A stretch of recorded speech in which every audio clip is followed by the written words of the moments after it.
get some light. It's hot and fucking. My mic's the hottest though. Just saying. Fucking, hang on. Forgot to share the thing. There. Oh no. Oh yeah. Red Falcon, what is up? Mama M, what's up? Gravewax, what's up? And Sacrificial MILF, what's up? Guys, I feel like I'm barely even on here. I feel like it's been so long. Right? And it hasn't been that long, but it feels like we've taken so much time off recently that I feel like I don't even know what to fucking say about it anymore. This shit's fucked up. Yeah, hopefully we snap back into gear in the year 2024 once all these disastrous holidays are out of the fucking way, and we can come into it with a fresh mind, fresh soul. Fresh souls.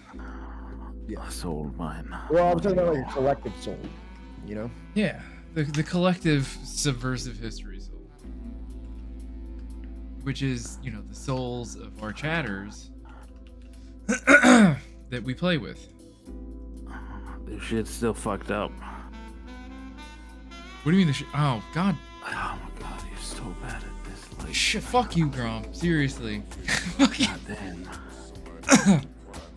It really does feel like a while, huh? Yeah, I think we streamed on Friday. Like, it wasn't like that long ago, but it's just like, we only stream 3 days a week, and there's just been so much going on lately around the holidays in my life and Johnny's life, and that we just had to take like several days off, so it feels like, and we haven't been doing the book streams because of everything, and it's just like, we were going to do a book stream today, but with Christmas over the weekend, and then my supervisor took off work, so I've been working by myself for the last 3 days, and I've been entirely fucking slammed every single day. I've had like no time nor energy to really like sit down and create that presentation, and it's like, guess what? It's probably not gonna happen Sunday either, because Sunday's New Year's Eve, so we're probably not even streaming on that day. So like, you know what I mean? Like, we're just kind of like in like a weird time when we're flying around, and it's like neither of us have like no intention of doing this. It's not because we're like lazy and we just decided, I don't feel like doing this right now. I don't feel like it right now.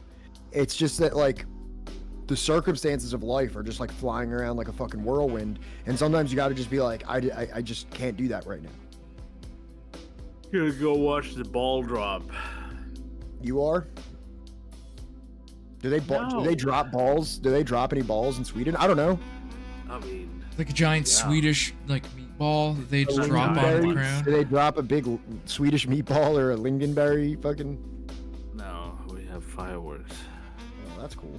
which is not allowed. But I mean, come on. I mean, they weren't in Jersey for like the longest time, but we still had them for like every fucking thing. Yeah, because it's like, oh my god, my dog don't like the fireworks, and I'm Oh, like, my dog. okay. My fucking PTSD suffering veterans, you know, hiding under the fucking kitchen table.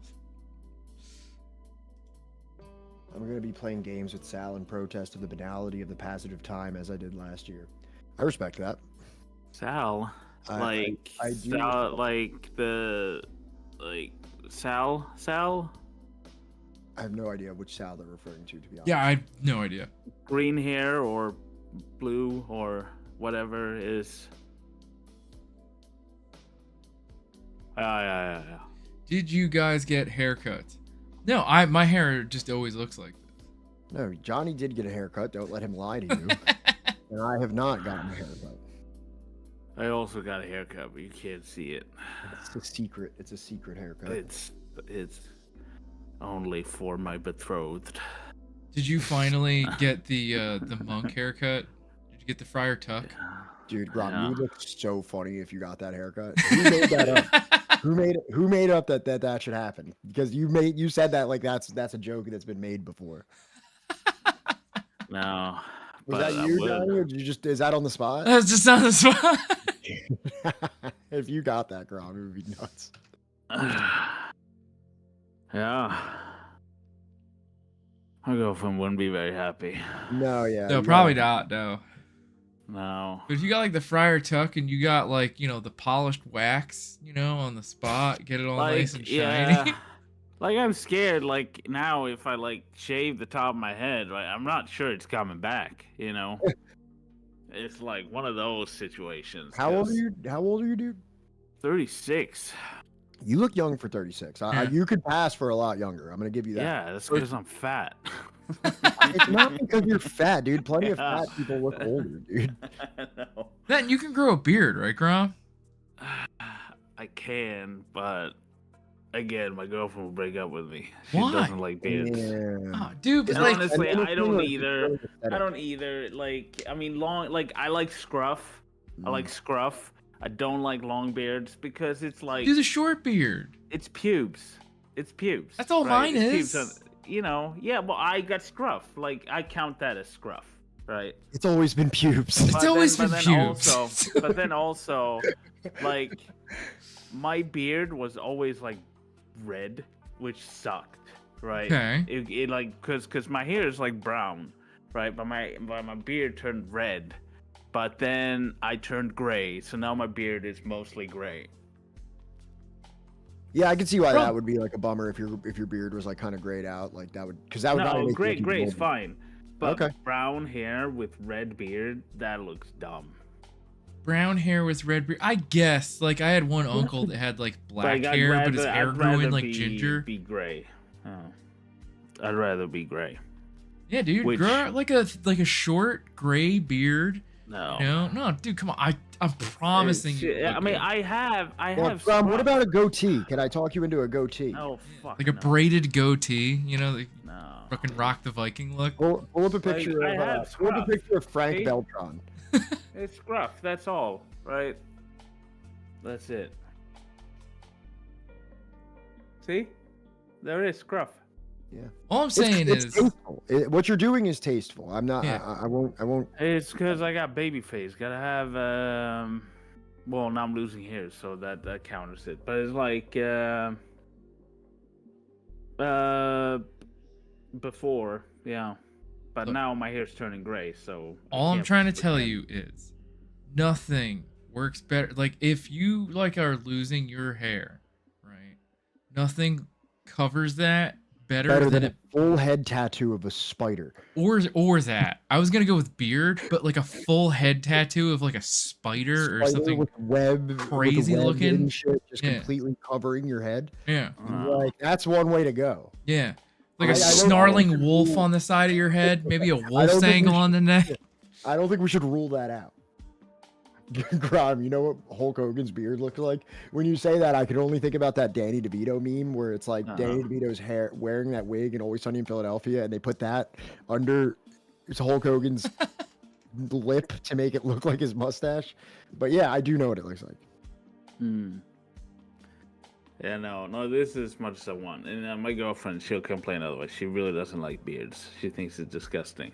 Yeah, I was gonna ask if it's a cleanliness factor or if it's a I mean, if it's aesthetic. No, I think it's just all like it's just. I mean, because beard hair is not nice hair. It's pubes. It's literally fucking pubes, right? Like I understand why people don't like it. You know, I like scruff because The problem with pubes isn't just the very innateness of the hair itself. It's that it's like attached to genitals. Like Yeah. like Yeah, that, but if it's that hair was also, on like, your face. It's not the fake. thing. It's not it's the not thing. like you don't have It's like not like hair the hair travel- on your nuts. You have Yeah, thick but you hair. can get like, oh, I do, but like you can get What, you like, have like you could comb your if I grow that pubes shit and out, dog, everything. I wish I was kidding. Like it's like the same thing, same texture and everything.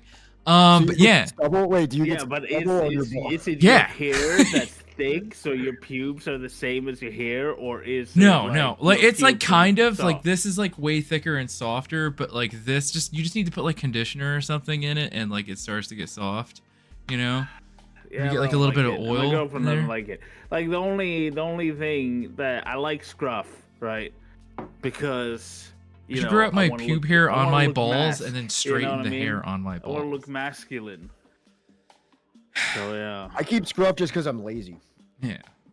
No, I mean, it's lazy when I get a beard, right? Because like Yeah. scruff, like I grow scruff like this here when I shave, I mean, it's long ago. Like I don't grow that fast. Right. And like it just recently connected, right? I'm 36, right? Like, Same. and before it didn't connect, right? So it was like neck beard, right? But now it's like connecting finally, right? So I couldn't have had a beard before because it would look That's my ridiculous. problem. When I have my scruff, it almost creates the illusion that I grow an entire beard. But then once it actually starts growing in, you can see how much like I get like the goatee very like in a very complete way. But then once it gets on my cheeks, it starts really thinning out. So I just shave it. I still have like a little gap right here. Yeah, I do. I have little gaps right there too. I just And wish it's that like, my shit was as full on this side as it is on this side. If it was just like give To me be honest, symmetry. To be honest, you look fucking ridiculous. I know. I don't know how you walk around. I know. Pat, you're the only one here that's seen me like in person, like high def, like holy shit, that thing's Yeah, patchy as shit. No, I'm just kidding, dude. I'm just kidding. You don't look ridiculous. I was making a joke I know. about how like probably imperceptible it is. Oh, I know. That, like, no one actually notices that and says that about you. Frank and Penny, what's up? Good to see you. How This is are like you? when I thought that my hair I mean, was like, thinning in the front. do people get like, cause like you get like, do people get like a lot of hair on their balls? Cause usually the hair is like on top, like above the penis, right? Not on your balls, right? I don't get. Oh that no, much hair on mine's on there, dog. I would say there is hair on Really? there, but not a lot. Not as much as like it's not full coverage or something like that. It's like a kiwi. Nah, mine's. I have a very hairless sack of nuts. No, mine's Naturally.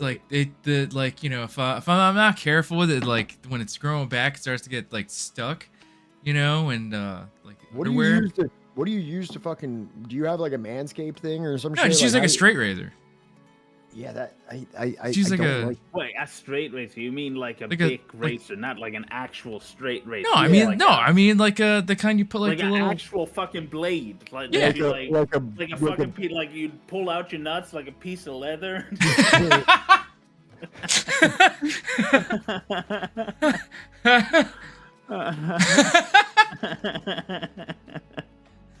Is that what you're saying, Tony? That's yeah, dangerous. kind of. I would not take a razor. Oh, yeah, no, it takes a lot of, like, straight razor. through my Practice, nuts. skill, a lot of belief and faith, Yeah. Yeah. It's like driving drunk, you just gotta close one eye and just sort of Yeah, like pray to God. Another one that gets in the way. Yeah. No. I just no. No. Yeah, I'll go grab the razor. I'll show you. It's an actual straight Babe, one, or just can you- like the. Babe, can you grab the ball razor? I need Yeah. to show my friends. And she's like, "Wait, that's the ball racer." Yeah. Yeah. No, but it's like, it's so funny too, right? Because it's like it's like I feel like more like way back, right? It's like shaving. That's So like this such a thing- man's thing, right? You gotta Yeah. shave and shit like that, right? I But was it's like women shave like generally way more than men ever for does. sure. by Right, like, fair- but by a it's still fair like inch, shaving. for It's like, sure. it's like a really masculine thing. Like, yeah, your face, right? But that's it, right? They shave like anything like from the fucking eyebrows and down, and it's like you're standing there with like, shave it. So this is it, right? I use this thing Okay, for. that's not a straight Yeah, that's razor. not a straight razor, dude. That's not a straight razor. What is You this thing understand called that, then? right? What is this That's That's called? like a big razor. That's No. like, yeah, It's like a straight the- razor is just straight up like a blade. No, because like the little leaf blade comes out. Do you take it out? What do you mean? Oh.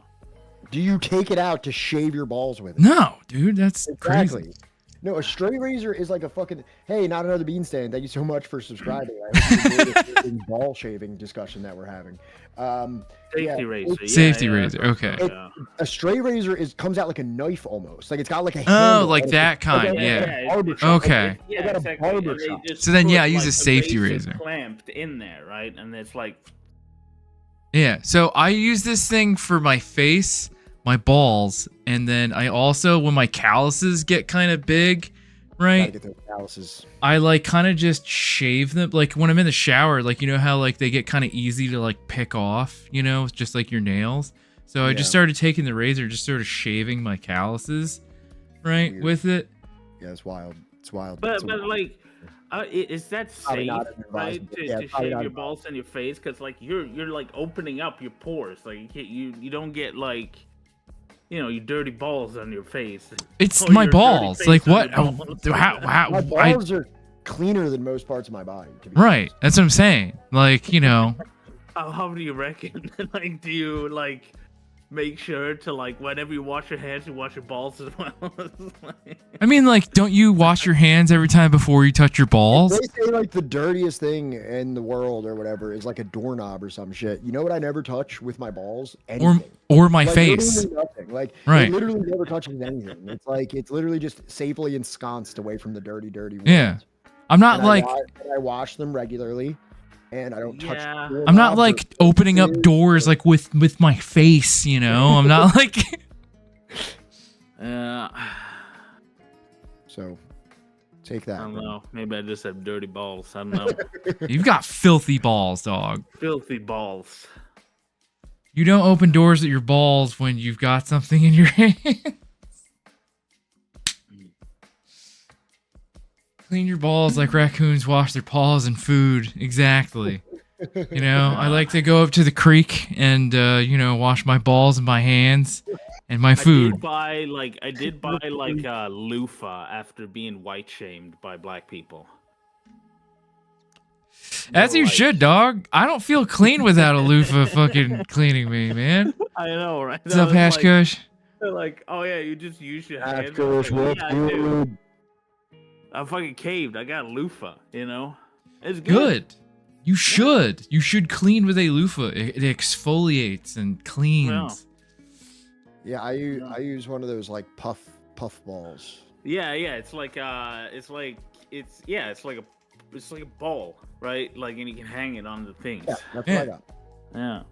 I have one that's Remember like Axe, they had that like Yeah. scrub thing. for Yeah, the it was ball. like a tire. It looked like yeah. a tractor tire type thing. I yeah. know, right? Just like fucking. a. I have one that's like a long Yeah, sheet. can we talk about the social impact of something like Axe, where it's like the cheapest, shittiest, most ineffective? I dare not even call it cologne. It's, 'cause Yeah. it's not. Dude, I feel so And, like, bad for like all middle they school did- teachers all back they in the did- fucking. All they did was make commercials where it made it look like if you spray this on you, girls will have sex with you, and Yeah. it dominated the market. Like it flew off the shelves. So like it's the same thing with, you remember like Five Gum? It's like Yeah. they took every piece of money that they had for designing a product and said, let's use none of this and just make a really crazy commercial and have the gum absolutely suck. It's just that clip of Yeah. like Bud Dwyer, and at the end of it says like how it feels to chew 5 gum. Yeah. We didn't have Five Gum, like, but. Do you know who Bud Dwyer is? Axe. No, Do you know who Bud Dwyer is, Graham? no. Yeah. Right. But Axe was like, I mean, fucking middle school teachers, like, bless Yeah. their souls. Yeah. Like, They're like fucking. Like a locker room? Like, did you chemical. have a gym locker room in middle school? Dude, it didn't even have to have a locker room. People will fucking top up like 5 times a day at the locker, just like. How sweaty were they getting that, like, you know, Well, I mean, to be fair, teenagers do stink, right? Oscar Like, said, I believed the Axe ads. Yeah. Dude, like, it would be this, dude. It would be this thing where it's actually really uncomfortable to talk about it. But it would be a kid who's like obviously like 15, and he'd be in a school hallway, and he would like spray himself with Axe, and like every girl in this like presumably middle school hallway would like just like turn like a predator, like a front-facing predator, Yeah. and just start chasing him down the hallways as he runs away. And there's just like millions and millions of little boys that watched that and was like, I'm gonna buy some of that. but also, it's I'm like, gonna buy I some of that feel stuff. like Axe is like the only thing available to like kids that age, right? Because it's like perfume's expensive. You know what I mean? Like, if you like, there was the Hold on, only bro. kind It was of. called cologne, okay? Ladies wear perfume, okay? This perfume. It's I'm a just sexy kidding. shit. fucking the only But you thing know what I mean, like. more than actually wearing it, I would literally just grab a lighter and just like scream Yeah, like from the of course. fires of hell. Of course you would. Yeah. Yeah. I But was yeah, no. barely wearing it. And like now, I wanted to like get into using cologne. I just don't know like what's my scent. You know what I mean? Like how do you pick a Phoenix, scent, dog. right? Phoenix all the way, man. What do you mean Phoenix? That's Phoenix. yours. Like I want to smell like you. You know. I've never smelled you, right? But now that I know you smell like that, I can't smell like you. No, know? oh, you mean like for every kid to like try and get the one that nobody else has or something like? No, no, I mean in general now. Like, Oh, 'cause now. I don't wear like fucking perfume. I wear deodorant, like the fucking stuff that's like powder, right? Because I Right. want lasting protection. Have you ever heard about like the idea that you need to just not shower or wear deodorant for like a month? Dude, Then after no. that, your body starts producing its own. Like, I don't know. Have you ever heard that Liver King guy that says like that the real way to smell is like unwashed? And like I've heard heard other people make testimonies that he smells fucking disgusting. Yeah. Also, Well, Lennon, yeah, thank but you he so much. doesn't I smell. bought this on a what was this, like a Black Friday sale or something along those lines. Like, yeah, like fucking like. Yeah, he doesn't smell it. The people around him is probably fucking used to him smelling like doo doo. no, you your know? bodies produce their own oils, man. No, Like, it doesn't. Yeah, It pheromone. doesn't. It's you pheromone. smell like shit. Like it's like yeah, you don't. I mean, deodorant and stuff. You don't have to perfume up, right? But it's like it's just fucking wash. You know, it's like oils and shit like that. Like, come on. I don't know, man. I think I'm about to start just like instead of wearing deodorant, I'm just gonna get like thermal paste and just applying that to like my underarms and stuff, like just pure zinc. It's like get as many Dude, I could heavy, do with some fucking zinc right now. just Oh get my some God. pure heavy metals just directly into my bloodstream. Just laminate myself entirely to a point where like I can't excrete oils or really like you know how you laminate a couch to keep it clean, like an old person laminates a couch to keep it clean. Yeah. Like I just want to do a thin layer of plastic across my entire body and just rinse really quickly all of that off. It can't Yeah. really, it's not porous, so it can't really absorb like smells or anything like that. Yeah, I want like every time my armpits move, like the flesh that's in my armpits to move, it just sounds like somebody kind of adjusting in like a plastic chair. Dude, like having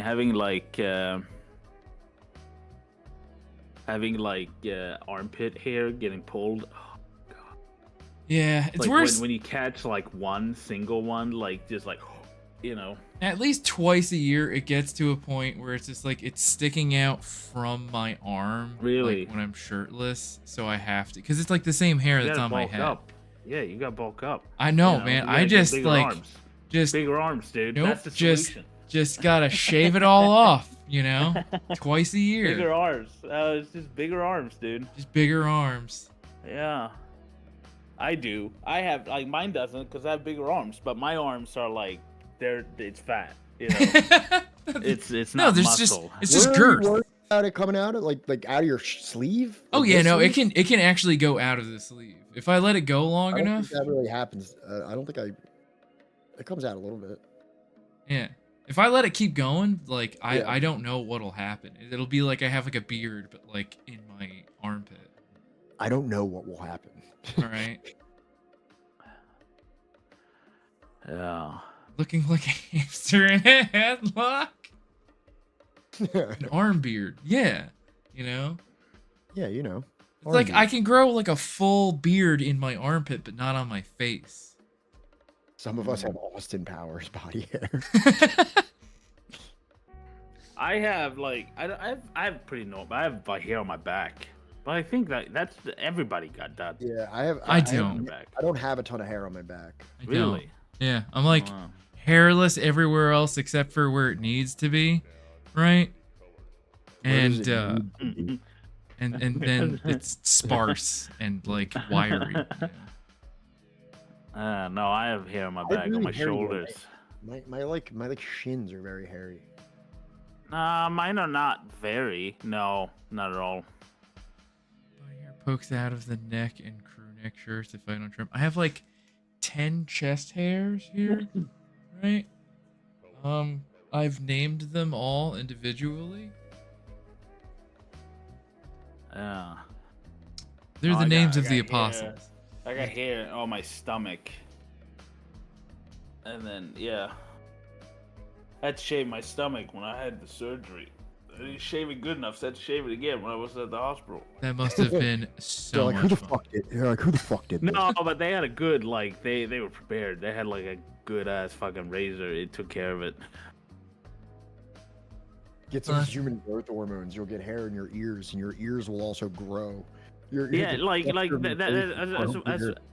that's like one thing. Like ear hairs, like nose hairs. I have like 3 nose hairs in like that nostril. That's it. Dude, Rick, you did human growth hormone? Who's your supplier? Hit me up. And like, is it legit? I'm trying to get real unnatural. I'm trying to walk down the street. Yeah. I'm trying to walk down the street and have people say, "What's wrong with that? What could have possibly happened?" I'm trying to make it look like I have everyone that you're natty. My head is connected to a smaller person inside my very large flared ribcage. I want my stomach to look like Joe Rogan. Yes. I want my nipples to be over a quarter inch long. That dude's built like a fucking square. Yeah, Like it's like a box. Box with legs. You know? Yeah, but like with muscle, you know. I'm sorry, do we think that why is that such a problem though if someone can see that you have body hair? Yeah, I don't think it is really a problem. I think maybe there's a little bit more of a stigma to the armpit hair because people just like, oh, ew, like, hey, are body you hair in general, I don't think people really care about. No, I've never cared about like, you know, body hair. Yeah. It's not about like what other people think, all right? It's Except for my partners, they have to have no body hair, right? That's like a hard requirement. I will never shave, but they absolutely have to shave. That's like I stand hard on that point. They have to be under. They have to be under 4'3", 0 body hair. No, I'm fucking with you. I really am into the schoolgirl look. Choice, okay? Fucking dealer's choice. You want to be a fucking Yeti? That's fine with me, okay? If it wasn't for human growth hormones, I would have no body hair. I'm 34 now, and I couldn't grow sideburns till I was 22, right? And my facial hair is just starting to sort of connect. That's where I'm at. Like, same. Like it took forever. Yeah, but then also in high school, there were like some guys that just like they could just grow a beard, full on fucking like mustache and beard and stuff like that, and it's like, dude, you're like 15 years old. Like, what the fuck? How did that happen?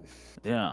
Well, that was like the crazy thing I kept trying to explain to my dad, right? Because like I was getting bullied or whatever, and I'm like, Dad, I'm not fighting that kid. Like that kid has like an 8-pack and like, you know, looks like a fully grown man. Like he's doing like, you know, fucking junior varsity fucking wrestling or something. Like I am going to be killed if I even try and throw a punch at this kid because like he's probably on steroids. And my dad like wasn't getting. He's like, no, they don't. Kids today don't have like, you know, 6-pack abs and shit. And then like, you know, I tried showing him like in my yearbook like the fucking wrestling shit, and he's like, "You're telling me that kid's a teenager?" No, for serious. Like when I went to the U.S. Your right, dad's and, like, I'm sorry, Grandpa. I'll tell these kids a thing or two. He walks up there and he's like, all right, young man, step aside. Where are the kids that are giving my boy problems? Just like hormoned out fucking 13-year-old. Like, what the fuck did you say? No, but that's like when I went to the U.S. right, and like my ex-wife's like high school, like he played football and stuff like those fucking kids were like jacked. That's like you fucking kid, like there's nobody that age that's like that. I mean, even like the people are athletic and do work out, like they're tall, lean, right? Not like these fucking like muscle mountains because like that's what they did when they played football. Like in high school, all they did was work out. You know, Hell yeah. and it's like it's so. Kind of dumb. wish I did that in high school instead of No, just I like don't. getting drunk Like- every day and smoking weed and like reading manga and watching anime. Dude, man, like, but the thing is, right? Like, I feel like not a lot of people likes the really like I've always like have heard that like when it comes to people who are super muscly, it's like like no, not for me, right? I wouldn't want to be like that. What do you mean? Would you mean like Like- Arnold Schwarzenegger, or do you mean like Conor McGregor? Like, what type of muscly are you talking about? I mean, both. They sound miserable, right? Like to look like lean, you'd like that'd be a fucking horrible life. Okay, Like, I kind of understand where you're coming from with that. I No, have no, no, heard. but, hold on. Now, are you just saying that the juice isn't worth the squeeze, or are you saying that you aesthetically don't appreciate that? Like that, even if you desired it. No. Okay, Like, even if you like snap your fingers, you the would skinny require- lean, the skinny like the more lean, like not the big one, right? Like that Not the looks big good. one. Like yeah, but Arnold like Schwarzenegger? Is that who you meant by not the big one? no, but yeah, exactly. Like not the big like that looks like because I've been like I fail to see how that is different. Like as someone that's been like overweight my whole life, right? Yeah. I fail to see how being like this huge muscle man is different from being fat. You're facing the same problems Right. essentially. Right. It's also, Like it's also apparent. I don't think it's very good for you either. To no, have- no. Fuck Apparently no. not. No, it also like age. They- It also ages you like fucking Yeah. hard. Like jam you're yourself hard, with that like- much fucking fucking steroids and like put that much fucking abuse on your body. I don't think that that's like a net positive thing. No. From what I Yeah. have seen, But right? on the other side of that, I think that if you did achieve like a Conor McGregor style, and I say this because I've seen Conor McGregor's physique and been like, if only I could achieve that. So that's why I bring that up. Yeah, but why? Is that like for yourself, or you're like, I'm gonna look hot, right? Or is it like, why? Why do you want? Yeah, I would say that it's like it's a vain idea of self-image that would inspire like. So it's just so you could walk around without a shirt and be like, yeah, fuck. Yeah. Yeah, who Yeah, doesn't want that? Because like, I don't go around and show my torso very often, and you'd have to, right? You Well, put would in you? that work. You're not eating, so you'd I have would to wear be a that crop guy. top. Like, I would wear a crop top if I looked like Conor McGregor. Are you kidding me? Like, dude, if I just had like just lean, just if I could just like lose like 15 pounds, right? Yeah, Not gain I any would- more muscle mass, right? I would probably already be wearing crop tops. Like, Johnny said, "Are you kidding me?" kidding me right now? I'm like, I've lost 120 pounds now since my surgery, right? And I'm like, I'm feeling good. Like, I'm still very overweight, right? Right. Like, cause like, I don't know what this is like. I mean, people who know kilos know, right? Like when I was streaming right before the surgery and all that stuff, I weighed 220 kilos, right? So double that. It's like How many 440 pounds is that? That's around like rounded out 440 pounds, right? That's how much I weighed, right? So now I'm down 120 pounds, right? I'm tall, so I need like another 100 pounds, and then I'll be good. Fuck yeah. You can do And it, then are you man. gonna start letting that torso out? Oh hell yeah, I'll fucking dad bod it all day long. You know what I mean? Yeah. We gotta get you like I don't know, maybe just like send you like nothing but like Eagles jerseys and stuff, Dude, right? yeah, dude, and then you can start talking with a Kensington accent, and like I could probably move you to this city and you would fit in. Yeah. You would love it. Oh guys, No, it's the United States. oh my god, I have an announcement. Okay. What's the announcement? I watched the entirety of my first FD signifier video, Really? Which yeah. one did you pick? the new one that just came out about white rappers. Oh shit, I haven't even watched that one yet. And Mhm. what's the verdict? What do you What? think? It was incredible. It was very, very good. I watched the whole thing. it was really, really good. Yeah, he's great, dude. He's like around. I think he's maybe a little older than us, but No, he's he great. is, yeah, he is like our age, like, you know, to be like talking about like the same style of like hip hop that I'm in and stuff like that. Yeah, Philbo watched it also. Yeah, it was great. Yeah, it was like a ton of really cool like insight from like a musical perspective and everything like that. Philbo, I'm sure you appreciated all that. But yeah. Do you have my Nebula login? Didn't I give it to you like a while ago? You may have, but I just don't know, Johnny. Okay, all right. No, because when I give you that, you can watch his stuff that's like more uncut without commercials and stuff like that. I know that you already pay for YouTube, but like he has a lot more reign to like add a lot more stuff in the videos on Nebula. So I'll send that to you after this, and you can watch like a lot more of his stuff. Because I like literally was like addicted to his videos for a hot minute. Yeah, I was quite impressed. Yeah. Quite His impressed. video about Kanye is probably one of my favorites. Dude, I fucking love Kanye, dude. Dude, I fucking love Kanye, dude. I don't think I know a single Kanye song, to be honest. I was about to say, like, did Little Grom have like a Kanye phase? No. You did a video on No, Lauren I Hill? never did, right? Like, I think I know, like, one song for sure. It's, like, Gold Digger or something, right? Is that his? Yeah. Yeah, that's So right. I ain't that's saying the she only a one. So, gold when digger. when he went nuts, right? I never got to understand. Oh, he's a genius, right? Like I was just like he just went nuts. No, but he is a genius. Well, But he I've is a always kind of been genius. like I've always kind of been like a anti-establishment. Like when I got into hip hop, like I didn't really start listening to hip hop till I was in high school, so I was already on like this big like anti-establishment thing. So like when I was like digging into like the '90s golden era, Wu-Tang, Mobb Deep, Nas, like all that stuff that was coming out in the '90s, that's when Kanye was really big. So I just kind of had this like the same way that I treated like punk bands and everything like that. Like it was very purist and very elitist kind of idea. So like while Kanye was on his ascension, when everyone was like worshiping him and things like that, I was like being like very contrarian. So when Kanye started being the Kanye as we understand him now, it was very easy for me to just be like, yep, sucks. Yeah, Never for liked me, it. like Never rap, liked him. I never listened to rap, like, cause I got into like fucking techno and shit in the '90s, right? That was my shit, and then somebody showed me System of a Down Psycho, and then I was sold on like metal and rock, and then that was the case, and then I, I grew up, so I listened to anything that's good, but like rap and hip hop didn't really until like I got political, right? And then it was like the coup that like was the first kind of like into it, was like a lot of the music that was political was rap. So it's like, yeah. Pat hates the coup. Really? Actually, I like it. Wait, is the Coup the one that does the guillotine song? Yes. I don't like it. Yeah. don't care for I it. know.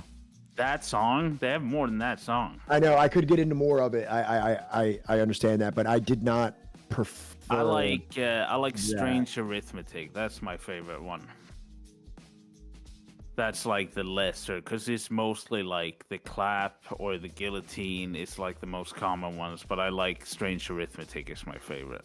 Yeah, just for whatever reason why, and I'm sure it's nothing. I'm sure they're like there's like I'm not like trying to be like a hater. It just wasn't particularly for me, and that's okay, you know. See, as far as your though. Is it? You're saying it's okay, like, but no, I really don't think it's okay. You say it's okay. Pat's thing around like being contrarian or whatever, like both my parents were like into punk and metal, so it was kind of hard to find something that was like at all like rebellious in my house, right? Yeah. So like hip hop was like the thing. Like neither of my parents really got into hip hop or liked it, you know. And what the fuck is it? I remember Kanye. I remember hearing College Dropout and thinking like, I like this, right? But I kind of like that other like group more, which was Wu-Tang. And then my friend showed me Mass Appeal by Gangstar, and like you know, I like that like '90s sort of like sound, right?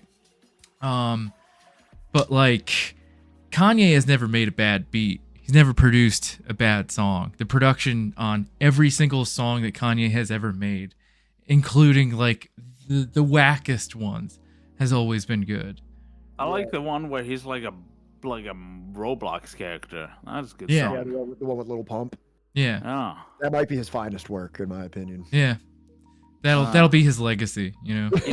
You know what my mom listened to, right? Like I'm that a I sick hated, fuck. that I fucking hated. It was like Enya, and now it's like Enya's a fucking bop. Okay, like Yeah. whoever doesn't like Enya, you know, Yeah. I think it's Lord of the Rings, right? Like it like, you know, because like she listened to it and it was like, oh my god, fucking Enya again. And it's like, I mean, Fucking Enya again. Enya, it's pretty good though. You know what I mean? Like, she's like this fucking Irish lady living in a castle. You know what I mean? But it's like, goddamn. Yeah. He actually lives in a castle though. Like, you all know that, right? Like a legit castle. What? Yeah. For me, a lot of it was skateboarding for real because my parents don't like, my dad's like white trash motorcycle guy. You know, my mom loves like Kiss and like bands like that, like the hair metal scene, and like so That's like wild. I was never really exposed to like hip hop in my household like that. And then like when I started getting into skateboarding, like there would be like, you know, when I was like a kid and I got into skateboarding, there would be like My Adidas by Run DMC in a skateboard video game. And then like, you know, in the DC video that came out in the early 2000s, Full Clip by Gangstar was Josh Kalis's part. It was the first time that I ever heard, you know, music like that and started getting stoked on that type of music. But yeah, skateboarding was like a big catalyst, and then actually getting into punk and like getting deeper into punk was like a big thing for me because I was like Anthrax was doing like shit with Public Enemy, and like and then I just started getting into like NWA through like punks that I was like hanging out with and stuff like that, and then just started diving into like Nas was like the big thing for me from there. Nice. So I had a friend like LAN parties, right? Because back then it took forever to download music video, right? And YouTube Mhm. wasn't around. Right. So somebody had downloaded. I bet a lot of people have seen it because it's like it's on YouTube now. Obviously, it's System of a Down, Psycho, Big Day Out. I think it's in Australia. It's a live concert that fucking sold me. Like before then, it was all like techno, like techno, like straight up. you Can I know? can I can I can I share something that's somewhat embarrassing like that? Like it kind of feels embarrassing to bring this up, but like um this is a sign of the times of like millennials of my age, but like, you know, being, you know, not really exposed to a lot of hip hop in my childhood or in my household, other than what maybe I heard on the radio, stuff like Nelly, it's getting hot in here, so take off all your clothes. I remember that being a very big song that I was a little bit confused by as an elementary school child. But But like yeah, and Who Let the Dogs Out? I Who didn't Let, know what well, that actually, I was meaning. hyped. I was hyped on Who Let the Dogs Out when I was a kid. So Yeah, it's, but it's Hang on, hang on, hang on, hang on, hang on. Who Let the Dogs Out has an orchestral fucking like breakdown in the middle of the song. Never ever forget that there is like a symphony orchestra in the middle of oh no, I'm sorry, I'm thinking of the Thong Song. Never mind. What the fuck am I talking about? Yeah. Holy shit. No, but really, where I started hearing like about like legitimate, like, you know, more conscious, more legitimate and reputable hip hop was from Chappelle Show. Like Chappelle Show came out on Comedy Central, and it's like, hey, here's a skit and a performance by Jizza. Hey, here's Dude, he had Mos Def on there how many times? Here's Black Star on Yeah. Talib Kweli and Yassine Bey, and you know what I mean. It's like, you know, there was a lot of like De La Soul was on there, Fat Joe was on there. Like there was so many like and like, you know, it was like a really interesting like view into like hip hop culture that was far more like underground. The Fugees, Wyclef Jean, you know what I mean? Like stuff like that was really like that kind of like, as a kid that was in like 4th grade and was watching South Park and then Chappelle Show came on after, like I was not hearing about something like Black Star or like something like that, like outside of that interaction. So that was a interesting situation for me. When I was like a kid, all I listened to was Michael Jackson. That's cool. You know, like he had like, do you remember? He had like a movie, didn't he?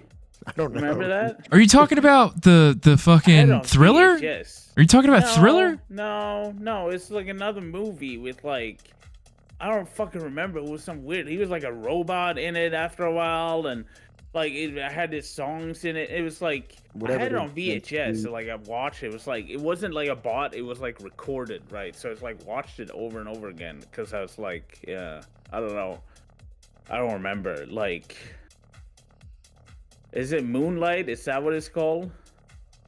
Hashker said, yeah, Moonlight. Yeah, like I watched that like all the time, and then my sister, all she watched, like my sister, like when you're a kid, like you're 7, 8, 10, right? Like you watch this, like she used to watch the same movie over and over again, like multiple times a day, every day, right? So it was always on, right? And it was like Grease 1, Grease 2, and Dirty Dancing. As like those movies I've seen so many fucking Yeah, my sister used to watch stuff like that where she have Yeah. like phases where it was either Galaxy Quest or Aliens, and then there was like the Family Guy movie for a hot minute. There's a lot of different things. The Family Guy movie. Yeah, there was. Don't worry about it. I remember the only thing I remember from my childhood regarding Michael Jackson was the musical live concert opening of Free Willy, where it's got like Michael Jackson in the beginning. I don't know if anybody else had that VHS copy where it's got like Michael Jackson playing in the beginning and then it's like the movie. No, I love Free Willy. Free Willy? Yeah, Free Willy, dog. I fucking love that. Yeah, dude. That movie was huge. Thank you, Larry. Yes, that movie was huge, man. Yeah, it was. Fucking. If you ask me the plot of Free Willy right now, I could not fucking tell you shit. No, I can probably tell you. It was a trap. A killer whale like trapped, and they're trying to free him. Right? Exactly, It's like Free Willy, right? Because he's sad. Like his thing was like over him. He jumps over the rock thing at the end. Yeah. I remember that. Yeah, no, it was like SeaWorld. Literally, like 20 or 30 years ago. God, fuck, it hurts to say that. Like there was a movie talking about how like, hey everybody, SeaWorld actually bad. SeaWorld actually kind of sucks. And it took us like how long before Blackfish came out? Yeah, but it's like, why didn't people realize that? Because it's like you can't put an animal like a whale that's used to literally traversing the globe in like a pool. Like, come on. Yeah, dog. Like, Don't tell me what the fuck I can do here in America. Yeah. Exactly. Have you ever heard that they put Klonopin in the water? That's sick. That's awesome. I want to get in the splash zone now. It's worth it. All that like whale piss and shit, but like, for the K-pin water. Like, hell yeah, dog. Splashing around in the K-pin water.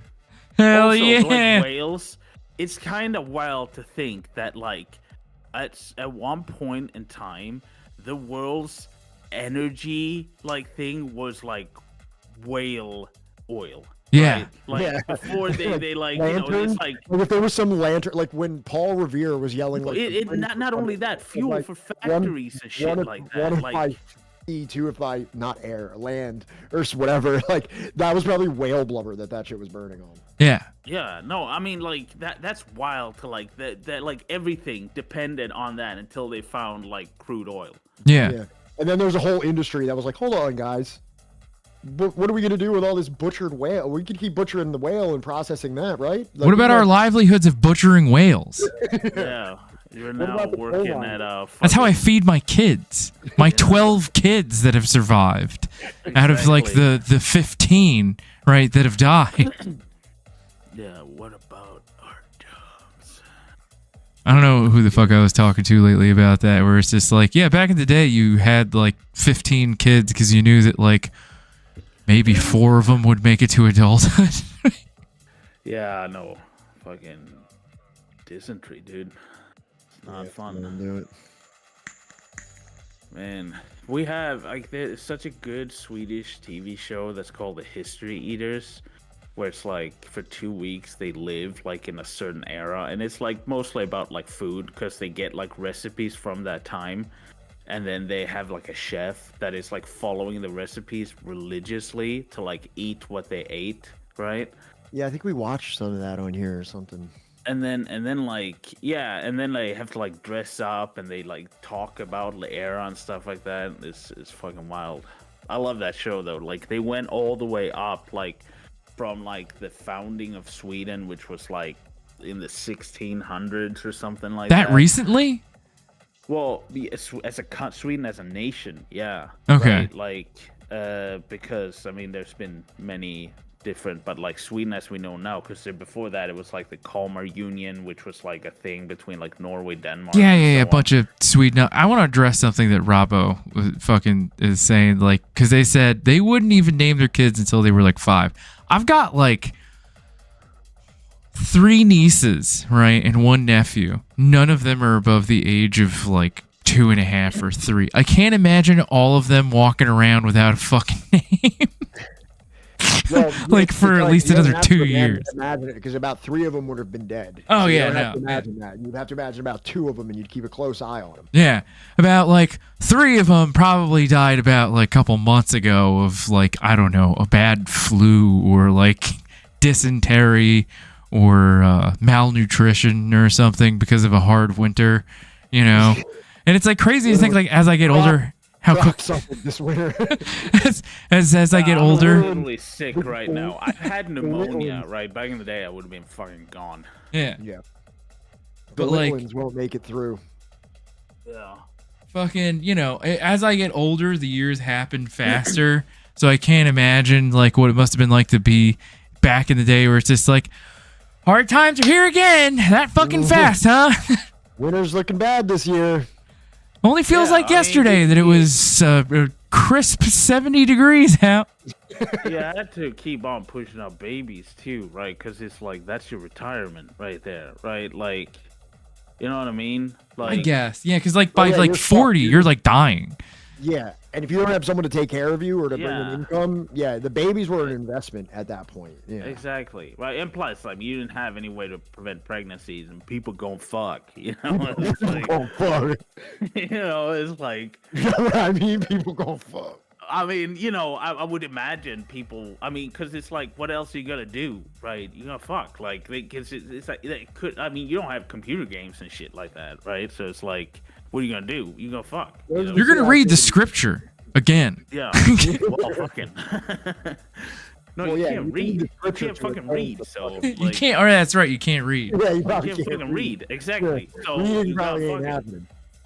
yeah, just fucking for the fuck of it. And there's just like, you know, kids, right? Like, cause it's like, I think it's like even like here in like Europe, right? Like they didn't really have any like sure way. I mean, fucking like 300 years ago, they were putting like sheep intestines on people's dicks or stuff like Yeah. that. And that, Yeah, that wasn't that long you ago. know, Robbo said, steps on a sharp object. Well, guess I'm dead. Yo, that's Yeah, how exactly. the dude that invented Jack Daniels, I think, died. He like Yeah. kicked his fucking Yeah. his safe because he was Safe. like frustrated or something. He broke a toe. I've Fucking- done a tour He- at the distillery. in He Tennessee, broke a 'cause toe, it got infected, and he fucking died like an idiot. And they were like, the irony of it is, if he had just poured his own whiskey on his toe, he probably would have been fine. Yeah, but they just didn't know. They just prayed about it. They just prayed about it every night Yeah. and was like, I hope this goes away. I hope this, No, wait, ailment, I've I hope seen this that. demonic ailment leaves my Yeah. body.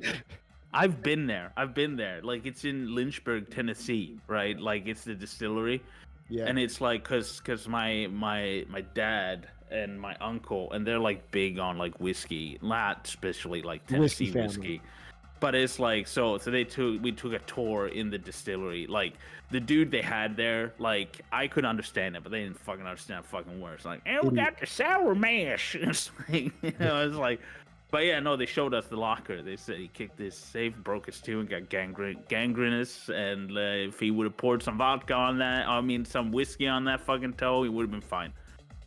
I love the idea of That's a wrap for our boy.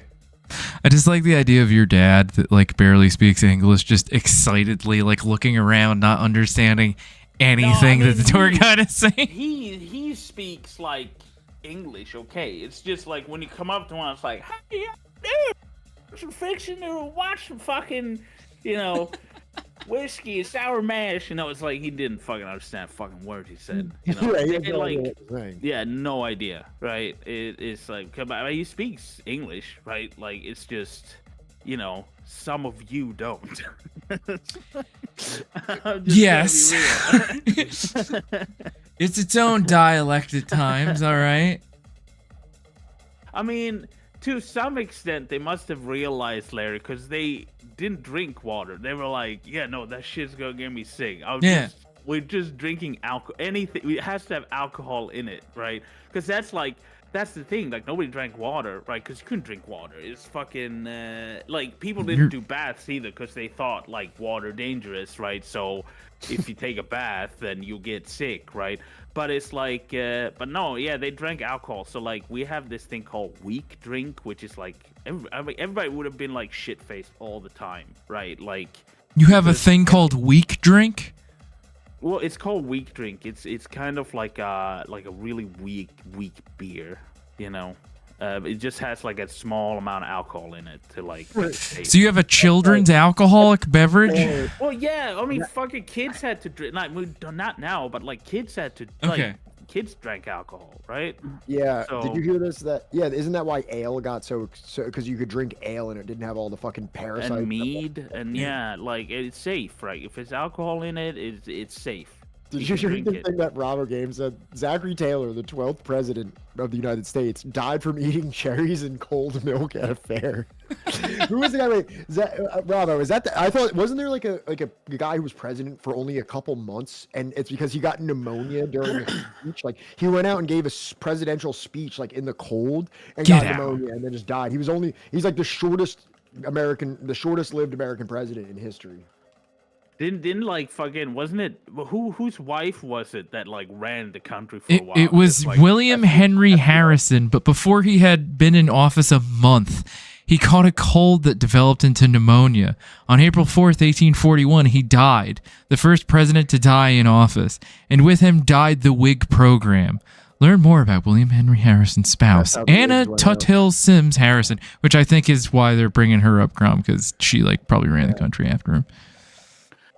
No, like he was sick, right? Like I don't remember who it was, but like he was sick, and then she was kind of like, "Oh, nobody go in there, he's sick," and then like she was just relaying whatever he said, but he was too sick, so it was essentially just her Yeah. running the country. Yeah, she was like the vizier. Yeah. Busier. Vizier. Busier. It was like, I Vizier. don't know if it was like a Swedish or British king, but it was like, it's court medical dude. As like he was like, oh yeah, no teeth, bad teeth leads to health problems, right? So he pulled out the king's teeth, right? And That's like, awesome. Solid. That so, is like, that is the man, way to like, go. That broke the jaw and Solid. shit like that, and had like fucking like it caused so much fucking problems. But Hell yeah. yeah. Dude, like, just imagine how fast you would be, like, burnt at the fucking stake if you got, like, sent back in time trying to just help people. They're like, no, dude, this is soap. You want to use it. Devil. Devil. No, Burn him! like that's like, you know, like cause like we all think sometimes it's like if you get sent back in time, right, and you're like you have all the like knowledge of all the modern things, right, but honestly you don't know how to make like an engine, right? Like you have no fucking clue. Shit, right? that's Like, right, yeah. you know the general, but like Yeah. you have like Yeah. one thing that is like vastly useful that you do know is hygiene, right? Yeah. You understand fucking hygiene, right? You could make people live forever. It's like yeah, you see that water there where you're drinking? Don't poop near that. You're like, what the fuck are you trying to say? Like, you don't. How dare you? Come That's over here what and gives try to- it texture and flavor. That's like- Exactly. No, but literally, that's what you could have like to do, right? Like, you know what I mean? But it's like, but yeah, like fucking electricity and shit like that. Yeah, good luck. Like, make a fucking device. Like, I couldn't do that, right? Like, I'd probably You know? do that thing that I vaguely remember from It's Gonna Get Loud where Jack White makes like an amp and like a single coil like humbucker or whatever and starts playing with like a bottle and then be immediately burned as some kind of like satanic like, you know, wizard or witch. I'm sure you gotta go to the king. You gotta give him the benefits first, right? Right. 'Cause he can skirt that. Like, if you go to like the fucking like farmers and shit, like yeah, they're gonna like throw you. But like if you can like, hey, no fucking, you gotta feel so good, right? Yeah. You gotta, we're gonna We're gonna fucking like I probably in a pinch would know how to like distill water, right? I would just do Like, this at the somewhat. king and just blow his mind.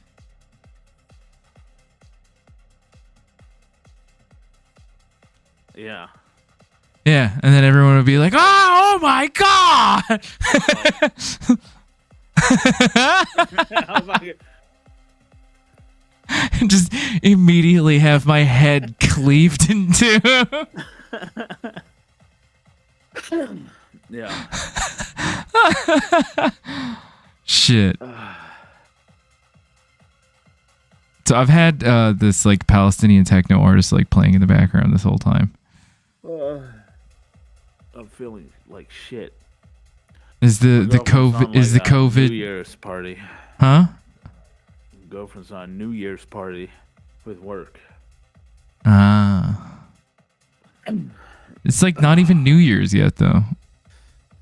Well, yeah, I know, but it's like this is when they could have it. You know, it's like you gonna spend New Year's with fucking work? No.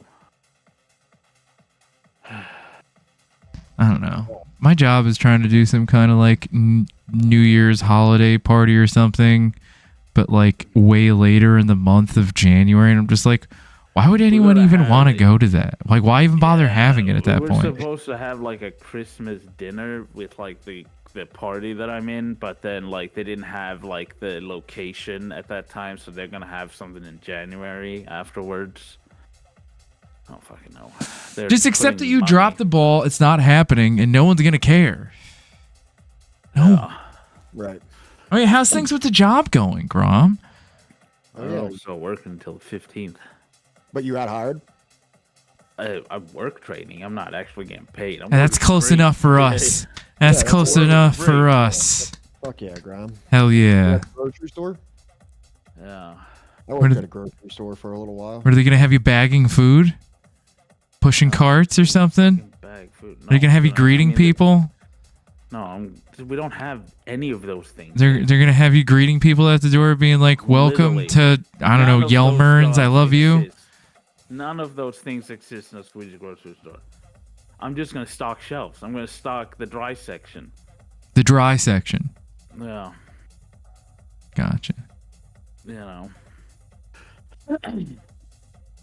That's right. You guys have like the little scanner things you get to walk around with. I would just Well- scan everything as bananas and walk out of that fucking place. They do Banana? random checks. That's a banana. And if Shoot, you're caught banana. with that, you know. This also is a banana. Beep. So- Very exotic, very exotic Banana is television-shaped not banana. cheap, you know.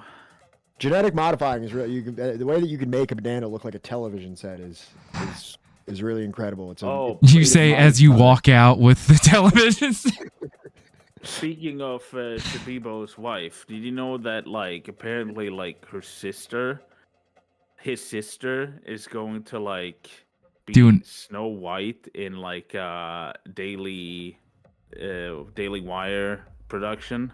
Hell yeah, brother. Is what's the costume design look like? I What's the- was trying to think like what's the cleavage joke that I could make out of this Yeah. Oh, The old bazungas. to the Abby Shapiro's out there. She can do no Yeah, wrong. she has an OnlyFans. You know that, right? I know, but it's all fucking debate. No. She literally does. She just does. Talks about being a godly woman. Yeah, it's all bait, dude. It's Yeah. nothing worth spending. There's no boobas.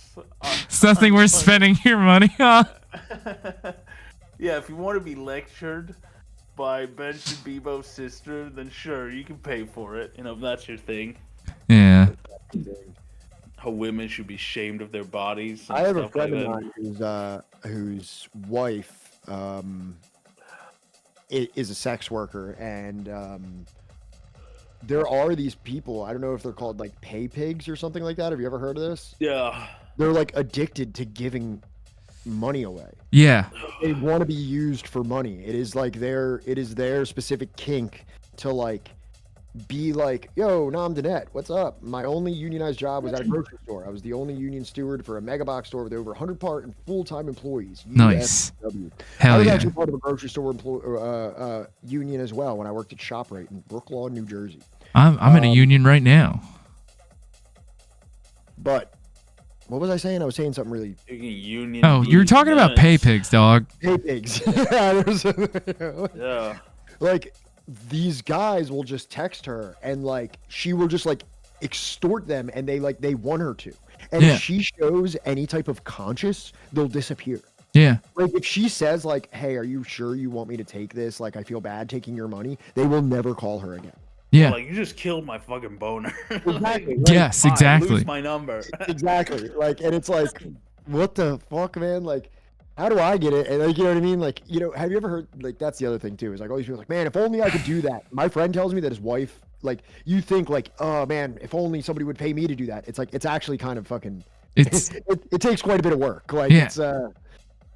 it's not a just like as easy as you may assume it is. First of all, they expect you to know all the terms already, as if there's like some kind of like wiki how to know all of this like weird shit. All right. And then it's like the second that like, you know, you deviate from like, you know, their boner experience, they get all pissy with you. It's ridiculous. I just don't understand like that level of like what would I call it, like financial surplus that like even like that kink wouldn't even be able to develop within my psyche because I simply cannot afford it. Like you know what I mean? Like I could never, my mind could never even comprehend the eroticism of paying someone, because it's just like so it's like, how does that even, how much money do you have to take to is a prerequisite for that type of thinking? I can get women be mean to me for free. You know, it's like I don't need to pay them. I mean, yeah, you know, that's always an option. Mm-hmm. Yeah. So what do we got going on today? We got meat. We're talking about pay pigs right now. Yeah, shaving balls, pay pigs. You know, that's kind of been our thing. So, what do you want to talk about? We can talk about Gaza. We can do the Jamaica documentary thing. We can do. Grom is just like, I don't want to do any of that. Fucking dying over here. Grom, what do you want to do? What's your? What would you like? I want to not be sick anymore. How about that? What would you do if you weren't sick? Oh, I'd go to bed. Thanks, Grom. That I helps. always hate, like, because I'm getting sick, right? Hasn't blossomed into what it will be, and I can't wait to wake up and feel, you know, like shit. Have you taken the sick shit yet?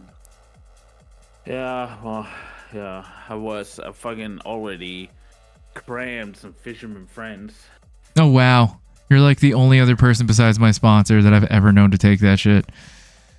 Yeah, because it's fucking like nuclear fuel. Like that'll clear like everything up all the way down to your asshole. Like it'll like fucking make you into a wind tunnel. Okay, that's why I don't regularly eat it. Right. Fisherman's Friends is just like, think of the most menthol thing that you've ever had in your life, Pat. Now think of it even more menthol. I don't know what the most menthol thing I've ever had in my life, like a Newport 100. Think of like a Newport 100 on like a 15-degree day, like in the middle of the night, and you just brushed your teeth. Yeah. All right, gotcha. And what? And also, did I use the Dr. Bronner's? Have I also just washed myself with the Dr. Bronner's mint tingly one? Like you can, if you smell your own breath, right? You're like, your eyes are gonna water. Yeah, yeah. Oh, it's what, it's like taking that like Vicks vapor rub and just rubbing it on your teeth. You know? Yeah, I know about that stuff. Yeah. Is it like Vicks? Is it like Vicks vapor rub? Is that what we're talking about? It's but like as but like a million times stronger. Yeah, and like a tablet that you eat. Interesting. It'll clear you up. It'll clear you up. Yes, it tell will. you what. Clear you out, boy. Yeah. Beaks vapor there you rub. go. Yeah, Beaks vapor rub. Beaks vapor rub. Did you know that like fucking, you know, that like applied directly on the forehead? That shit did nothing, right? And they sued him. Yeah, nothing, because he didn't make any promises. People just assumed that it was against headaches because he said, apply it like head on, apply directly to the forehead. That's Yeah, I know. all he says. He Yeah. doesn't make any promises. He just shows you a product and says head on, apply directly to the Rub it on forehead. your fucking He did Dude, that's nothing. awesome. I love that. Because, and they tried to sue him because they were like, it doesn't cure headaches. I never said it did. Yeah, I said said put the rub shit it on your head, forehead. That's all I so said. fucking And he awesome. made so much fucking money on that shit. Dude, I should have That done does that. nothing. Yeah. Yeah, I know, right? Like, it does nothing. I feel like, all the time I'm just learning how, like, wild and incredibly fast and loose everything has been for years, right? I could have been making money doing this. Just like repackaging like Elmer's glue is like head on, apply directly to the floor. Yeah. Put it all over your face. Yeah. Do whatever you want with it, really. Bathe in it. Light it on fire and hail the fucking fumes. I don't fucking care. What'll it do? I don't know. Figure it out. That's where the real magic is. You're Yeah. like a scientist. Same with like fucking 5-hour energy, right? That's just a Red Bull that is in a small bottle. It's like a That's juice way thing. more expensive. That's all it is. It's a marketing gimmick, right? Is it? It's Yeah, just but an is it energy as drink in strong as a tiny Red Bull? bottle. But is it Yeah, as it's strong as a Red Exactly Bull? the same fucking shit in a different bottle. Or is it just a warm micro Red Bull? Is it just like a sip of Red Bull in a tiny If I know bottle? anything Same from thing. shooting It's heroin, the if I know same anything thing. from shooting heroin, you get a more effective rush from a smaller vessel of liquid that's carrying the substance. Okay, so walk with me here for a second. We'll just follow my logic here. So if you want that real good dope hitter, you want to use as least water as necessary. You don't want to have like your whole rig filled with water. You want to have just a tiny little piece of water to be able to carry that sweet heroin into your veins. Now, if we apply this to caffeinated beverages, it stands to reason that a small little shot of 5-hour energy will cause a more direct hit of substance as opposed to all that water in a Red Bull. More caffeine, more ginseng, whatever the fuck else they put in it. Argue that, Grom. Yeah, but okay, but how do you know it's actually more concentrated? I don't. It probably also just says I the don't. same serving sizes and says the same, like in 100 milliliter serving, there's this much caffeine, but there's not 100 milliliter in there, right? So Pat, you're Pat, just reiterate getting- what you used as the analogy For who? for this conversation at the start of this. DeGrom was trying to explain the holes in the logic. He was using heroin as the example. Yeah, was there like servings on the heroin, like this little like label they had to put on there for like legal reasons, FDA, you know, or else they'll be Well, bringing they down did our have necks, little you know? labels. They did have little labels, but they would usually be stuff like lethal injection, death row, spider, polar. Has anyone That ever had the sounds original fucking Red Bull? It's tempting. syrupy in a bottle the size Yeah, of yeah. I I've don't had. think I They had. used But to when I sell was a them. kid, they had the balls. You know the balls drink? It was all Yeah, like a dude, I remember that shit. bumpy bottle. It was Hell like yeah, the gamer original- fuel, dog. Is that what that was called? We would just get it out of the corner store. Balls was like the original gamer drink back in the day. Balls with a W, just like that, Robbo. Yeah. You know, the only kind of energy drink that I've like really not liked is Rain. Rain energy drink kind of sucks. I'm not gonna lie. Like, I tried it. Tastes like ass. I'm not a big Monster guy. I don't really fuck with Monster. I like Monster because there's so many fucking flavors. Like, Yeah, but there's like, you know, You there's need it. some flavors that are really dope. if you got a Red Bull and a Monster in front of me, I'm picking up the Red Bull. I'm picking up the Red Bull any day. And The it's last just time 'cause I you haven't had tried a all the flavors. I used to drink Monster all the time in Active Addiction, and then I got like the Code Red fucking Monster energy drink after I had gotten clean and I was on my way to Home Depot at like 4:30 in the morning to go like sit through a fucking team meeting where they set up the paint cans upside down, not the paint cans, the like paint buckets, right?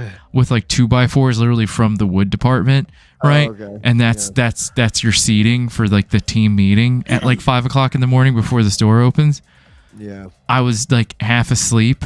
I cracked open that fucking Monster energy drink, like gunning it down the fucking highway. That thing tastes like skunked fucking like beer. Like this tastes fucked up. And I was like, how the fuck did I drink this shit for as long as I did, as often as I did? I just threw it out the fucking window. Caffeine doesn't really do it for me, to be honest. Like, I've never, like, felt refreshed from, like, any caffeine. Like, because, like, I don't know.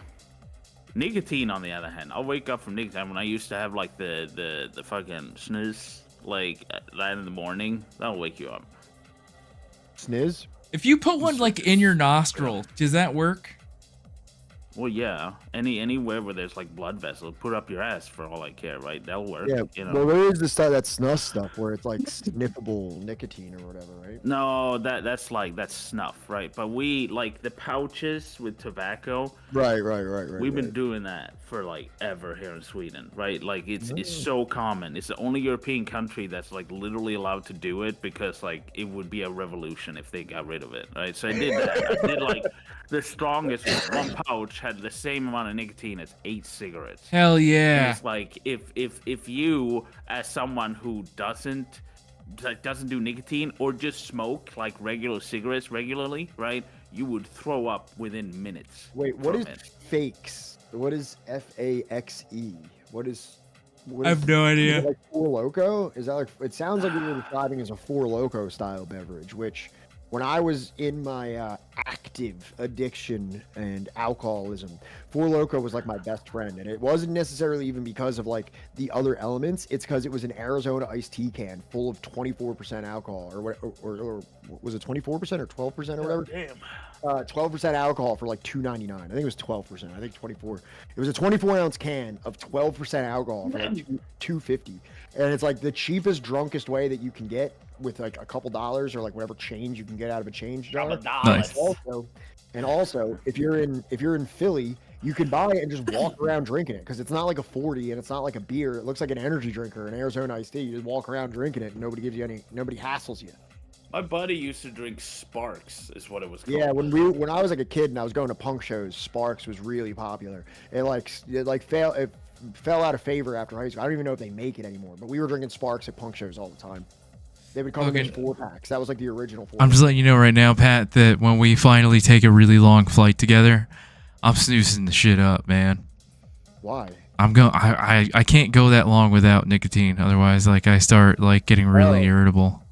Yeah. Okay. Yeah. I can't be vaping. Don't overdo it though, right? Like if you get those white pouches that's not tobacco anymore, they got a lot of nicotine in it. You'll get fucked up. Like you'll throw up. You'll throw up. You'll start shitting all over the place. Hell right? yeah. Like, even if you We're on smoke some Chinese, regularly, we're on some Chinese trust me. airliner, and the shitbag American is just fucking overdose.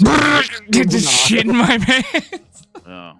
The Chinese would be just- so disappointed. They would never let me party after that behavior, dude. I remember I kept getting up on some fucking flight me and the wife were taking, and the lady literally asked to move seats because I kept getting up to go vape in the bathroom. You know what? And she's like, do you have diarrhea? And I'm like, yeah. Yeah, that's what happened. My ex, so Siberia is the one with like every pouch is like 8 cigarettes. She used to put 2 up here and 2 down here. It's fucking nuts. Hell yeah. Fuck yeah, dude. What a Fuck savage. yeah.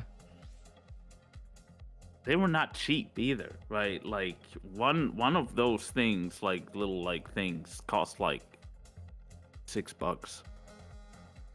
What's the new one that everybody's super hyped on? New tobacco like thing that you put in your mouth that like people are really like. It's the white one. It's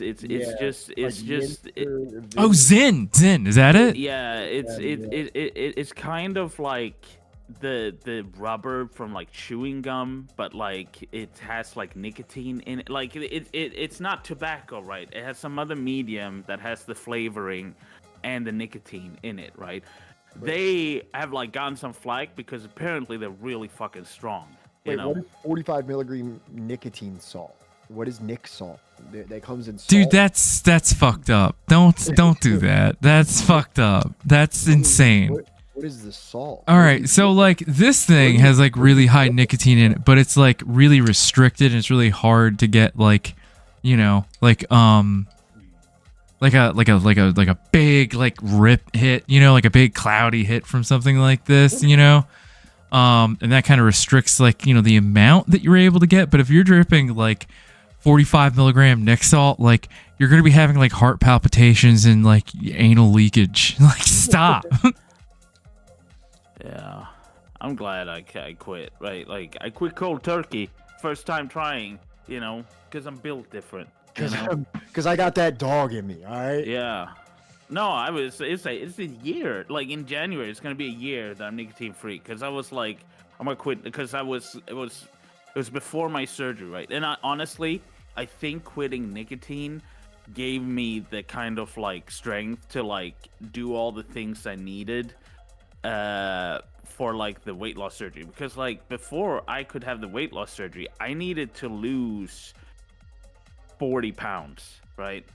And I did that by just drinking liquid food for 51 days, right? I don't think I could have done that, had that discipline, if I had not like gone through like just quitting nicotine. Just like I had 2 pouches left and I was like, this is it, right? I had them just to like, well, just in case, right? But I never touched them. I ended up throwing them away. I don't know if I could do that. I'm telling you right now. Like it's difficult. Like it's difficult the first like 2 weeks. Like it was difficult, but then you just kind of have like flare-ups of kind of like, oh, that would be good right now when you're like bored, and it usually would do. Like I've gone like off and on like vegetarian, pescatarian years at a clip, right? I can do that, right? Just cut out meat, for like months at a time. But like I don't know about like the one thing I'm worried about in terms of like Ramadan, right, is like, am I gonna be able to fast where it's just like I can't even drink water? I feel like I could do better not drinking water than I could not drinking coffee, to be honest. I don't know. Coffee already is something that's just like without it, like I am nasty to be around. Do you know what I think I'm the most addicted to? What? Carbonation. Really? Like, yeah, but that's easy. Carbonation, you can get just carbonated water, like shit. Yeah. I know. I love carbonated water, but it is because like the carbonation, right? Like I need the carbonation, right? Like, dude, there's this new soda. It's not like soda. It's like kombucha soda. It's like called like Olipop. Have you heard of this, dude? Never. It is so fucking good. It is so good. Let me see. Hold on. Olipop. Olipop. Right. Let me see what like the description of it is. Olipop. They have all of the flavors: root beer, grape, vintage cola, all that shit. It's the clinically packed digestive health beverage that meets consumers' real-world taste preferences in a delicious soda alternative that benefits the microbiome, digestive function, and metabolic health. So it's like if they took a fucking kombucha and actually made it like essentially taste like Coca-Cola and root beer and fucking grape soda and all that shit. Dude, I got them out of a health food store. They were so good, and they have like no calories in them because they're like more of like a fermented tea carbonate than like actual soda. I just drink carbonated water or sugar-free sodas. Well, I'm telling you, man, if you want to step that up to the next level of health, check out Olipop, dog. You're about to be working at a grocery. Isn't fucking kombucha like mushroom, like mold or some shit? Like everything's mold when you think about it. It's yeast, dog. No, But kombucha. yeah. It's literally from like a yeast. Fermented. Yeah.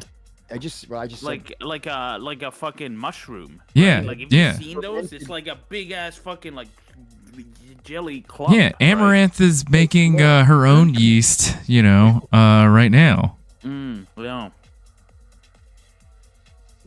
Can you make kombucha out of amaranth yeast? I mean, I don't see why not.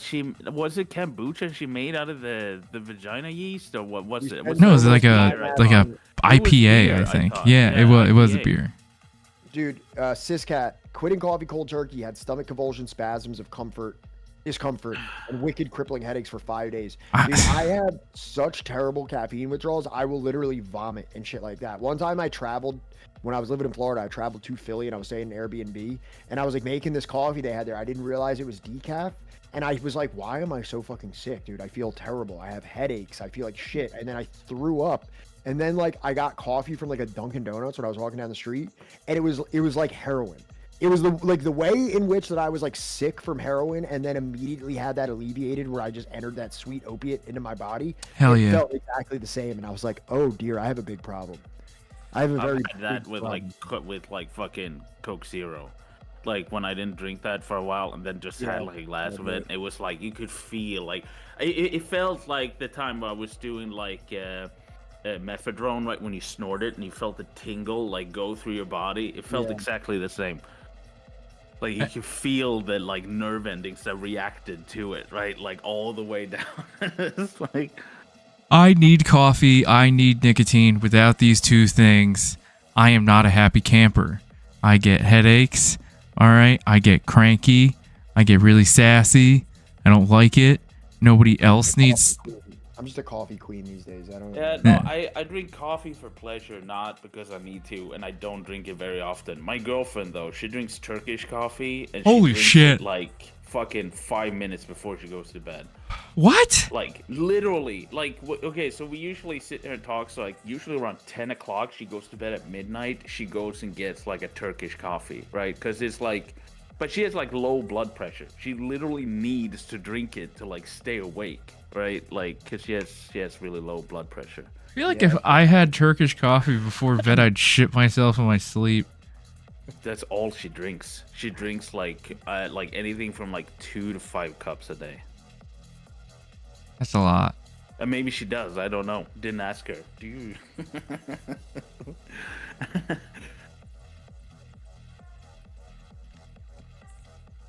Oh my god. I feel so bad right now. I'm dying. I might actually die. You're not gonna die. You're vaccinated, aren't you? Well, it's not COVID, You got but the I got the man flu. Oh, you've got the Nobody's man flu. ever been this fucking sick ever. No, dude, we've all been this sick. I mean, honestly, No. dude, that's the number one reason why I just kept wearing the mask is because like I don't want to ever get the man cold again. My ADHD caused that when I used to drink caffeinated coffee. Caused which specifically? That sickness and stuff? That illness. So, I have Mama M Media. Are you currently on any kind of like medications for ADHD? Are you willing to mail Pat some of your medication for a trial run? For science? Yeah, deal drugs over Twitch. That's No that's medications. great. Were you ever on medications? I'm just curious. I was on Adderall for 9 years as a wee lad, all the way up until high school when the real drugs started. I did an ADHD test and I fucking aced it. Okay. Not for ADHD. Okay. Yeah, I was just a wee lad in first grade, and they were like, "This kid needs something. Something needs to change here because Something's wrong. this isn't acceptable. Whatever's happening with this child is unacceptable. So let's put him on amphetamines for the next 9 years, and we'll see what happens. And then once he starts smoking weed, then he'll stop. Then he'll. I was in the mental hospital for 7 weeks when I was like 22, maybe. Yeah. Mm-hmm. And they tested everything there, which is like they did an IQ test, they did the ADHD, autism, like everything. And it was funny because it was like it took like 3 sessions for all the tests to be done. And I remember like I was answering questions and so on, right? And then I stand up to leave, and I catch a glance of her notes. Just like a quick glance, and the only thing I see is psychopathic ? I was Nice. so fucking paranoid all day. I was like, I would know if I That's was. part of the like, test. Grom, that's part of the test. They let you see the word psychopathic and you see how neurotic you can become over that information. I was like, I mean, I wouldn't know if I was, right? Like, Would there's you? no way I would know. Like, yeah, But would you? wouldn't. Yeah, exactly. it's like, am I faking like, am I imitating other, like, what the, like, I don't, like, so I was like, and then, like, of course, like, the diagnosis, like, no, there was no mention of it, and I was Well, like, I don't think oh my God. psychopathy is even an actual diagnosis, by the way. I think we looked at this up a couple We weeks did. ago. We did. That's good. There is That's not good. an actual That's fucking diagnosis. scared the shit out of me. You can exhibit psychotic behavior, but there is not like, hey, you've been diagnosed as a psychopath. No. Yeah, it's No, all you're made right, up. thank you. Yeah. Man, all that shit, you just need to run. You just need to work, lift weights, and be outside more. And actually, there is no mental health issue. That's what I'm saying, man. It's actually a lie. Testicles. It's a lie. Yeah. Yeah, you just have to eat testicles. Yeah, Yeah. you gotta eat testicles, dude. All you gotta do is munch down some raw fucking like ox nuts. Yeah, dude. Actually, ox don't have nuts, right? Yeah, it's bull nuts, right? Ox is literally What the fuck are you talking about? What are you talking about? No, an ox. Ox is a bull without nuts. What? Wait. Okay, wait. Hold on. One of these things is a cross between a donkey. I don't know if you know this, but there's a cross between a donkey and a horse, right? Which is the one that's a cross between a donkey and a horse? That's a mule. Mule. Do you know that mules can't have they're sterile. children? Yeah, Yeah. they're sterile because of that. Like, because they're two different species that can. I'm sorry, I'm not very great with like genetics, but yeah, they're two different species had that gave birth or created that, and because of that, it lacks the whatever genetic makeup it needs to be able to continue on. Yeah, dude. Same thing as a liger. Ligers can't have kids. They're all sterile. Yeah, Radispi, thank you so much for the that was somebody that panic. Thank you so much, Radispi. That was somebody that was saying that there's like this theory that one of the reasons that the Neanderthal kind of disappeared is because like Neanderthals, we couldn't give birth to Neanderthal babies, but they could give birth to our babies. I mean, like that's something like that where like when two species are just missed one another in terms of like their exact makeup, that they can still like have kids, but it doesn't come out in the way that like. I mean, it's Neanderthals and like it's like I would think that's kind of like different dog breeds, right? Neanderthals and Homo sapiens. I mean, I'm not an expert, right? I might be saying stupid. They're both hominids, so I don't think it's quite the same because Neanderthals and humans don't live parallel. Like I think. No, they did. We did they though. Did at some point, yeah. That's why we have a lot of European people or people of European ancestry or whatever, or they have up to like 5%. What? I just said, don't remind me. What? Of what? European. Oh, yeah. Well, Europeans have like, some a non-zero amount of Neanderthal DNA on average. That means you, Pat. You're European too, okay? Oh no, he's Hibernian, right? He's Irish, so like he might not. I don't know what the average is with Irish people. I know they're distinctly different from English people, I think. Would an Irish person be considered a Celtic person? Celtic, Germanic? I don't fucking know. Pictish? Is that it? Who cares? Whatever. The point is that there's also like 2 or 3 other like hominids, right, that we coexisted or existed around or near or interbred with, like Denisovan, and then there's like 2 others they think. Denisovan, huh? Denisovan, yeah. All we have right now is like a tooth and like a single-digit bone. Oh, imagine if there was like different species of like hominids, dude. Still around? Dude, we would have killed them ages ago. That's, well. Industrial revolution would happen and they would be enslaved immediately, Well,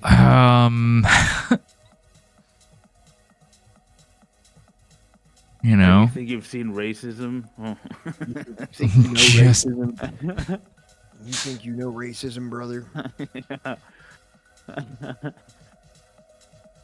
You think you know bigotry now?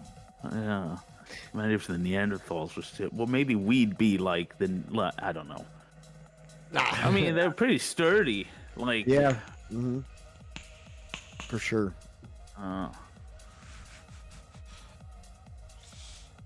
No son of mine is gonna marry a Neanderthal. Fucking... I wish the slur would be like tall. Like you're not coming around here with that tall boy, are you? If Unelectable Airwaves was in here, like, he'd know what the fuck I'm talking about. Dad, how could stop? Don't say that. Yeah. That's racist.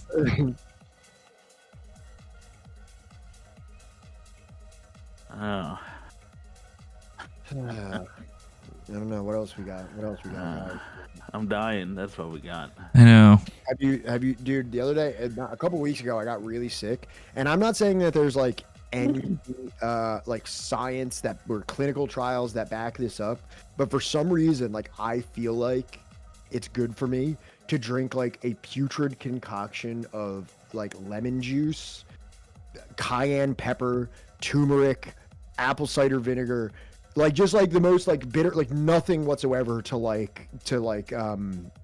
smooth it out or anything like that. Like it feels like you're taking a shot of Fireball, but like more intense. And it's like, yeah, that's what I was doing. I think it's placebo, if anything. Then I mean, there are things in there that's good for you when you're sick, but like, I think a lot of it is overkill, and a lot of it is just placebo in that case.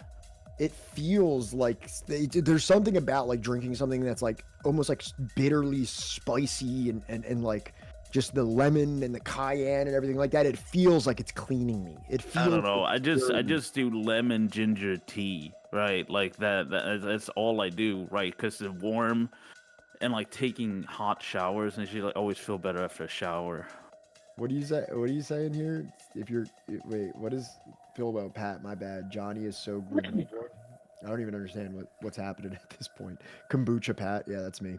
I do like a good kombucha also. And when I get the kombucha, I don't like getting the ones that taste good. I want like the most fucked up kombucha that they have on the shelf. Like if it has like algae and spirulina in it, I'm like, that's the one that I want. Or if it has cayenne pepper or some shit like that, I'm like, give me the one that sucks. Have you ever had those like drinks that's like aloe vera but got chunks of aloe in it? Yeah, I love that shit. The squishy drink. Really? It's like 45 grams of sugar in that thing. Is it really? Oh, damn. Yeah, dude. That's probably explains like how I gained like 80 pounds because when I was living with my ex-wife like back in the day, I was drinking that shit like all the fucking time. There has to be a better way for you to get aloe within yourself than drinking that fucking poison. Drinking like the stuff that's meant for like your sunburns and stuff, like the gel. Yeah. Yeah, Just Pretty sure squeezing that's it in. Food, like I'm pretty sure that's food grade. Is it really? Unless it's perfume. Yeah, because it is literally, I think, just fucking aloe. So you're saying I could eat that if I chose to? I think it's more expensive They than sell you it. It looks like drinking a that big, drink, to it be looks honest. It looks like a big, like a spear, like this, like spear, kind of like a Yeah, cat. it's like a cactus, but it's like the thing is, right? Like it like real aloe is like most of it's fake, you know, like most of the like when it says there's aloe in it, it's bullshit, right? Yeah. So Like, what was 'cause- I actually drinking? I mean, Sugar. that might have You're had drinking aloe sugar in it, and artificial but when flavor. you're like, when it comes to like beauty products at all, really, like anything like sunscreen or fucking lotions and stuff like that, it tells you it has like that fucking rare honey in it or like the fucking aloe vera is 100% bullshit. Sam said, Pat, I used to drink the green monster and all the other types of super green type drinks. I love that. Like if I'm gonna get a juice, I want it. Give me none of the redeeming qualities of like regular juice. Like I want it to be spinach, kale, beet, carrot. Like do not put the pineapple in it. I want it to taste like death when I drink it. That's how I know it's good for me. That's how I know it's doing good things in my body. If it tastes horrible, I know it's good. Yeah, that's my philosophy. It's really not that much better than a Coke, Vika. There was like a it's probably similar amount of fucking sugar in it than a Coca-Cola. But I do drink a ton of Diet Coke, which I know is very much not good for you. I just started getting into diet sodas. No, yeah, but the thing is, it's better than drinking Coke, right? So it's like people freak out too much about it. It's like, would you be able to like quit it straight off? I wouldn't. So like, I'm drinking that. So it's like, Yeah, true. I agree. you know, like Harm reduction. Like, but some people go really far because they're trying to prove points. Like, no, actually, it's like way worse because the aspartame and stuff like it's Yeah, not probably. worse than the amount of fucking sugar. That you're Even if it putting is, with I don't Coke. care. Fucking kill me. I don't care anymore. It's just fucking. But Let me die. the thing also, I don't like drinks with sugar in because it has like it gives your mouth just this fucking. It gives me cotton mouth. Like just. I just don't like the gross calories, fucking- man. Like I don't. mean, like, yeah, I would probably say but that it Coke- also has like a I would- bad aftertaste. Yeah, I would The say like a sugar-free regular ones don't. Coke. I would say like a regular Coke is probably a little bit more enjoyable to me than a Diet Coke, but like it's just not worth 250 calories. Like Yeah. like I'm like I'm already ordering a meal or something like that. So I'm like eating like whatever 500 to 1,000 calories that I'm already probably irresponsibly eating. Now what? I'm gonna drizzle another 300 calories on top of that when I could just get a Diet Coke for 0 fucking calories. Like for me, it's a no-brainer. If I want to drink a soda, it ain't gonna be fucking. I mean, especially also for me, because now I eat. My diet is very specific because I can't eat Yeah, very well, much, right? I like So- the stevia sodas, the stevia cola sodas. But go ahead, Grum. Like the thing is, right? It's like why go through like the surgery and everything like that to like put yourself in a calorie deficiency by eating less if you're just gonna drink the calories, right? Like, exactly. so That's what I mean. It's like, yeah, like if you were just drinking soda on top of like your regular meal, you just don't care. Like, and that's fine if you don't care. You don't have to care. Right. Or your metabolism is like savage, or you have like a savage metabolism. And you don't have to care. I'm not saying that like it's like misbehavior to be doing that. I'm just saying for somebody that's trying, I'm in my mid 30s at this point, that I try to be a little bit conscious of that. And it's like, just seems like a really easy thing to give up. It's like, all right, well, how about I don't have a drink that has calories in it? Like that seems pretty easy. But that's why I like those Zevia colas. They're expensive. That's the thing that sucks, man, is that like if they were just a little bit cheaper, it would be so easy to just replace it. I have a Coke with my meal. Red Wizard, you're a fucking loose cannon. What I'm drinking right now is our Christmas drink, because like on Christmas we have a special drink called julmust, which is like, imagine Coca-Cola, Yeah. but like Coca-Cola mixed with beer, kind of like it has that hoppiness of like beer, but but it's Coca-Cola. It is so fucking good. It doesn't have any alcohol in it. It is a brewed drink. It is a brewed drink. Julmust? Yeah, He says it's better than Coke. But I that one I do sure. Yeah, like Coke as like it's like the leader in sales in Sweden until Christmas. In Christmas they fall off. Like they just have given up on like marketing in Christmas because everybody just buys the julmust instead of Coke. It's like, do you like eggnog? Do they have eggnog in Sweden? No, we don't do eggnog in Sweden. You don't do eggnog out of all the weird things. We do mulled wine, which is a spiced wine that we heat up and put raisins and almonds in it. It's so fucking good. It's like literally liquid candy. It's so good. It is so You good. like eggnog? Have you ever had it? I've had eggnog. It's like, yeah, no. It's I fun. like some nog. No. Sounds way better than the nog of eggs. Yeah, but it's not. mulled wine. Mulled It's a wine. spiced wine. Like, it's so fucking good. All right. Yeah. Of course you would. Moldy wine. Oh, it's a spiced wine, and you heat it up so it's warm, and then you put raisins and almonds in it, and they suck up the shit, right? Like the juices. Oh my god, so good. Fuck. The fact that you just said raisins, right, means that like my wife, I was telling her about how like, maybe I should get, because I like raisins. Maybe I should get one of those like dehydrator things to make homemade raisins. Raisins are Just- cheap, dude. just- You don't it's have why to you do don't that. need a Why do you need to dehydrator. do all that fucking work? Like, just buy the raisins. They're cheap, dude. Yeah. I was doing a bit for my wife. Just fucking put them in the oven. You don't need. I'm not actually going to do any of this. good. You're not, 'cause it's you're dumb. not getting into Okay, you food should be raisin, shamed for even saying it. artisanal raisin production. Yeah. Because like we're joking around how like that store-bought stuff. Wouldn't touch Yeah. I it. fucking I fucking worked my ass That off ain't a to eat real. raisin. That's been a real raisin. she'd come home to I got a me raisin that'll blow your fucking hair back. with this Fucking elaborate costs setup. 5 times as much as buying the raisins. Our Yeah. tiny It kitchen, also takes 6 months for me to make a bag. our entire kitchen I looks like a grew them myself. disaster. Right here, I am dehydrating these fucking grapes and shit. Yeah. Be like, just for her to be like, no, these are fucking disgusting. Why did you fucking do this? You're like, yeah, we'll Yeah. wait till the prunes are done, and then we'll hear your. Oh fucking no, she already is just like not about prunes in any way. What about like you could also, I guess, like dry like apricots. Dude, and, like, no. mangoes. She doesn't want Right, she's right. not about it. dried fruit is not good for you. You shouldn't like Yeah, it it's has all way, a sugar. lot, way too much sugar, and you Yeah. eat like because if you eat an apple, right, like it has a lot of sugar in it, right? But you But can it's eat bound to way more fiber, right? It's bound dried to fiber, fruit. right? Right, Yeah. Tom? It's bound to the fiber.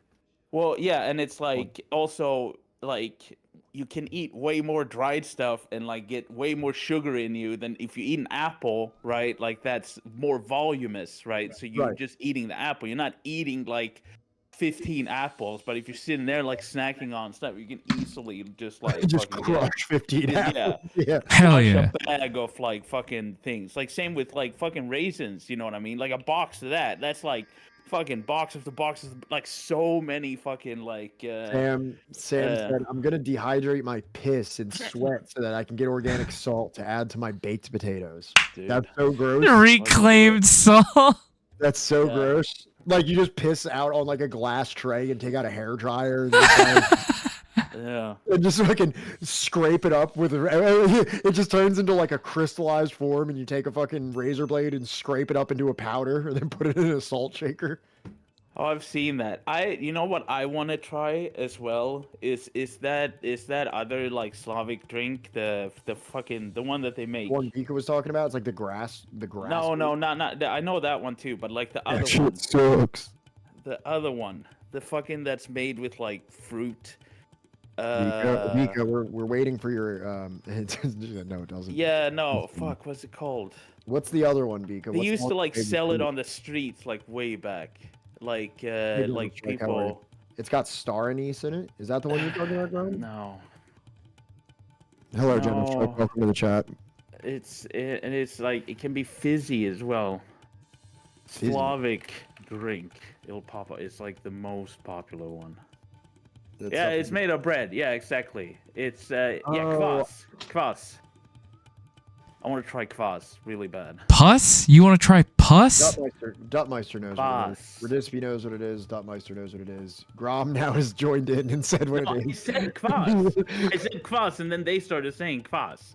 So you have to go in God. chat and say like I'm also here and saying it. Yeah, I want to try that because it looks good. It's like with like dark bread and like fruits and stuff like that. It's like a way to preserve, like when you have like berries and stuff left over, you just make it with that, and then like the Berries bread. laying around. Kvass. Yeah, Pus. Boom. Kvass. Slavic drink like a compote made from berries and fruits. A compote. Compote. Very nice. It looks good. I think it can have alcohol in it. Radisby's got one on hand. Radisby's strapped up with one right now. Oh, I could Jägermeister, do with some fucking right? Jägermeister right now. Jaeger is like a thing that's kind of cool for like a second when you're 14 years old, and then you realize that it barely has any alcohol in it, and you'd just do better. Just It's not- literally cold medication. That's what it always was. What, Jägermeister? Yeah, Jägermeister's cold. Like that's what it's like used. It's for. not like cold. hard liquor. It's not like hard liquor. Like when I started getting into drinking, I was like, we thought Jaeger was cool, and we'd make little Jaeger bombs and stuff like that, and we would get it. And then it's like you realize that it's like 20% alcohol as opposed to like the vodka that we could be getting in a jug for $12, and we could all get alcohol poisoning in the woods. What's the word I'm looking for Yeah, here? that sounds horrible, Vika. I'm sorry. I used It's to like drink root beer. Jägermeister Root because I beer liked sucks. that it tasted like cold medicine. You could just drink cold medicine. It's a lot cheaper. I also did that too. I actually don't mind the Jaeger bomb itself. I think the Jaeger bomb tastes pretty good, to be honest. But it's just so much liquid and it's so expensive for such a little amount of fucking alcohol that is in it. I was like the guy who like when I would be out at a bar with friends, and I was deep into addiction by the time I turned 21. Like I turned 21 in a rehab facility. When I turned 21, I had already been a convicted felon. I had already been to jail twice, and I turned 21 not at a casino, not at a bar, not at a strip club, but in a rehab. And so Oh yeah. I always had a very weird kind of relationship with drinking in a bar and bar culture because my mind had already been tainted with drugs. So like if I walk into a bar, I'm like, they want how much for a beer? Yeah, I'm They not want- paying They that. want how much for a shot of alcohol? I'd rather just Yeah. walk back out to my car and keep drinking out there and then come back Exactly, in you know here. what I mean? Like dude, there's been times where I went into a bar with a book bag with Four Loko. I would buy one beer and then fill up the glass under the table with Four Loko and sit there and drink it with friends. No, On the I never rare nights understood that I would bars. step out. Like, yeah, but I never got into drinking. It's like icky to me. So like, it's for me to drink something, that has to taste like candy. You know what I mean? So it's like, but those are the dangerous ones because you're sitting there like just like you usually because at like midsummer stuff is a big drinking holiday. I'd be sitting there and like usually the ladies would have all these like drink mixers and stuff like that. They make these cocktails and I would like, oh, give me one, and I'd sit there and drink it, and then I stand up and it's like, ooh, like. They're fucking sneaky bastards. But like, if it tastes like alcohol, I'm just like, icky, right? It's like, same with like rum and Coke, and it's like, oh, that's so good. I would rather just have Coke, Why ruin it with the rum, So like, when I drink, it's just to get drunk, right? Like, I want to get it over with as quick as possible. Mm-hmm. Yep, that's how an alcoholic likes to do it. I don't barely ever drink. Yeah. If I drink, it is to get drunk. And I drink maybe once every 3 years. If I drink, it's because I can't stop. Yeah. If I drink, it's because I need it, okay, for my emotions. Without it, I can't control them, okay? The voices, okay, they are hurtful. But also, I am hurtful the more drunk that I get. Yeah. Yeah. No, food is my addiction. Well, I mean, yeah. Yeah, but you're doing good now. Yeah. I'm in recovery. I'm in recovery from food. I'm not on the hard stuff anymore. Hard stuff. Yeah, like fucking 2 pizzas at 2 a.m., with a whole bottle of like Coke. Not Diet Coke? No, it got dark. It got dark a few days. Just sitting dark. there. It got dark early those nights. Yeah, after a binge test, just covered in grease and just like, Jesus Christ. What have I done? Grease. And the only way to get away from that feeling is to eat more. Okay. Yep. And then you gotta eat your way out of that hole. Yeah. You gotta eat your way out of the hole at that point. Yeah. It's like it's like Austin Powers, like the second one with the fat bastard. Like he actually says something. It's like, I eat because I'm unhappy, and I'm unhappy because I eat. And I was like, watching that. I was like, well, that's the thing about drugs too. It's like the vicious cycle of drug addiction. Like when you're really in it, you wake up every morning and you're like, well, I'm completely fucking miserable. And it's like, well, why are you miserable? It's like, well, I'm a drug addict and it's ruined like every interpersonal relationship that I've had. And I have no real like, perspective in my life whatsoever, or prospects in my life whatsoever. It's like, well, then this seems like a great day to just fucking get absolutely obliterated on drugs and alcohol. And then it's like, well, I use because I'm miserable, and I'm miserable because I use. And they perpetually feed each other endlessly. Yeah. You die. Yeah. And I'm not worthy of love. So, like. Yeah, you can't go. And I'm a failure at everything I do, so why try? Right. Like, you can't go cold turkey on food, except you can, right? Because, like, when I went on the liquid diet, right? Like, that shit was heaven, okay? Not having to worry about food for 50 days, and just like at this time you're drinking this like powder that tastes like chocolate milk, and that's it. When you remember, have to, like, think about, am I eating too much? Am I eating it's just that's the regimen, and it was like heaven for me. Free. I like just Dude, Pat, I had to remind him in his own fucking chat, like, dude, drink your fucking shake. Yeah. Like, you haven't eaten anything yet today. Shake. Yeah, what? No, I mean it's like after a while, it got really tiresome because like the only one I liked was the chocolate one, and it tasted like chocolate milk, right? But it's like after 50 days of drinking just that, it was like I could taste every single component individually in it, right? And it didn't taste like chocolate milk anymore. That's when it was getting rough. Spider-Man. But not having to eat was amazing. I loved it. It was like I was the happiest I've ever been. And now obviously I have a healthy relationship with food. So, Obviously, yeah. It seems like you do. I mean, from everything that you talk about now, since you've had your surgery, it seems like you're doing pretty good with everything.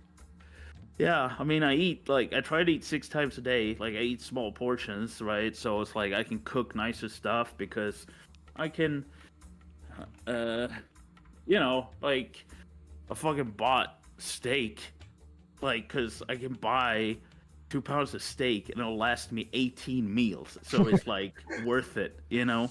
Yeah. It's like, it's like I can have nicer things because I don't get much money, right? Like I live on like $12,000 a year, So it's like, but now I don't eat much, right? So when I cook something, like I made like this stroganoff, right? And then like I put it in containers and freeze it. It's 8 containers, 8 meals there, and I just have to boil rice for it. You were stroking off for a few weeks there, huh? Stroganoff. Yeah. Yeah, and then I made like fucking beef bourguignon. That was good. Yeah, fucking wine, red wine in it. Bourguignon. Like 120 pounds, like a little bit more than that. Hell yeah, fucking, that's crazy. What did you say? What's your overall goal? Like, what's the number where you're like? I mean, I'm quite tall. So 130 pounds. I should weigh 130 pounds. I should weigh around, I think, like around 200, 180, 190 pounds. Nice.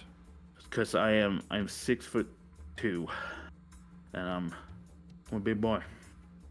But the goal right now is to get down to like right now I'm at 158 kilos, right?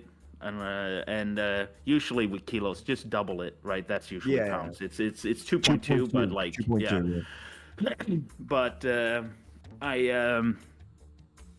I'm looking to get down to like 120 because that's when like I can start thinking about getting a bicycle and the bicycle won't collapse on me, So that's my like current goal because I want to start being a bicycle nerd. Why don't you get one of them thick boy bikes? Yeah, with the big tires. Amount of money. Oh. How about a trike? Fuck. How about a penny farthing? Yeah. How about we get you a penny farthing? Can we start a fund to get Rom a penny farthing? Yeah. Rom, you know what a penny farthing is? Yeah, I do. I'm European. Yeah, I was gonna say fucking most people in America don't even know what the fucking penny farthing is. There's probably at least one dude in Williamsburg, New York, and at least more than one dude in Sweden right now riding a penny farthing. Yeah, well, I heard about it because my one friend is like a fixed gear bike guy. Like he's really into like bike culture and fixed gear bike shit, and he actually like would like read books on like the Tour de France and like bike culture and shit like that. There's actually a lot of crazy shit about those guys, like with like all the steroid stuff and drugs. And you're right, actually dog. A lot of stuff with like the resistance movements in like Italy and stuff like that. There was like protest bikers and shit. Grom, are you all right? Oh, I got the fucking chills. It's all starting. Right. You're none of your arms are going numb or anything, right? Like no, you're no, okay. No, no. Jesus Christ. Starting to shake. Starting to get to the shaking part. Sorry, I didn't mean to interrupt you, Pat. It's just like he started breathing heavy, and I'm just like, yeah. Are you okay? I'm not jerking off. I'm bouncing my leg. No, I don't think you're jerking off. I thought you might be dying. Like no, I'm getting a temperature, and I can feel the kind of like shakes coming on. All right, so I think this is what you got to do. You got to start filling up the bathtub with ice and cold water. Bathtub? Yeah. Bathtub. You don't have a bathtub? Oh, dude, you know what I do? I stand in the shower and like I fucking crank that shit so it turns into like a sauna. Crank that soldier and like boy. when you have it like stuff in your lungs, you're just like clearing out all the fucking like gunk. It's so nice. Yeah, but I do. You can't stay in there for too long because you'll fucking faint. Yeah, I do love a sauna style shower for sure. Yeah, but it's dangerous, right? You can legit fucking cook yourself, It's like slow cook you. I mean, because like when I'm in there, it's like, when you're sick and you get really warm, you never want to leave that, right? Yeah. So it's like, am I going to go out in the cold? Fuck no, right? So you stay in there for so long and you just start like getting a fucking heat stroke. So what you could do is just get like a towel, right? And then put it over your face. And then like, just sit down in the shower and just have the water hit the towel that's over your face. just waterboard myself. No, it'll keep you from. He put himself in his mom's house. No, but today, like, I feel a cough coming on. I don't have a sore throat. I have like the body feels numb, you know, and now I'm starting to get like the shaky shakes, the shivers. Mm-hmm. I think I'm dying. God, watching you be sick really makes me not miss the man cold, like, at all. Oh, dude, it's the worst. And like, this is the third Christmas in a fucking row. Like, I haven't been sick all year, but in Christmas, without fail, boom, right? It's either before Christmas or right after Christmas, and it's like that's your time, right? Like, I always get sick either on like Christmas or my birthday. My birthday being on like one of the biggest holidays in Sweden, which is midsummer, right? Right. So it's like become useless, like on the major celebrations. Those times is when I get sick. And it's my sister's fault, because she was like, "Oh, we're getting over a cold." But let me put it this way: I would go to work today if I had work. Good for her, I guess. But so how does that help you again? That's currently on a plane, literally across the aisle from Hassan Piker right now. They just sent me a picture. Of what? Hassan Piker, yeah. Here, look, I'll send you the picture because it's. Somebody just messaged me and was like, "I'm on." No, that's not my birthday, Srin. Here, Johnny, I just sent it to you. Oh my god. Tell them to shoot their shot and help us out. Yeah, so fucking check this stream out. It's fire. Wait, no, that can't be right. That's definitely not him. You don't think that's him? Show it to chat. Chat, what do you think? I'm not. First of all, where can you tell us who? That's definitely not him. How tall is he? Hassan. How tall is he? Are you kidding me? No. I'm not seeing it. Too chubby. Oh, he's a big boy. So like, yeah. Where is the flight going to? It's going to Israel right now. It's going to LA? Yeah. Or it might be. No, that's not Hassan. I don't think it's him though. No, it doesn't have the right profile. No, it's not at all. It's not at all. It's not even close, okay? And now what's his hair currently like?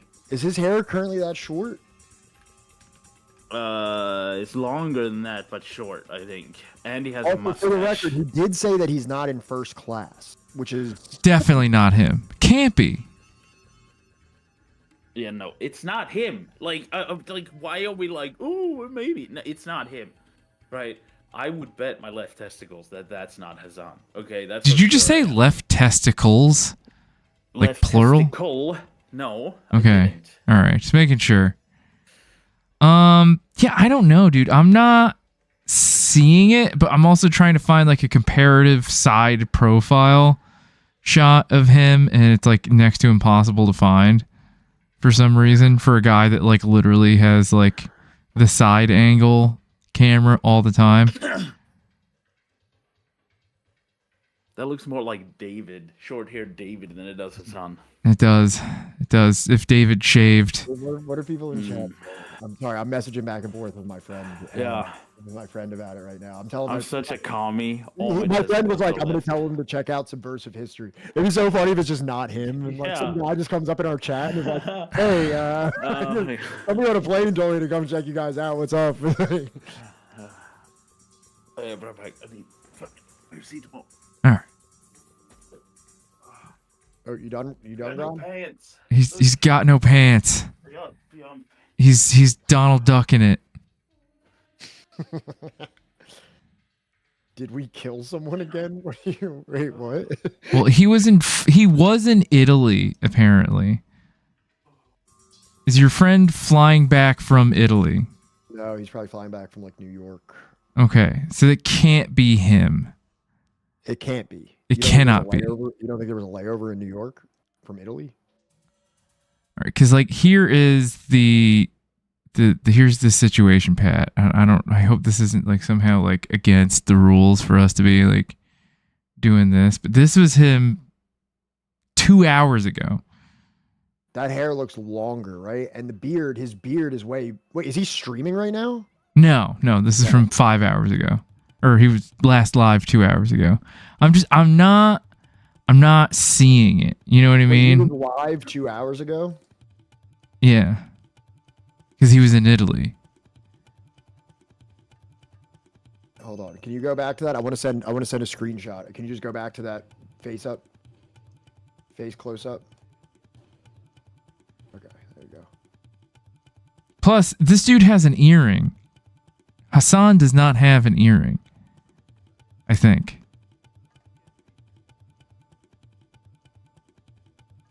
I don't know, dude. I'm trying to do my best, like, phrenology here. And, like, I don't know. I'm just Fucked up. What happened? I don't think it's him.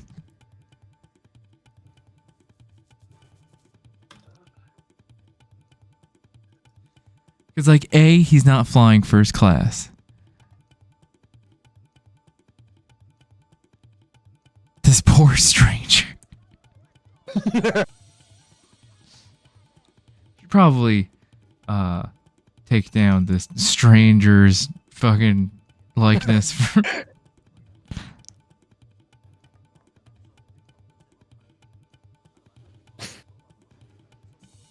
Close though. I'll give your friend that. I'm also pretty face blind, so I can't hate that much.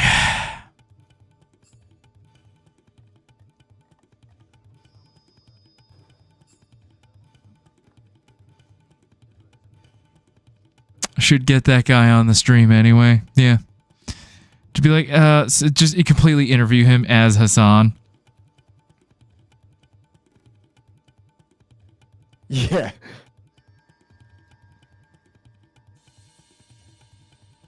Excuse me, sir. Are you Turkish? Yeah. Just tell him to say something in Turkish near him. You're like, hey, are you Hank?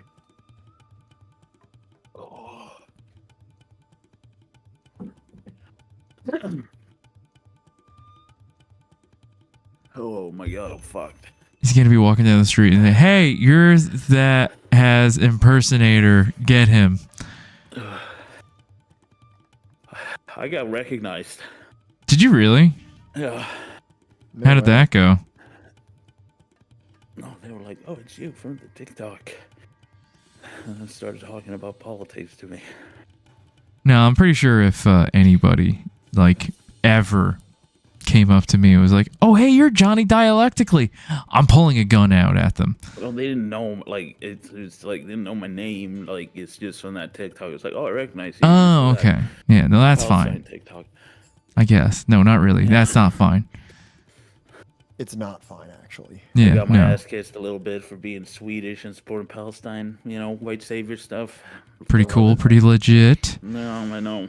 That's why we do it, right? Yeah. Like, To be noticed on the street by strangers. yeah, You guys that's care why we about get out of people bed. in Palestine? Yeah. It's like, I don't care about the Palestinians. I care about saving the Palestinians. Right? Me personally saving them. Yeah. That's how Elon Musk thinks, though unironically, right? Yeah. Like 100%. Yeah, it's because Elon Musk has like the brain power of like a high 15-year-old. Ketamine, man. And the fucking Diet Cokes. I just love listening to you die right now, Grom. Being on Diet Coke right now. Yeah, it's like You want a Diet dying Coke, of bud? Man cold. You want a Diet ASMR. Coke, bud? I just want to like calm down a little bit. I just took paracetamol. I don't have any ibuprofen, unfortunately. You know, you can double dose those things. It's totally fine. What Full is dose of both of them. like birth control or something? Ibuprofen. It's 2 painkillers. You usually get them. You call them by brand names. I think like paracetamol is the one that fucks up your liver. Ibuprofen is the one that's bad for your stomach. But you can take a full dose of both. It's fine. Just take a handful of both. All right. No, but Seriously. like ibuprofen is like you'll fuck your stomach up. You can get ulcers from it, or I like thought ibuprofen was the diarrhea. good stuff. I thought ibuprofen was the good one. I thought Tylenol was the bad. Ibuprofen is like it's not like lethal like paracetamol is, right? But it can give you ulcers. So if your issue is having like bad stomach and stuff, you shouldn't take it, right? But it does have anti-inflammatory properties, right? Which is why it's like especially good for like things like toothaches and like, but you can take a full dose of both of them. Like a nurse will tell you that too. So if you're really needing that stuff and you don't have the codeine laying around, fucking go full dose of both. And you can take that to the bank because I am indeed a doctor. I love the fact that you're like dying as you say that right now. Yeah. The thing is, too, so like my girlfriend's coming like soonish, as soon like which is like hopefully 2 to 3 weeks, and it's like she hasn't been out of the country for that whole time, right? And like I'm not canoodling with people from Macedonia, right? So we're gonna probably make each other sick, just like how You'll be fine by like then. no, I mean sick again, right? Like have you heard of like in Britain they call it like freshers flu, which is like when like the first day of uni, right? Everybody's coming from all over the country, and then everybody gets sick because like you get introduced to like all these like new things, right? So there's new illnesses coming out? Well, I mean, yeah, like they have different mutations of the common viruses and stuff that it's like when you've had like a cold, you can no longer get that cold again, right? What you get is a mutation of that one, right? That's how that works. So they obviously have mutations that you haven't encountered, right? So, you know. And then, like, she's gonna come here. We're gonna be smooshing booties, right? All kinds of stuff's gonna be transferred back and forth. I'm gonna I've get sick again. I know. never it. had that happen. Well, you know. I'm saying it's like fucking you're my wife dating had COVID locally. and I'm Yeah, sleeping maybe right next to dating- her. Yeah, I know because, like, but I'm saying, like, are you dating locally? Like, that's locally, right? You're not introducing new shit, right? Oh, Maybe right, you're yeah. already like. Yeah. Because you got like international cooties coming in. Yeah, exactly. I'm importing cooties. She's going to be bringing back some Swedish nonsense. Exactly. I don't like them Swedish cooties. It's 2023. Everybody's eating ass. Like, come on. International fetal particles.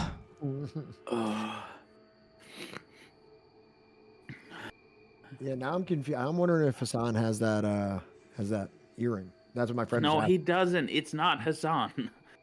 Okay? Listen, I have a well-meaning friend that's like, hey, I don't really know this guy. I just know that you used to watch him. So I'm, Dude, I've been watching Hassan all day. Not gonna lie. This is the first time, actually, I've really watched Hassan. All right, thank you. You've never actually watched this on? I've watched clips of it, but I watched longer ones because I liked he did like a thing with like I like that The Greek food's outside if you can hear me. the Greek comedian. The what kid's out? Oh. Pablo? Oh, the food for Vika. Oh, okay. The Greek like Stavros? Stavros. Yeah, I like him. He's fucking funny. Yeah. I He thought he was was awesome. very funny on another show that he used to be on back in the day. More controversial show than his current. What, Hassan? No. But Hassan had the like fucking man show one, like the dude bro one. Which one are you talking about? Yeah, Hassan literally had like a fucking show that was like fucking man Come down is show. fire. I agree, Zoot. He did like like a fucking bro show. Like Oh, what? Oh, like the Young Turks or some shit? I don't know if it was on the young, but it was like online, I think, and it was like the man show on Spike, right? But it was Hassan like leading it. It was awful. Yeah, I have no idea what the hell you're talking about. The only time I remember first hearing about the Young Turks was when my Bengali coworker, when I was still working at the lab, was trying to tell me about like Cenk Uygur and like the Young Turks or whatever, and I'm like, I don't know, this seems kind of lived up. Huh? I never watched TYT. Yeah, no, I like tried telling him like this kind of sucks. This kind of seems I had a very weird kind of quantum leap in my political awareness. we know. Yeah, we know. Fucking, No, but but like I watched some stuff when he was talking about like the Israel stuff. That's fine. Like I think he's doing a good job when it comes to No, like his absolutely. Israel stuff. yeah, Most Like of he is, most of his he stuff is. is pretty It's good to have like a guy that's unapologetic, like in like and getting like the attention that he is, and it's like, it's good. Like he's winning the arguments, right? So it's like, yeah. I'll be right back. So, yeah, but I don't really watch streams. I haven't watched. You know. maybe like tomorrow when you're in like the grips of death, you can like put on Hassan's stream and just watch it. I'd see. I don't want to watch. I don't like watching streams as they're happening. Right, like. Really? I want to know what I'm seeing. I want to be able to. If something gets cringe or something is like I don't want to watch it, then I want to be able to skip it. Right? Like if you're watching, like I'm sorry, like to everybody here that's watching streams, I don't like watching streams because like if the stream says something dumb, I can't skip it. I have to leave the stream. I just stopped paying attention for like 10-15 minutes, and like the next thing you know, like, oh, there's a new thing happening, as I'm sure chat is perfectly familiar with. Right, chat? Yeah. Yeah, just tab out. Yeah. Just tab out. Yeah. Just tab out, go on Twitter, next thing you know, oh, there's something interesting happening again. But what other I really like he the other comedian I like, he has some very problematic thing and hangs out with some very horrible people. Nick Mullen? But Shane Gillis is hilarious. Shane Gillis is funny as fuck. He's so funny. And I'm somebody that doesn't get too sensitive over like comedy. Like I kind of like understand that there's certain things where like a joke is meant to be a joke, and they're like, you know what I mean? There's ways to like. Yeah, I know, right? But that's the thing. Nobody's offended. It's like they're hacks, right? They're like, oh, cancel culture.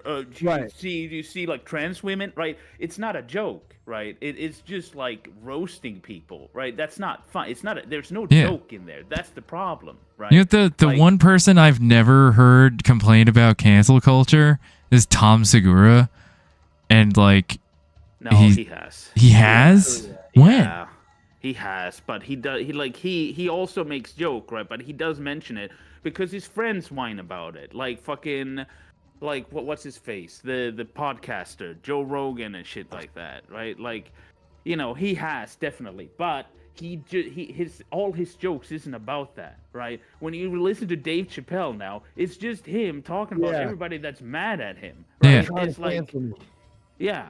Like you're literally Donald Trump right now. Like that's what you are. It's just all turned into Donald Trump, right? It's not fun. The reactionary that broke in half playing basketball, right? Yeah, he had a brutal arm break playing basketball. I mean, I like Segura. I think he's funny. It's not like he's not problematic, right? But it's like he's funny because I agree. he's not, his identity isn't all like there's cancel culture, but he has most likely made jokes like that, right? Right. But those jokes are just not funny. So that's the problem, right? Like it's like so that's what's like with Shane Gillis doesn't really do those jokes, right? His jokes can be kind of like fucking dark and like offensive, right? But they're jokes, I went to a comedy show in Philly, and he actually showed up. He did a surprise spot at the thing. Like it wasn't even like he wasn't on the bill or anything like that. It was like a big surprise. Like everyone went crazy when he came out. It was helium, so it wasn't like a big theater or anything. It was like a small club. And this was a couple years ago. This is before his special came out, and he did that joke about how Navy SEALs are actually pussies and the terrorists are actually the fucking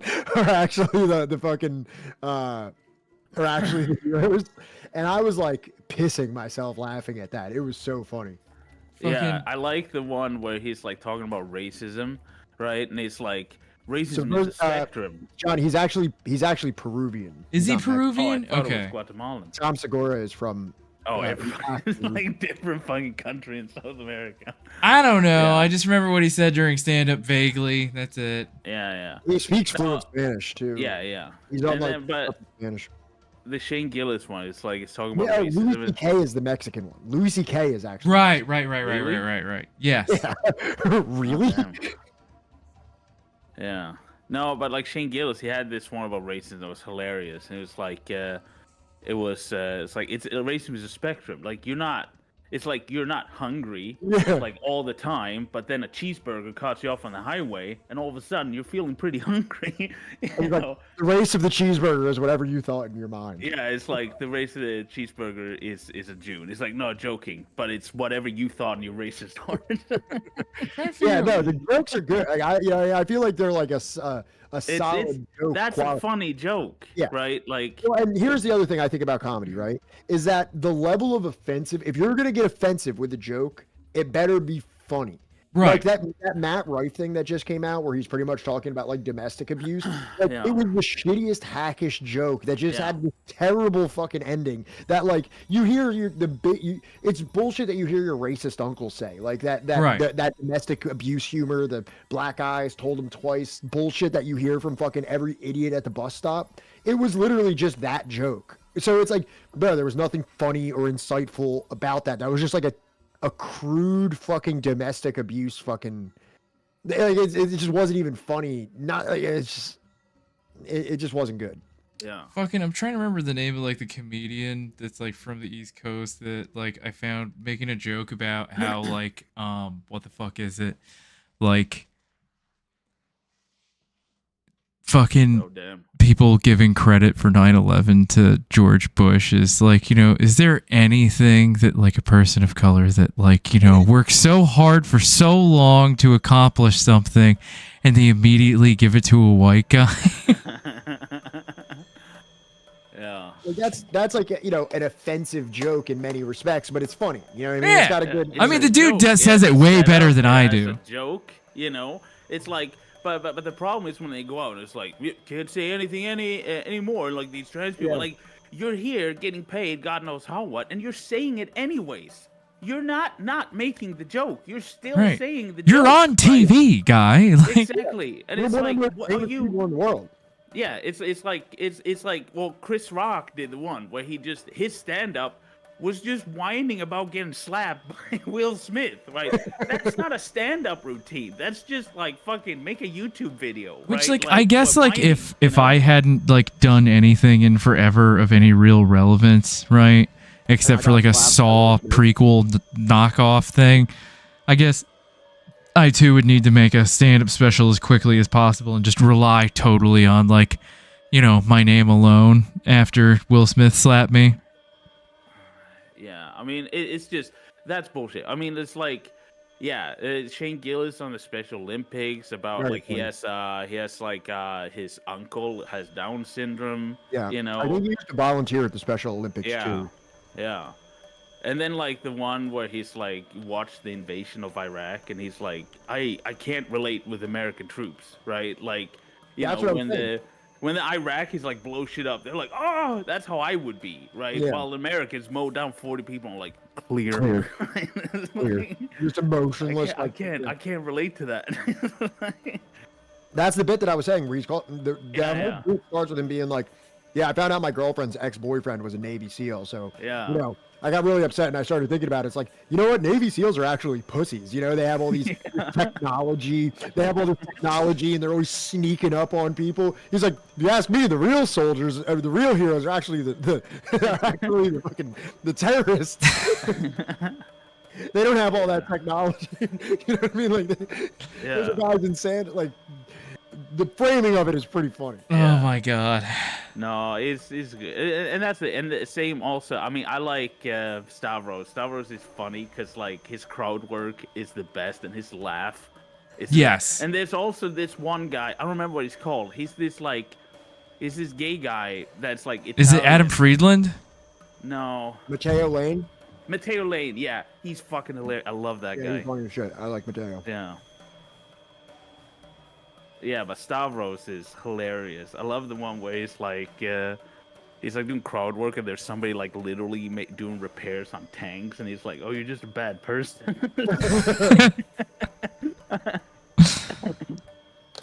Also, Stavros kind of had a little disagreement with Joe Rogan on his podcast, which it wasn't like serious. It wasn't like he was like, "No, fuck you, you're wrong," but like I still haven't seen it, but do tell me. But like, you know, Joe Rogan is for comedians. Being able to go on the Joe Rogan podcast is like such a huge networking and promotional tool that there's probably a lot of people that wouldn't that would not like stand up against Joe Rogan when he's saying something. And the fact that Stav did, I thought that was pretty cool. I thought that was pretty admirable. That like, you know what I mean? Like he wasn't just going to be like, "Fuck, you know, hey, you're here on Rogan. Let's not rub the cash cow the wrong way." You know what I mean? I mean, like, in terms of rubbing the cash cow the wrong way, I feel like he makes money either way because, like, people are going to remember a dude that disagrees with Joe Rogan. It depends on what, I think. Like, I that think too. Joe Rogan, credit to him, he can take being humiliated sometimes, right? But I know there's some people that is never invited back, right? Yeah. So it's like, you know, I don't think that he's like, you know, you have to like fucking like worship him if you're gonna be there. Like, and that's like, yeah. The Majority Report's always joking how he never got he did that libertarian rant on Joe Rogan and they never invited him back. And he begs Joe Rogan, like he goes live and he's like, "Hey Joe, my people have reached out to you. We haven't gotten a response or anything, you know." Who is this again? Dave Rubin. Oh, Dave, yeah, like what the fuck? Who would want to voluntarily spend time in a room with that fucking guy?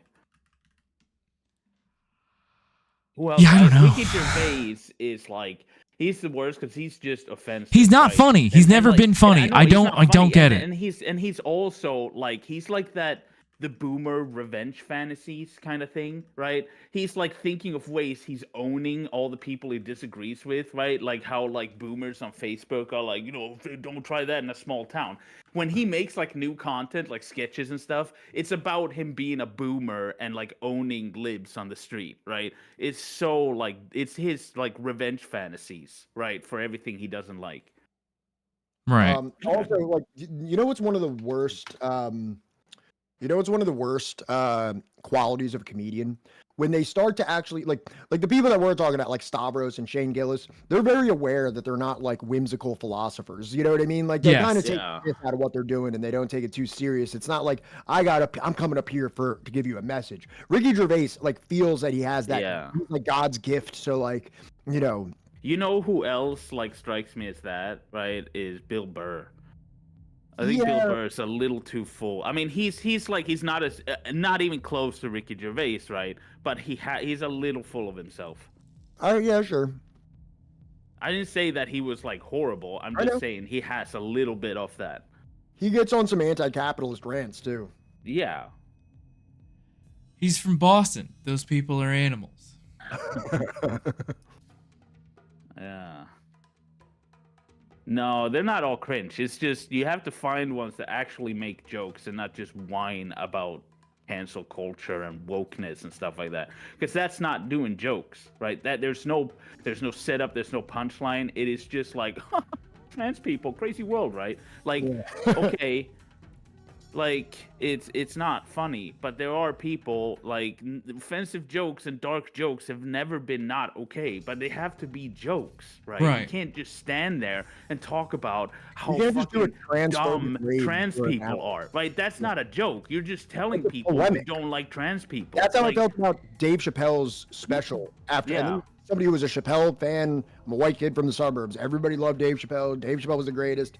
And, you know, when he came back after, like, that shit, he literally did, like, an hour-long... It was a polemic. It wasn't a comedy show. It wasn't, like, jokes. It was, like, a political rant. Steven Crowder is, in fact, the least funny person on earth. I agree. Yeah, and that's nothing. Steven Crowder's version of a joke is dressing in drag. That's his. Like, oh, this is hilarious. And the thing is, right, these fucking troglodytes, they actually think it's hilarious. They're like, oh my god, he's a man, but he looks like a woman.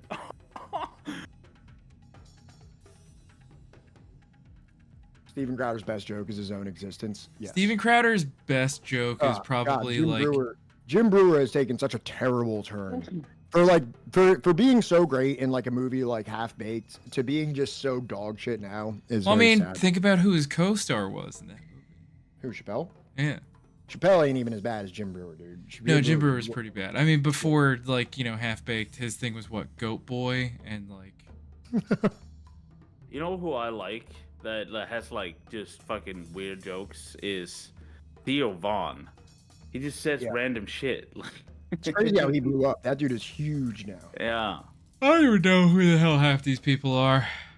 Theo Vaughn, he just does like redneck, yeah, jokes kind of thing. Like, I mean, not in like an old school Bush era redneck style. Like, he's just like, yeah. Like when I grew up, I tell you what, right? Like, it's like just wild stories. My thing is like, I spend so much time following political books, reading political books, watching political videos, like reading political current events, headlines, watching videos, that I need something to cut that with. And usually it's just some kind of like a comedy or comedy podcast, because I need something like hopefully apolitical and like to distract me from the horror that I usually delve into. Oh. Oh, Zoot, gotta go play music for rich people. Oh, at least you're fucking, I hope you're getting paid. You know who What are you doing? You know who I like, right? Like, it's a I British like one. David You probably Cross. don't know. You know why I like David Cross? Yeah, David Cross. I mean, yeah, but he's very progressive. But I like, it was in a British show called Black Books or Black Book.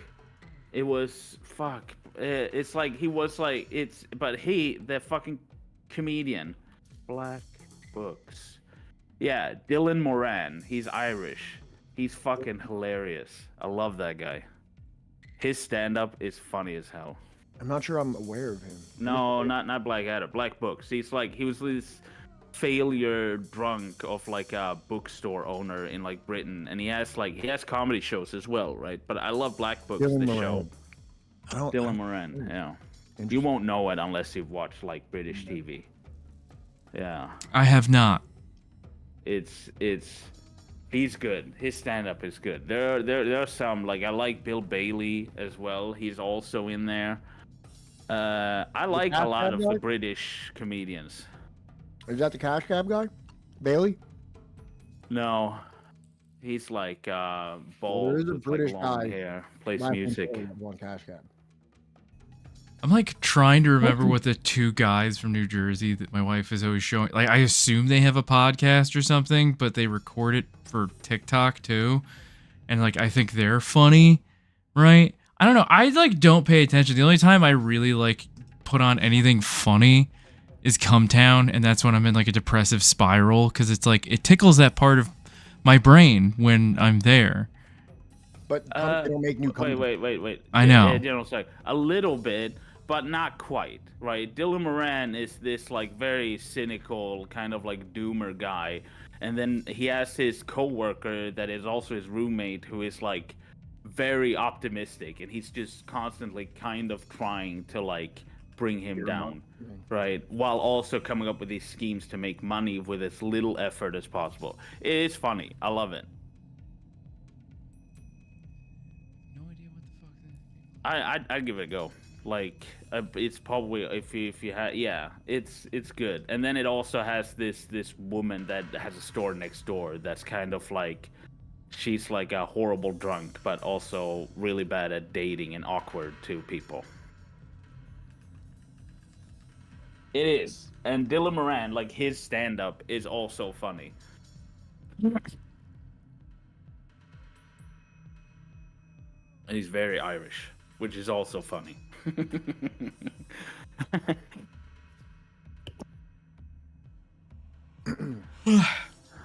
Oh shit, Dave. What's up, brother? How you doing, How was your bud? stream? Good to see you. I don't know who Linehan is. Linehan. Linehan?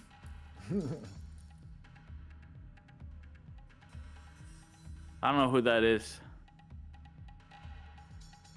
No, Oh, dude, you're good. No need to you're apologize. also sick? Your thing.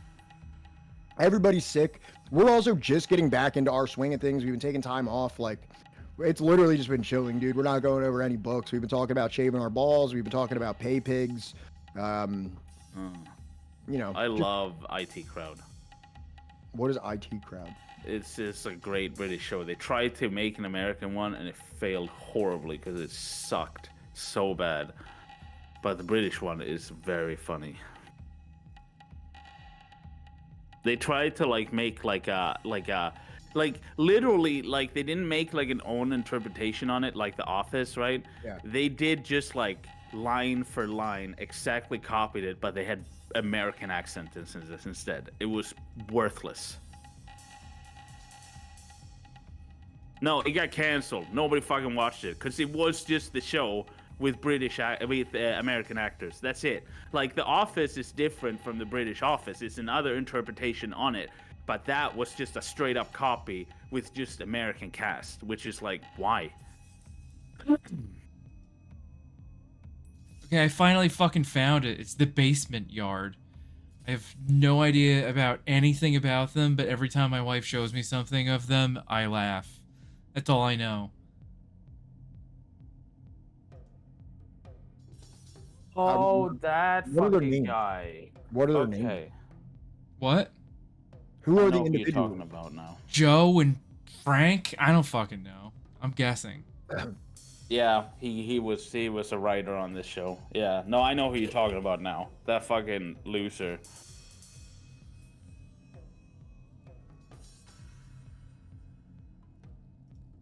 Yeah.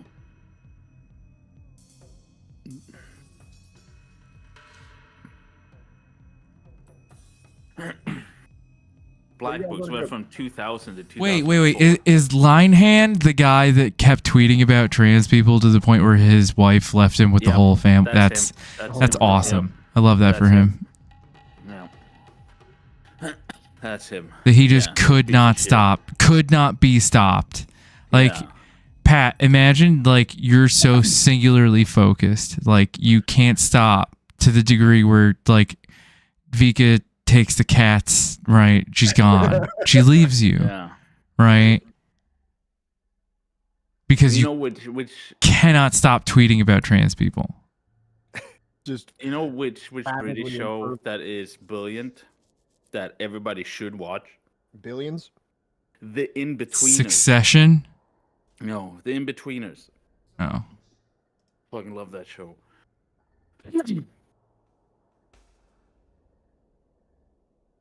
Literally, go watch it right now.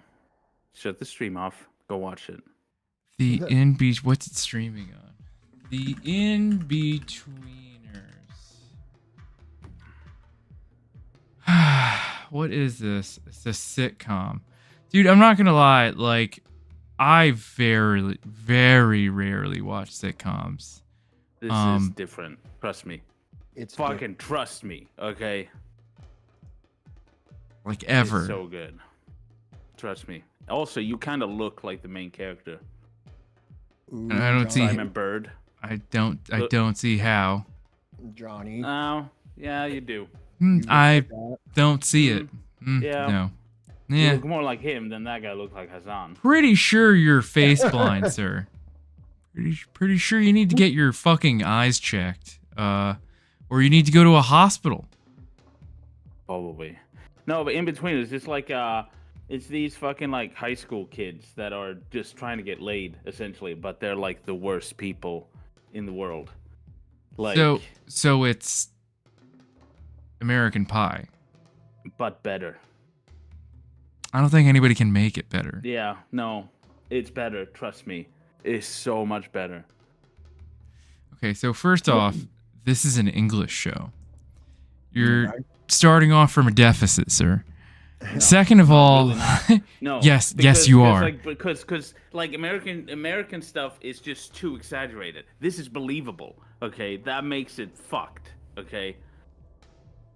Man, I'm sorry, but what's unbelievable about Shameless? other than the fact that it's white They're not people British. and then it's The not British one. The not British one. I haven't watched either.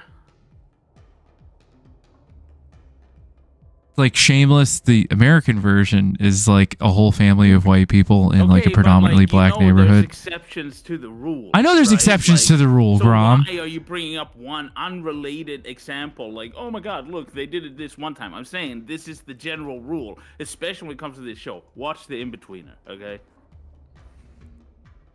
I'll give it exactly 5 minutes, and if I'm not belly laughing, right, in under that period of time, that's it.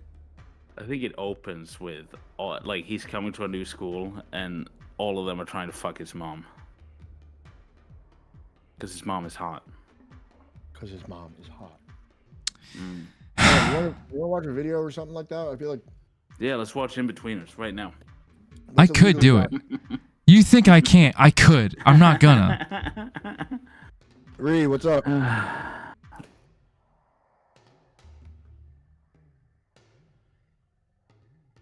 Yeah, Alan Partridge is funny. Greg Davis is funny too. He's in the show. He's the principal.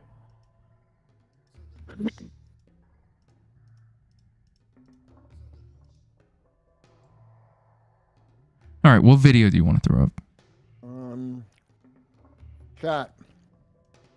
Chat. Which is a good... Let me see. Let me check my YouTube.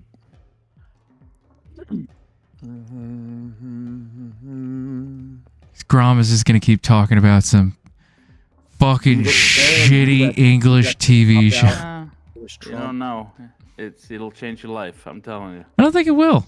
I think it will. I don't think so. Netanyahu admits to genocide accidentally. That's from Owen Jones. If you remember that, like, what's he, like a Trotskyist? Oh wait, yeah, the Trotskyist guy or whatever.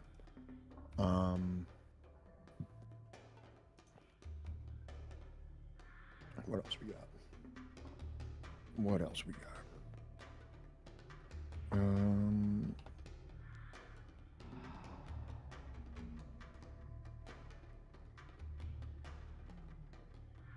U.S. approval in Middle East plummets over Israel. That's breaking points.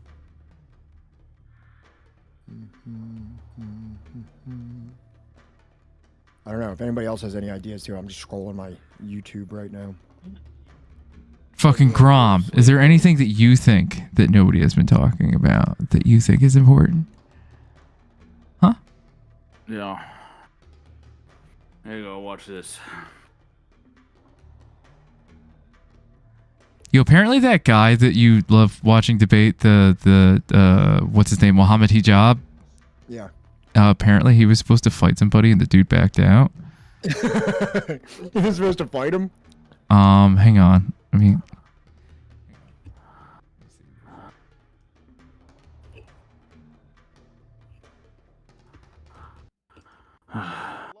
Fucking dying.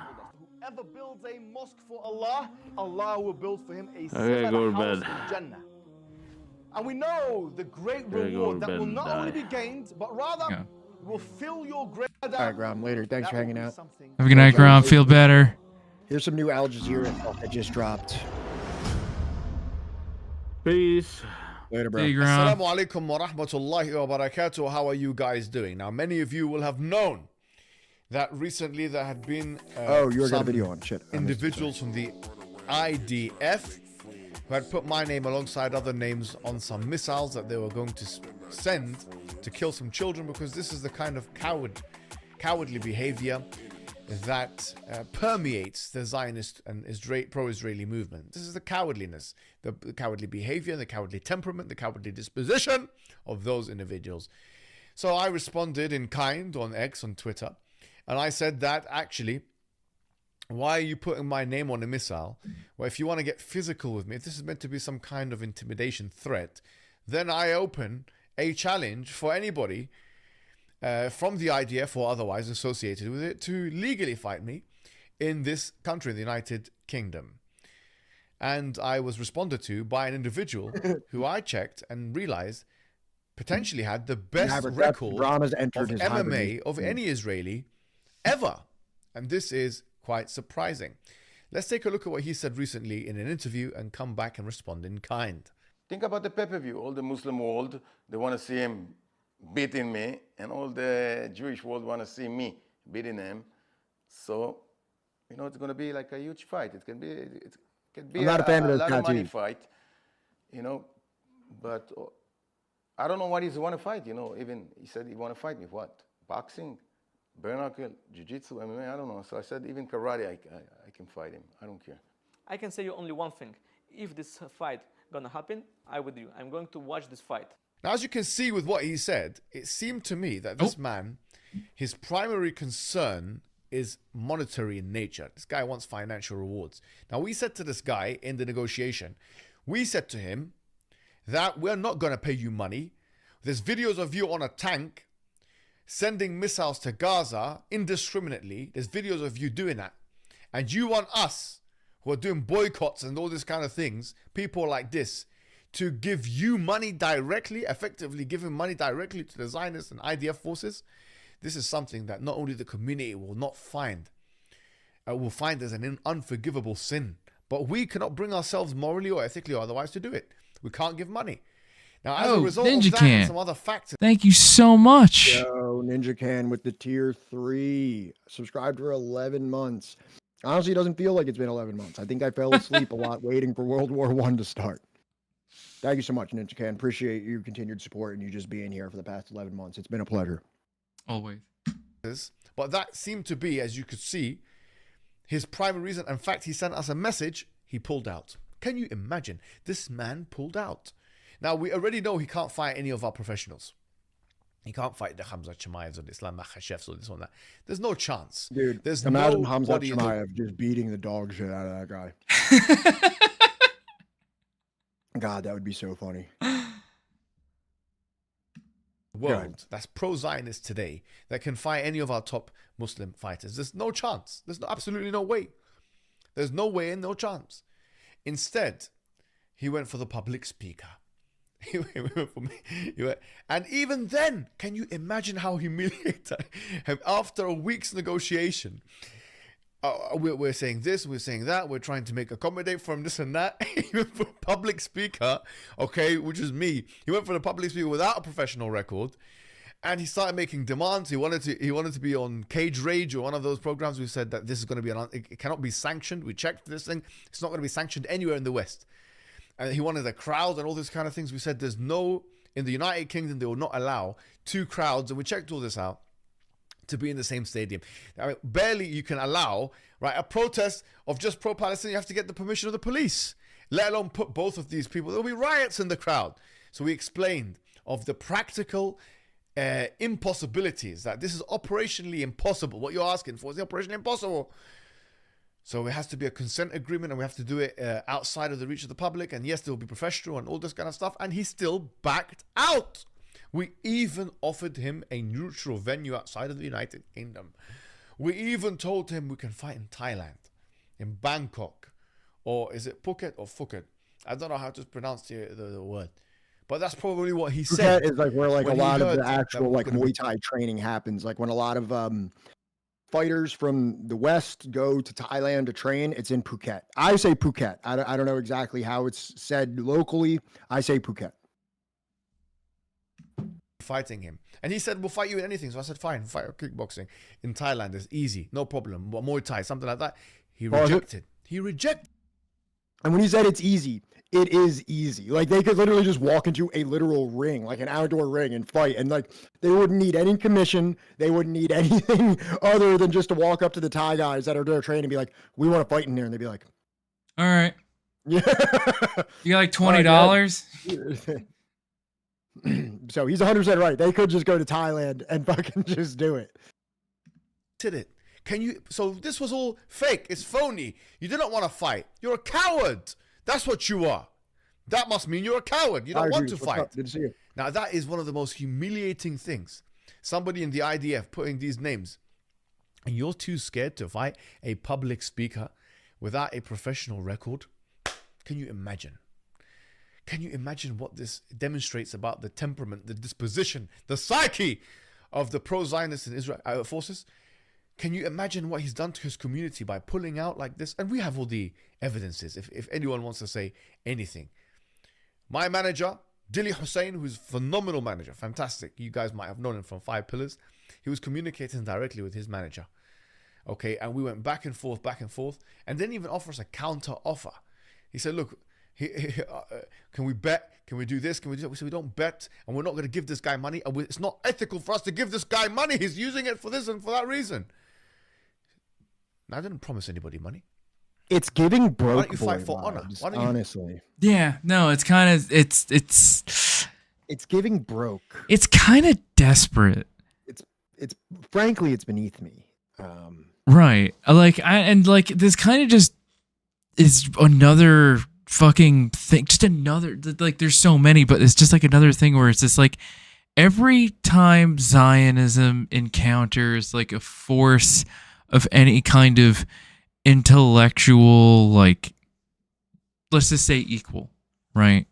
Or even just like a military, not even equal. We'll just say just like any form of resistance beyond like a child, throwing a rock, right? Well, but even that, I mean, hey, those child with those rocks, they can kill people. They got a pretty strong arm, those malnourished, Gazan kings. We might need some snipers to right. The helmeted and bulletproof clad soldiers that we have. Right. Those grandmas going to church, like Robbo, they can break right through the tank wall. But it's just like Randy Johnson, Randy Johnson when he throws the pitch that smokes the pigeon. Yes. I've heard a Palestinian child to do that at the age of 11. Fucking, you give that kid a fucking contract right now. But like, yeah, it's just like, I don't know. It's just time and again, every single time that like, that Zionists, like it's always like just moving the goalposts around until finally, like, it's just like, well, you know what? I just can't. It's every fucking time. And no matter if we're talking about it from like this kind of angle where dude's like wanting to fucking fight, right? For, all intents and purposes, like basically a random dude, right? He like, might be big in like, I don't know, like judging maybe in Muslim circles, like on YouTube and shit, debate circles, maybe, Right, but like, do you ask the average? Oh, I'm sorry, but if you ask the average, hey, Isaac boy, hell yeah, Isaac boy. But like, Thank you for being here if you ask like a random fucking person out on the street right now, right, like, who is this guy? You're like, I don't fucking know. Yeah. Should I know? I don't. Like, I'm telling you right now. So, like, this fucking MMA fighter wanted to fight him, and it's just like, dude, he's retired, right? The fighter? I have no idea who that is. He never fought in the UFC. Can you go down? Does it say in like the video description what the guy's name is? Let me see here. No.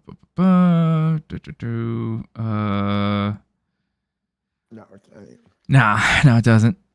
Let me check something. Muhammad Hijab. Fight? Chaim? Doesn't really say. Chaim, looks like his name is. Yeah, Chaim. Hold on. Chaim, Israeli MMA fighter. Chaim Ghazali. He fought in Bellator, which is like the second, like kind of like the runner-up league to the UFC. So it's okay. It is pretty close to the highest level that you can get in mixed martial arts. But is he retired or? He's a third-degree black belt under Renzo Gracie, which is my like kind of like effectively my grandfather. So technically speaking, the dude has like the ability probably to kill this guy. Yeah, well, and also not only that, he's actually his last fight was October 3rd of 2021, and his last 1, 2, 3, 4, 5, 6, 7 fights he's won. So what the fuck is he even worried about? He's on a 7-fight winning streak, which is pretty good. So pretty much the dude is only pretty much worried about like just being able to make money off of it. He fights in Ukraine. His last fight in 2021 was in Kiev. His last fight before that was in Dubno, Ukraine. Fight before that was in Kiev. Fight before that was in Tel Aviv. Okay, this is when he was still in Bellator. Then it was New York. And then 2 more times in Kiev.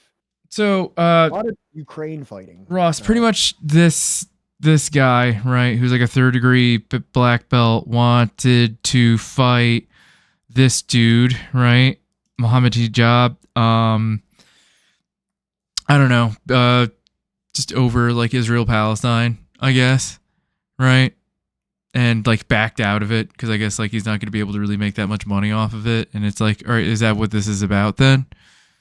Like, do you just want to be able to make money off of this?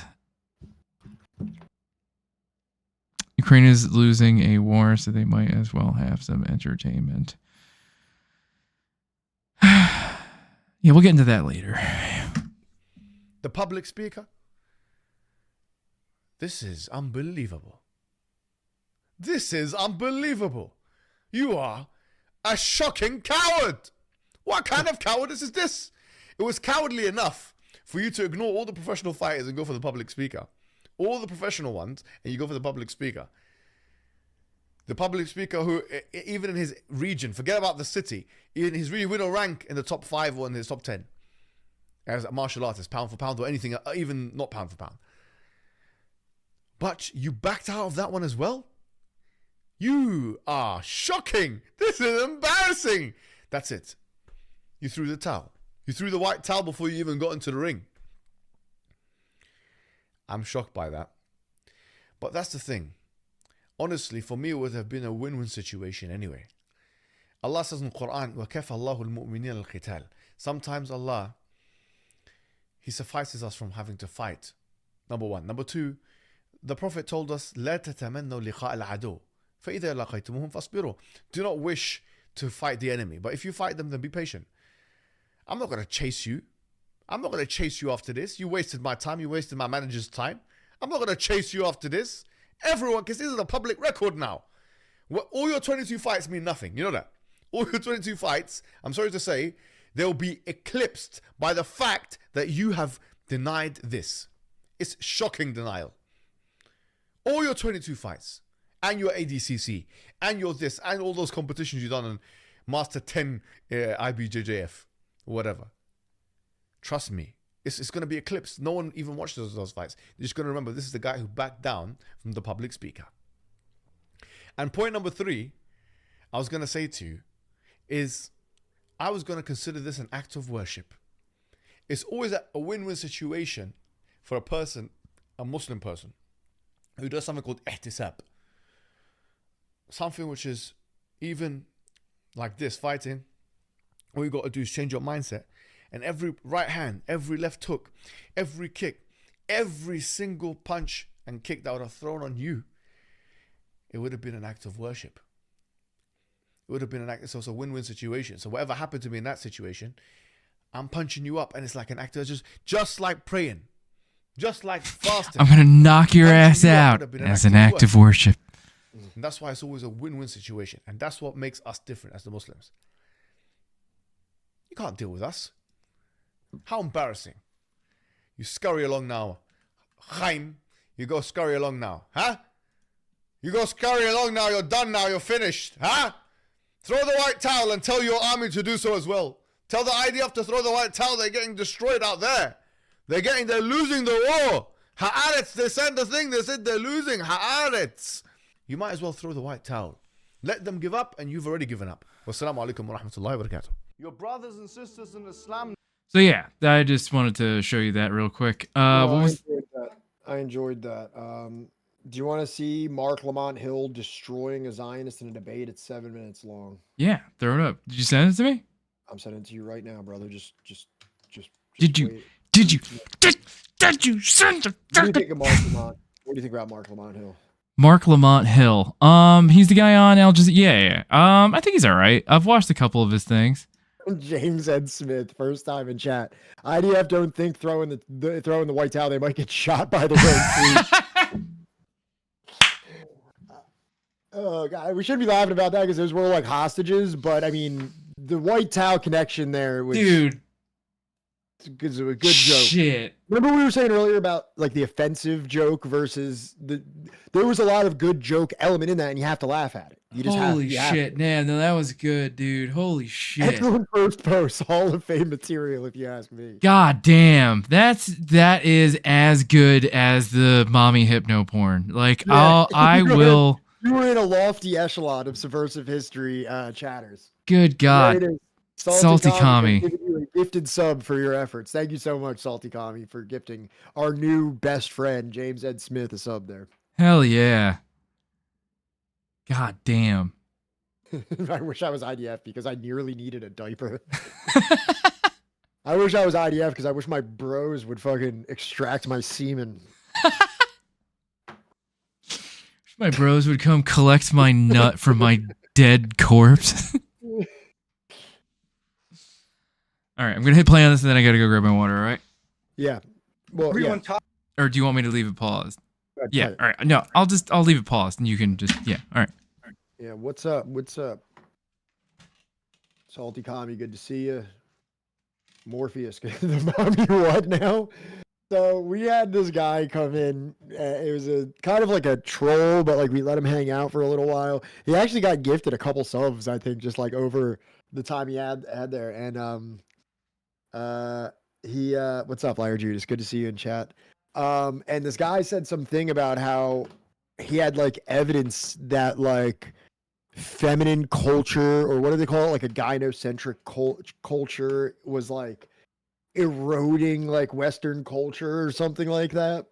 And he sent us like a YouTube link. Yeah, Gideon. Yeah, exactly. It was Gideon. It was Gideox. Yeah, exactly.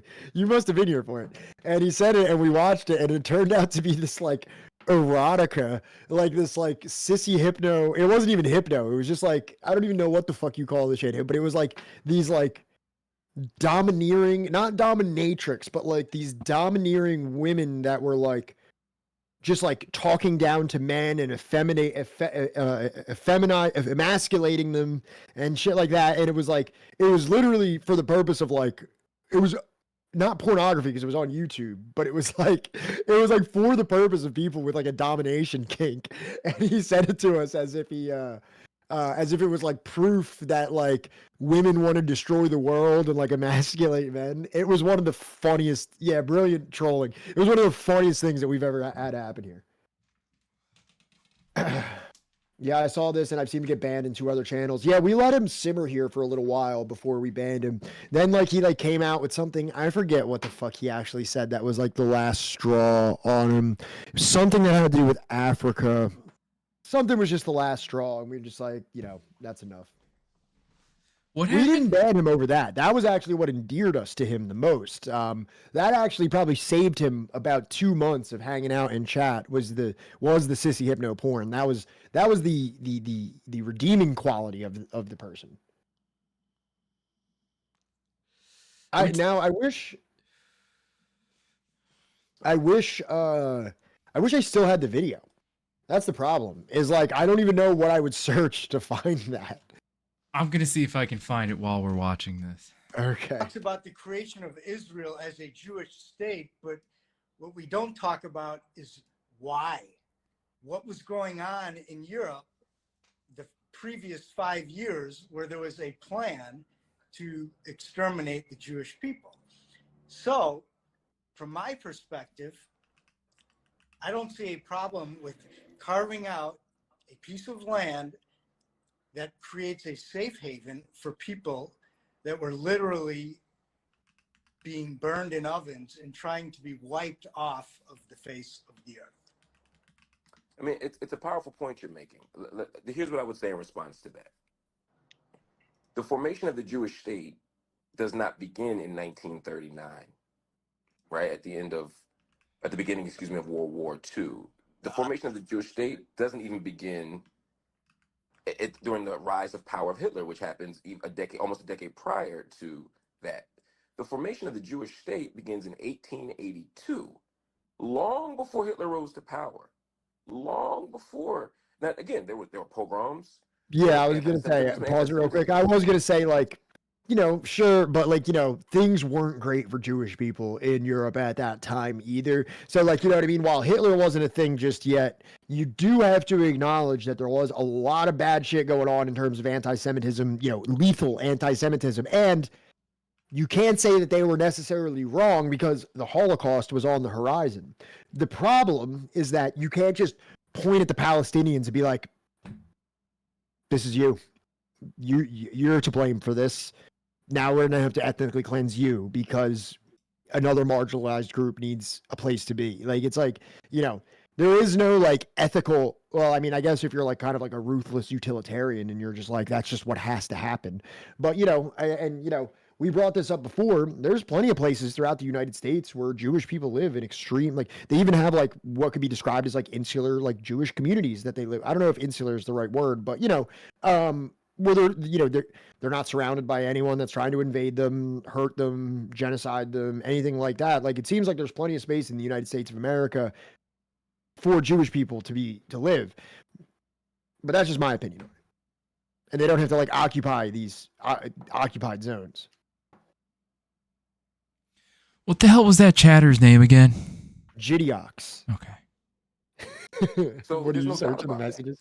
But It was you one of the can't make earliest ones, argument too. that the Nazi Holocaust was the impetus for the formation of the Jewish state when Zionists argue that in 1917 the Balfour Declaration gave them permission to have a Jewish state. Again, 2 decades prior. So we can't make that case. But there's historically I would say that's not true. But there's another point I want to make. I want to get your thoughts on this. Okay. I'm gonna get your thoughts on this. Yeah. The issue for me and most people is not Johnny, people check having the a piece of land check your carved Discord out DMs. that keeps them Sam safe. had this Everybody whole understands fucking that. The problem is that piece of land that was carved out was done at the expense of somebody else. Israel didn't just land in an empty place. It landed in a region where there were already people there, and those people got kicked out, and the ones who stayed don't have equal rights. Why is there such outrage, though, for the Jewish state that is surrounded by, and I know you just mentioned this, but surrounded by several Arab Happy states birthday, or Islamic states? Why is it the Jewish people that there's outrage that we have a flag with a Jewish star on it when there are, as you know, there are tons of countries that have the Islamic crest, the Arab world, like, you understand? Well, I want to. I think my last answer answers that question, but I said I want to push you again because you didn't kind of respond to what I said, which is often what happens in these debates, right? People pivot when you make a point about Israel being a settler colonial project. People say, well, "Why are we picking on the Jews?"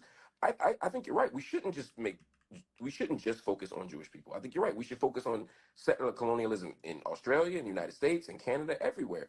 But the answer to your question is, the reason why people are focused on Israel is because it was created at the expense of others.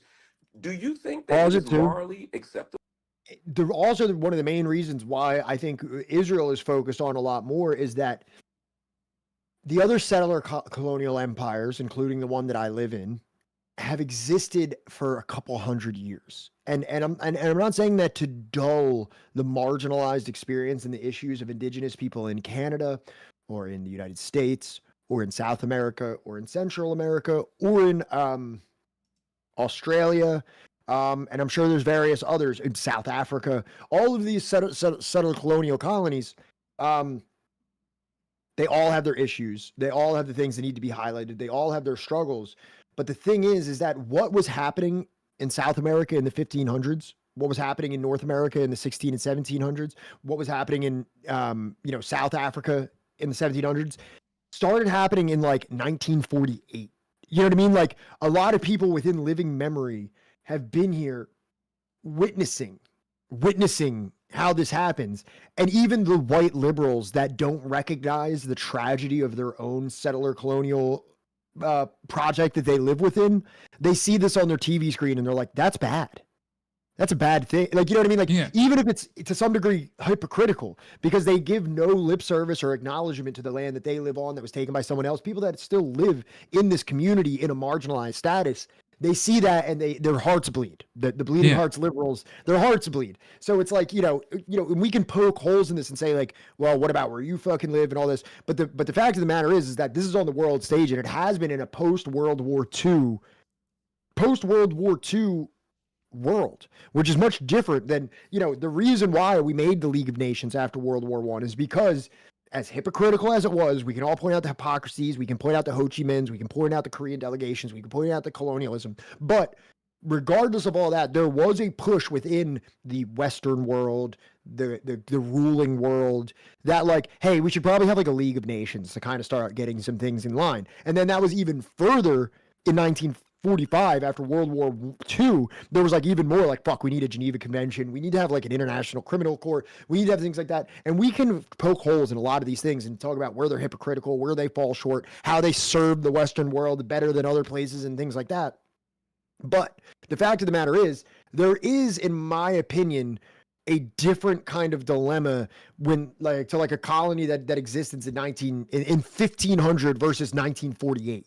You know what I mean? Like, because the world had largely progressed, at least nominally, past that kind of behavior. Whereas in the 1500s, even though its effect was equally as detrimental, it was widely accepted throughout the world that was not only a worthwhile thing, but a positive thing. There was all this white man's burden shit and stuff like that. So like now it's like Israel occurred while the rest of the world was like wagging their finger at like that level of like their own past and like just kind of getting over their own past with all that shit. And then Israel just pops up and it's like, wait, hold on, guys, we decided that this isn't good anymore.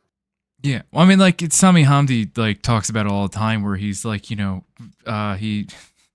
kind of cheekily says, I mean, I don't know, he says that he's like legitimate, but he like praises like Elon Musk, thank you for putting that stupid like homepage timeline thing where it puts up whatever is popular, whether you're following the person or not. Like, right. And like everyone, right, across the Western world, all the Mikes and like, the Denises of the world, right, they're opening up social media and like, at the top of their social media on Instagram, on TikTok, on Twitter, right, all of these things, they're just seeing like, oh, good God. That's a massacre. There's bloody children. They're carrying bodies of babies, right? Rubble. Like, right. Yeah.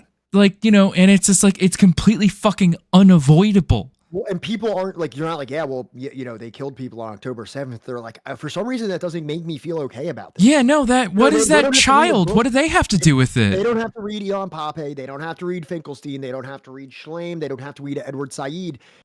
People know, a lot of people know, non-ideological, apolitical people, that when you see that many dead children and when you see that like 95% civilian death rate, and you see these like horrific images of people in t-shirts and open-toed shoes carrying a dead baby running from a bomb site, that are like, I don't agree with that. Right. That's something that or that like they say like, well, what about the Ottoman Empire? What about like the spread of like the Arab conquest? How about that? It's just like normal people, right? I feel like most normal sane people would be like, what does that have to do with the dead children on my phone? Duttmeister, you don't think that the like public opinion has evolved over the past couple hundred years in terms of situations such as that? Like, even if you just look at the difference between like the Korean War and the wars in Afghanistan and Iraq, like public opinion was way more critical of that. Like, and that's kind of what I'm using as a symbol of moving past certain degrees of even the war in Iraq and Afghanistan, right? Even that had a shelf life where Americans that probably some of the same Americans, I'm not going to say all, but like some of the same Americans that 5 years prior were like, we need people to pay for this. Yeah. Like we demand blood, right? Yeah. Only a couple of years in couldn't like do much more of like the like, oh dear God, they're like, bombing funerals and weddings and shit, and there's like, the statistics and figures keep like, coming out in the news about like, how many like children are dying every day. And then there's like the child trafficking and all this other shit, like before people are like, we need to get the fuck out. right? And sure, there are people that are, going to use that argument, but that are also going to be like, well, it's our tax dollars and like, what is it doing and all this other shit. But I feel like still at least like a minority of people that were like, this is just a net negative for those people over there. Speaking of Sami Hamdi, the Moss INC convention starts tomorrow. Are you serious about an autograph? I have to take pics of everything for myself. I can share with Discord. See if you guys want me to pick anything up for you too. Well, if you see any books that you think are interesting that are cheap, that's about it. I just want you to let Sami know that like his words encouraged me to join the Ummah and to move. In his own words, and I hope that he can forgive my communism. But yeah, tell him he got a commie to fucking start taking steps to move towards joining the Ummah. They stopped showing the caskets because it was bad for the approval rating. I do remember that. And Fallujah was the bloody marking point, and also, no, I'm thinking of Ramallah. Never mind. All right, let's continue this conversation here. It's very short. Yeah. To create a Jewish state that ends up expelling 700,000 Arabs, Palestinians, and that right now has creates a system of injustice inside the state of Israel for the minority who are identified as Arab. Do you think that's okay? I don't. But let me just preface one. Good. Okay, brother, I hate how much this dude is smiling. For some reason, I'm really bothered by the persistent smile. Like I don't know if it's giving off like a smugness. It's giving off an undue playfulness to this topic that we're talking about, and like this kind of like, have you got this all? Is this bothering you also, dude? Well, I mean, that's the thing is that it's not just him. There's so many people that like come on to speak on like Al Jazeera or other things, like, and the vast majority of them, there's like this like weird levity to it. Yeah. The only time there isn't is when it's actually somebody that's talking about how we need to bring the hostages home now. Those are so far the only commentators that I've noticed, right? That they don't have this like glib sort of almost glee talking about this, like they can't take the other side seriously or something, and I'm just like, what the fuck is wrong with you? And so far the only person that we've seen actually behave sort of like this, but I think it's in a much different like measured way, right? And it's more, you can tell it's being facetious, is what's his name that went on Piers Morgan? The guy whose wife is Jewish and stuff. What's his name? Fuck. You know what I'm talking about? The Egyptian guy?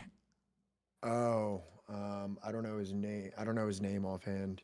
Chat would know. To put him in the chat. He's dabbing in the chat, right? No, not Sami Hamdi. Oh, the guy with the head thing where he's like, yeah, you know who I'm talking about?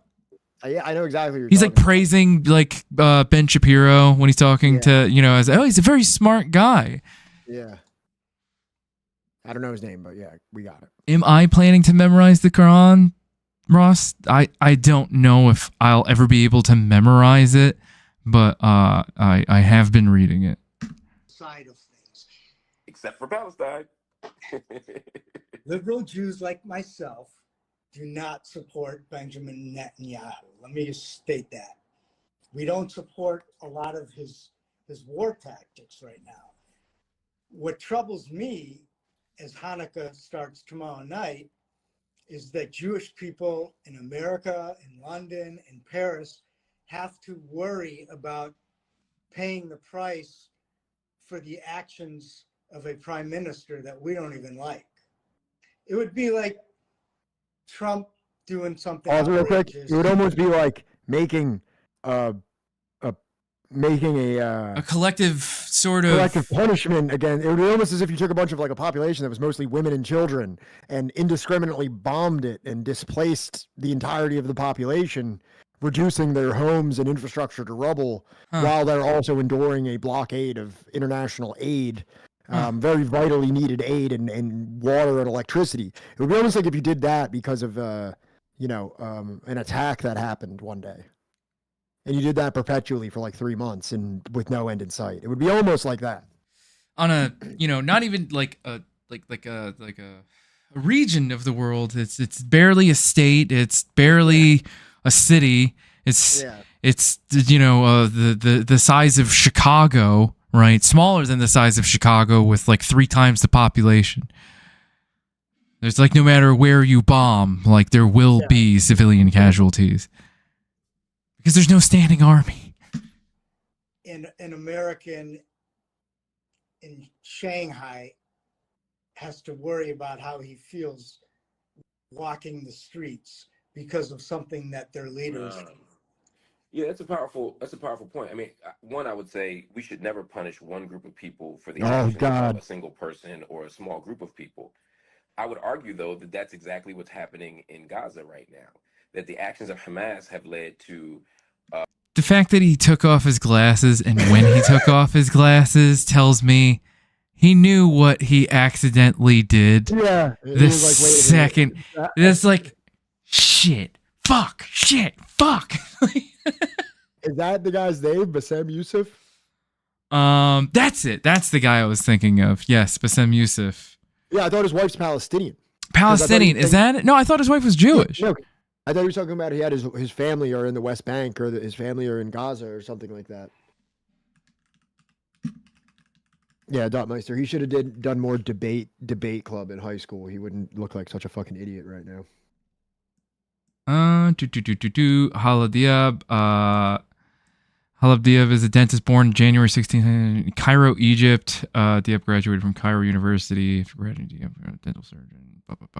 I was pretty certain he said to peers that his wife is Jewish. I'm pretty sure that he's talking about his wife's family being in the West Bank. I think he was referring to them as Palestinian. I could be wrong. I could be totally wrong too. I could be totally misremembering all of that. Yeah, that's fine. You just inserted your own little anti-Semitic version of that. Yeah, there it is. Yeah. Even like as if it's anti-Semitic for his wife to be Jewish or something.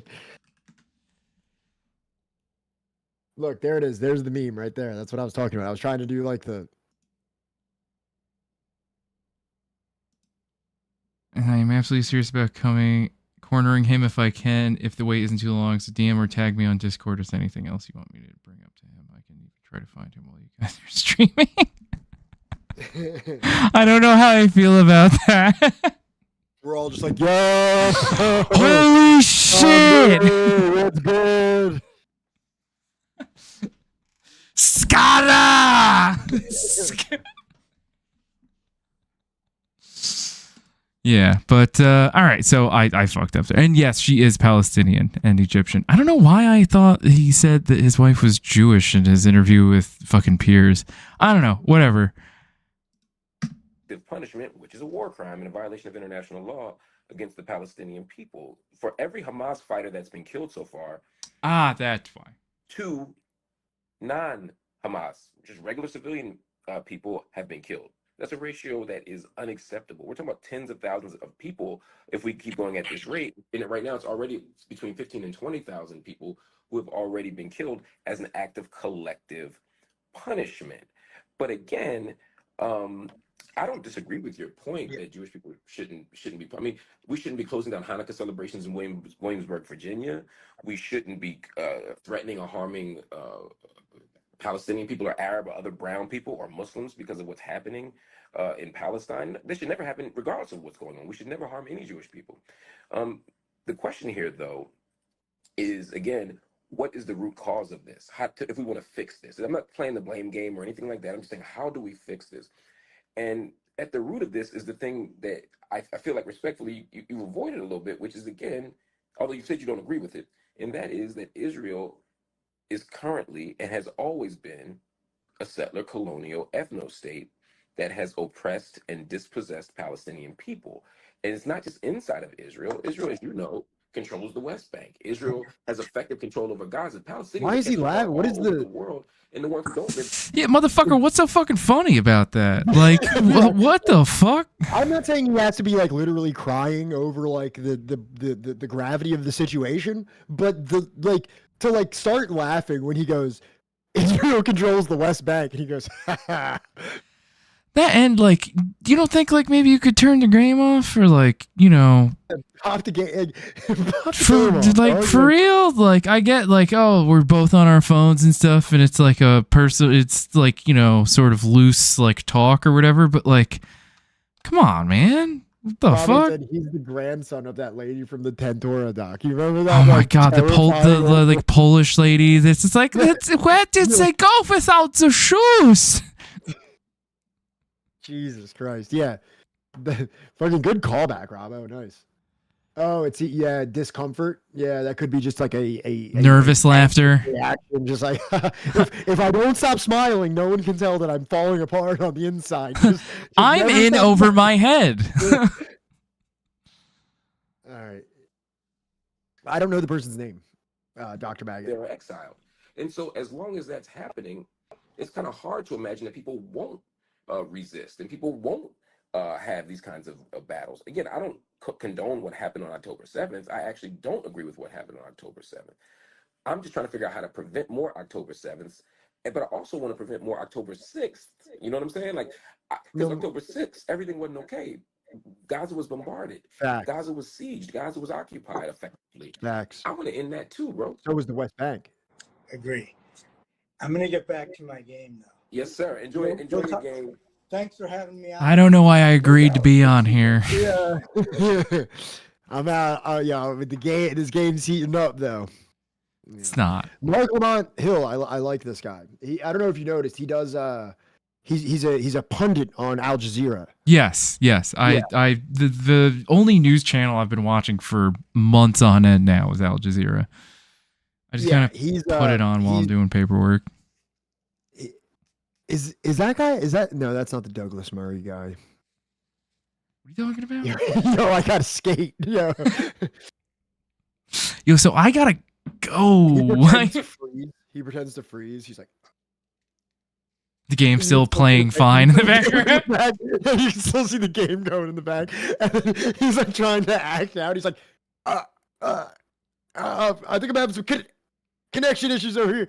The game's just perfectly in the back. I gotta try that sometime. Yeah. Mark Lamont Hill, pretty good stuff. I watched a couple of his videos, so now he pops up on my. Did you find the sissy hypno porn, by the way? I did not. I'm relying on Sam to do the data mining here because I can't pull up Jidiox's old chat, but Sam somehow found a way to do it. Put it all on Sam. Yeah. So. What else do we I don't know.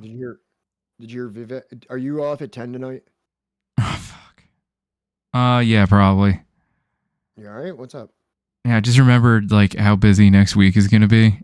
You just died for a moment. You were just like, we were all having fun, and you just went like, you like exhaled like audibly, like fuck. Somebody just punched you in the ground. Yeah. I'm sorry. It's okay. It happens. Really, really hoping I get that fucking department transfer after the new year. Yeah. I'm asking for a raise on the 10th of the month, or the 10th of January, because the 10th of January is my 5-year nice anniversary with the company. I've been with the company for 5 years, and I feel like it's time that I get. They haven't given you a raise in 5 years? No, I got a raise like 2 years ago or 3 years ago. I forget which one, but. So in my first year with the company, I didn't get a raise because the company was not doing well. And then the second year, they gave me a very small raise, but it was something. Then in my third year of the company, okay, yeah, let's watch this. I actually wanted to watch this, but in my third year, they gave me a pretty substantial raise. They gave me a raise that was 3 times the increase of the first one they gave me. Okay. Now. Yeah, and then 2 years later, see the thing is I over this past year I essentially assumed another position. Like somebody quit, and I pretty much picked. I was the only one in the department that had the experience to do this type of insurance work that this person did. So I've assumed that entirely. While still being fully employed in my other job. So I'm kind of like I don't think that other guy's job was necessarily a full-time position anyway, and I think that's part of the reason why he left. But now I'm like, not only do I work as a regular admissions agent, I'm also the full-time VOB guy for the entire company. I'm the only person that does verification of benefits in the whole company for insurances. And now, and I also do 11 reports every week for Excel sheet reports for the CEO every week that go directly to the CEO. So now I'm going to be like, yo, dog, like, I've been here 5 years. I've never been written up. I just got an evaluation that was stellar. I've taken on pretty much, what Austin was doing for 2 years. We never replaced him. I just do that now. And I've been doing these things. You got to, you know what I mean? You're doing the job of at least 2 people. I need that. And I'm not asking for a second salary, but I'm asking for a pretty substantial raise. And it's like, I need that. Like, yeah. And the problem is that, like, I think I kind of have them over a barrel. Because also, for their 2024 goals is that I have to show other people how to do verification of benefits and the reports I do, because they're worried about this thing called single point of failure. Yeah. Which is like, say I win the lottery tomorrow and I'm just like, later. And I'm just like, later. Like, they're not going to have anybody that can do that stuff. Hi. Dude, I dream of that. I don't think you understand how much I daydream about, like, winning the fucking Mega Millions or the Powerball. And I'm just like, dude. But then also, they want me to train everybody. When they say they want people to be able to do this for the goal for 2024, it means I have to train the rest of the department to be as versatile as I am. So that's another thing that, like, is my responsibility now too. Not only do I have to do those things, but I have to train people on how to do it too, which a lot of times there's like conflicting work schedules and shit like that. So it's like, yo, I need that fucking hookup. Yeah. All right. So let's find out why, Breaking Points is reporting Israel declaring a 7-front war. Also, I don't know, chat, if you heard about Israel assassinating a top, I believe he was the part of the, Iranian something brigades. Shit. He was part of the same thing, the IRGC or whatever. I forget what it stands for. The thing that Qasem Soleimani was part of. I'm not sure what it was called. Do you remember when Trump not Trump, but like when basically Trump assassinated that guy that was part of like that military unit? Yeah. Mm-hmm. The guy that they just assassinated was part of the same thing. I need to ask this, right? Because I might be real stupid. But what has Iran done recently? Like recently? Yeah. Islamic Revolutionary Guard Corps. Thank you, Dutmeister. That's what I was trying to think of. And Salty Kami also had it. What the fuck is it? I don't know. Not a whole lot, like recently. They bombed Israel a while ago, didn't they? Yeah, but wasn't that on the outbreak of like this whole thing that's happening? I don't know. They bombed your mom's house. That's not funny. My mom's a saint. All right. How dare you? I love you, Mom. Never talk about is doing well. Had a whole bunch of updates coming out of Israel and Gaza that just felt like couldn't wait. So I wanted to break down a number of things for you, including a message from the Pope over this holiday season, a viral message from a Palestinian reverend. George, in Bethlehem. We also have I'm gonna hit the bathroom real quick. New evidence emerging, including videos of potential war crimes. We have a new report from the Washington Post comparing this level of destruction in Gaza to all other wars this century, and finding that already in just this comparatively short period of time, this surpasses the brutality and destruction of anything that we have seen this century. They've got maps and data to prove. Who is what the fuck is it? The IRGC fighting in Syria?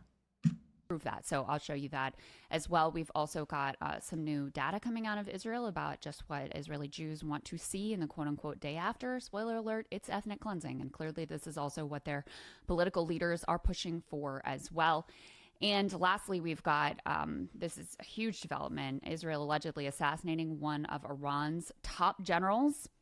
Dr. Teresa Parsi had a really important thread breaking down what this could mean, what Israel could be pushing for here, and of course this, sparking concerns, additional concerns of a potential regional war, which would certainly directly pull in the United States of America. But I wanted to start with a viral Christmas message from a reverend in Bethlehem, sharing his thoughts on what is happening. This is Palestinian Reverend Munther Isaac preaching in Bethlehem on December 23rd.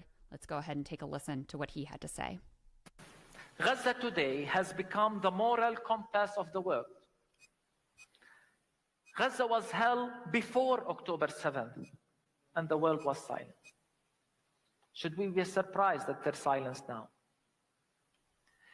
If you are not appalled by what is happening in Gaza, if you are not shaken to your core, there is something wrong with your humanity. And if we as Christians are not outraged by the genocide, by the weaponization of the Bible to justify it, there is something wrong with our Christian witness, and we are compromising the credibility of our gospel message. If you fail to call this a genocide, it is on you. It is a sin and a darkness you willingly embrace. Some have not even called for a ceasefire. I'm talking about churches. I feel sorry for you. We will be okay. Despite the immense blow we have endured, we, the Palestinians, will recover. We will rise.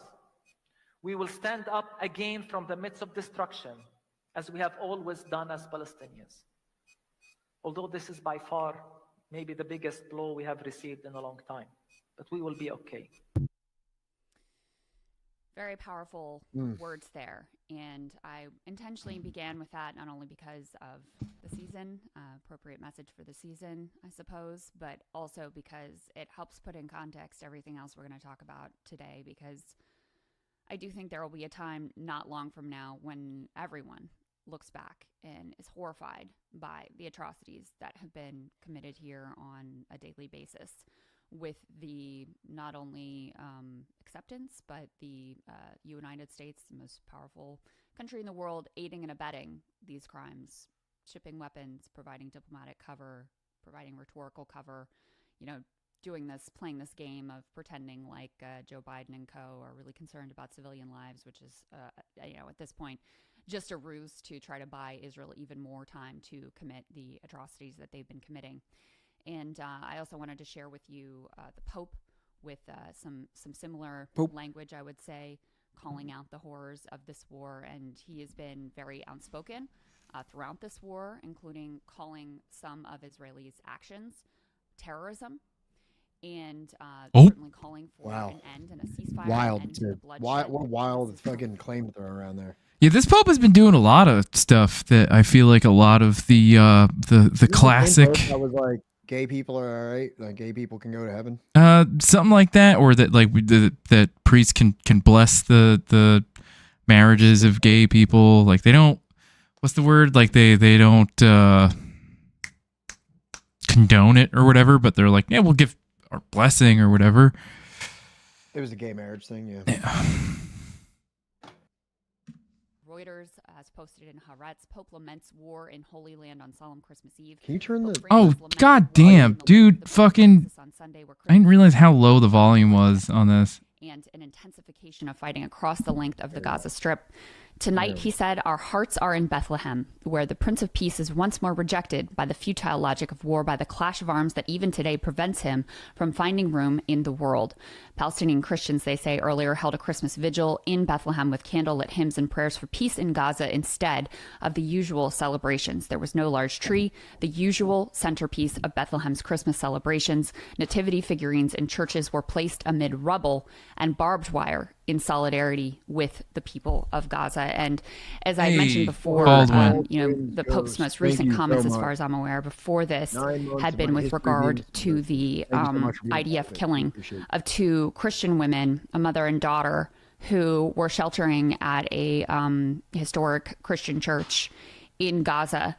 They were walking, I believe, to use the bathroom at the convent, and an IDF sniper took them out.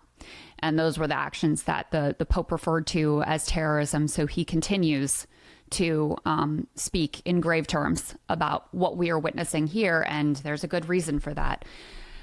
It appears that we may have just seen the most deadly stretch of killing yet since October 7th, since Israel began their assault on Gaza. This is per Al Jazeera. Israel intensifies Gaza strikes, killing 250 Palestinians in 24 hours. More than 100 people have been killed. There's like been all this shit going on in Gaza. And I don't know if it's true or not, because this could just be another day. But something I read on like Twitter or something like that is like the IDF knows that people watch the news less on Christmas. Yeah. And they specifically carried out particularly brutal reprisals on Christmas because of the lack of attention, because of the lack of. Now, do I believe that? I mean, it's plausible, but also I think they would just do it anyway. It doesn't really seem like they give a fuck who's watching at this point. The United States and Joe Biden are fucking standing by them, so it really doesn't fucking matter. They can always say Hamas. They can always plant a rifle and a Quran in there and be like, see, there it is. But, you know, it's, you know, it almost seems like, it seems like you didn't hear about it for a day or two, didn't it? And it's because all the, you know, people like Crystal Ball and Kyle Kalinske aren't uploading videos because, like, you know what I mean? There is like a dim on the media sphere around that time. No. Same as how they waited until Thanksgiving to do the ceasefire. So, yeah, no, it is suspicious. It's quite suspicious. It's giving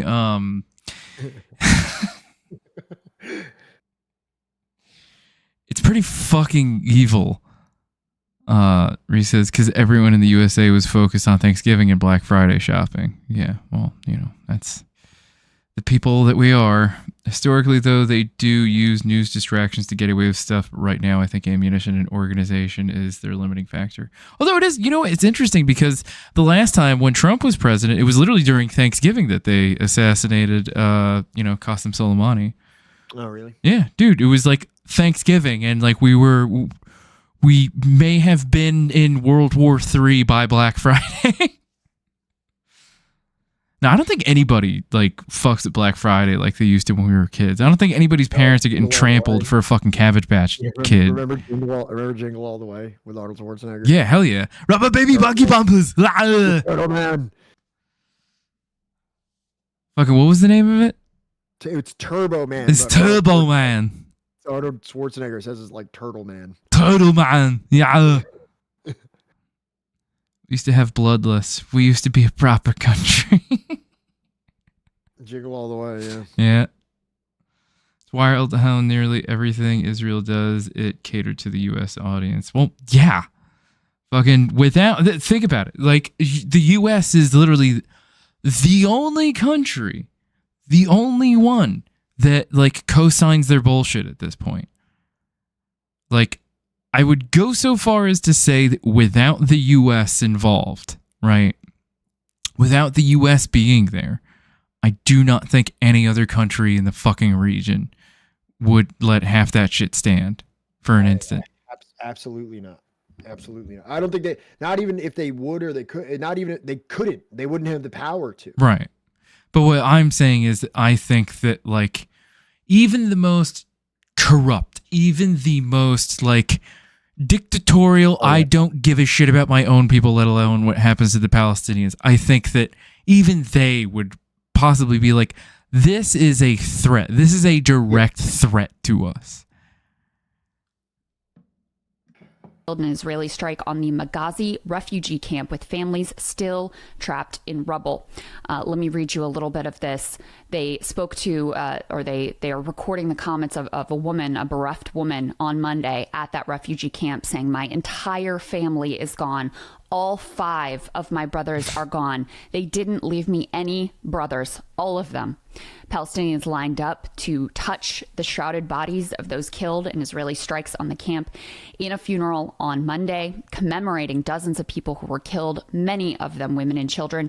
An Al Jazeera reporter in Gaza said the figure has now reached more than 100. The government media office in Gaza said 7 families were wiped out completely in that Israeli attack on a residential square in the camp. One of those residents, Zayad Awad, told Al Jazeera, the Israeli army doesn't spare civilians. My child said to me, help me, what's happening? I can't breathe.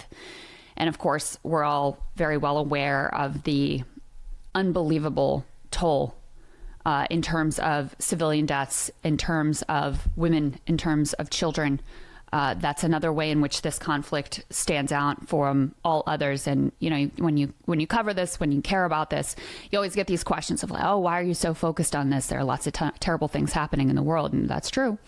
Lots of terrible things happening in the world. But even with that being said, on the level of starvation, on the level which I'm about to show you, of the destruction of buildings, just total, turning the whole landscape into a moonscape or a parking lot, destroying all kinds of civilian infrastructure. This is the worst this century, and certainly in terms of the number of children killed, which is significantly over 10,000 kids killed at this point. And as far as like the infrastructural damage, right? The U.S. I think keeps bringing up like, they need time to like rebuild or whatever the fuck it is. Dude, we ain't even rebuilt like Iraq, Afghanistan. Look, it's rebuild supposed to be. You can't just pause for a weekend and rebuild. That's what I'm saying. Resume a bombing campaign. And also, who's rebuilding? What contractors are like, hey, we got a job in Gaza. Yeah. Let's all, you know what I mean? Let's pick up that. Like, first of all, they can't even have building. You telling me that there's going to be a ceasefire and then they're going to allow building materials in for the first time in 40 years? They can't even get clean water. What are they going to do? Use fucking seawater for the concrete? Like, what do you fucking, what? It doesn't make any sense that would even be possible. Exactly, Carpe Pax. We haven't even rebuilt the fucking Rust Belt in our own fucking country, right? Like, our fucking infrastructure and like, our pristine city, the city of cities within the U.S., New York, right, is fucking like, crumbling on an infrastructural level. This is like nothing else that we have seen in recent history. And then you add to that, as an American citizen, the fact that, when you're sending in your taxes here in the new year, they are going for some of these 2,000-pound bunker busting bombs that have been indiscriminately dropped all over Gaza. And there was a report, I don't have the element here for you, but, another many tons of weapons and ammo just being shipped by Biden to Israel. So all of their, supposed concerns about civilian life and, oh, we've been having these tough conversations. Total and utter nonsense. Total and utter nonsense. So let me show you, and this is very disturbing, but I think it's important, if you're able to bear it, to see some of the video that is emerging. We talked before about reports of summary executions. We also talked previously on Breaking Points about how they were rounding up civilian men, stripping them naked, posting pictures of their, utter human. Did you see the thing in the Washington Post about Al-Shifa Hospital? No. Dude. Hold on. Can you just pull this up real quick? Because this is like, this is like nuts. Hold on. Let me dig through my 1,000 Google documents. My life is literally littered with Google documents. This one. Yeah. So, remember all the stuff about tunnels and shit? Uh-huh. Now we have to bomb hospitals because of tunnels. Check this out. Pull this up real quick. Oh, what the fuck? Just get that out of it. How do I get rid of it? Why does it? Mine doesn't do that for some reason. Did you sign up for it? No, because I'm not even signed in. Why is it doing this? A little X on the right part of it. Do you not have a little X to close it? I'm trying to find the X. There's no X. For me, when it popped up, there was a little X in the top right-hand corner and just closed. I have no X. Come on. This is fucking bullshit. Well, there we go. Wait.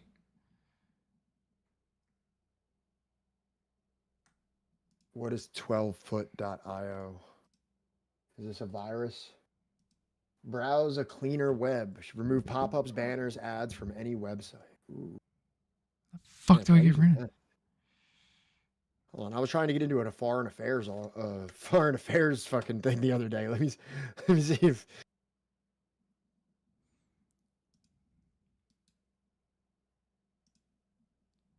Does this work? I literally pay for a pop-up blocker to prevent this.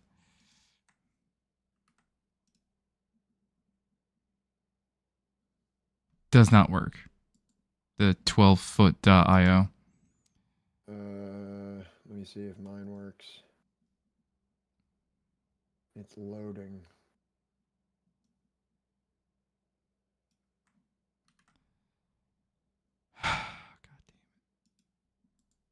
Foreign Affairs sometimes has good info. Yeah.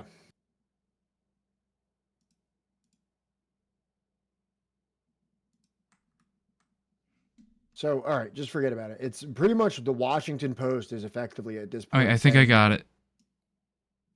Okay. There's not going to be any pictures, though. That's all right. Just zoom in, though, so we can just read like the beginning of this thing. Weeks before Israel sent troops into Al-Shifa Hospital, its spokesman began building a public case. The claims... Are we just frozen? Please don't tell me that we're frozen. Am I frozen? It might just be me. Hold on. Let me just refresh. Oh, yeah, I think we're good. Okay. I think we're good. It was just me for some reason. All right, so... Yep, you're good. The claims were remarkably specific that 5 hospital buildings were directly involved in Hamas activities, that the buildings sat atop underground tunnels that were used by militants to direct rocket attacks and command fighters, and that the tunnels could be accessed from inside hospital wards. The assertions were backed by concrete evidence. Israeli Defense Forces spokesman Daniel Hagari said as he laid out the case in October 27th briefing. After storming the complex on November 15th, the IDF released a series of photographs and videos that said it proved its central point. Terrorists came here to command their operations. Hagari said in a video published November 22nd, guiding viewers through an underground tunnel illuminating dark and empty rooms beneath Al-Shifa. Do you remember the yeah, these are the arches. Terrorist arches. The insignia of Hamas. Yeah, they're just known for these arches. Signature. So this little part here, this paragraph, and then the post-analysis bullet points, and then we'll and if anybody else wants to read it, they can do it on their own time. But the evidence presented by the Israeli government falls short of showing that Hamas has been using the hospital as a command and control center. According to a Washington Post analysis of open source visuals, satellite imagery, and all of the publicly released IDF materials, that raises critical questions. Legal and humanitarian experts say about whether civilian harm caused by Israelis' military operations against the hospital, encircling, besieging, and ultimately raiding the facility and the tunnel beneath it were proportionate to the assessed threat. The post-analysis shows the rooms connected to the tunnel network discovered by IDF troops showed no immediate evidence of military use by Hamas. None of the 5 hospital buildings identified by Hagari appeared to be connected to the tunnel network, and that there is no evidence that the tunnels could be accessed from inside the hospital wards. Hours before IDF troops entered the complex, the Biden administration declassified U.S. intelligence assessments that it said bolstered Israel's claims. In the aftermath of the raid, Israeli and U.S. officials have stood firm behind their initial statements. We're absolutely... Yeah, we don't have to go through the whole thing, but okay. This is the Washington fucking Post. Sorry, I'm yawning. But this is the fucking Washington Post, man. Like, this isn't like some, like, you know what I mean? The Washington Post, like, is saying in no unambiguous terms, like, yeah, this whole thing is kind of not true.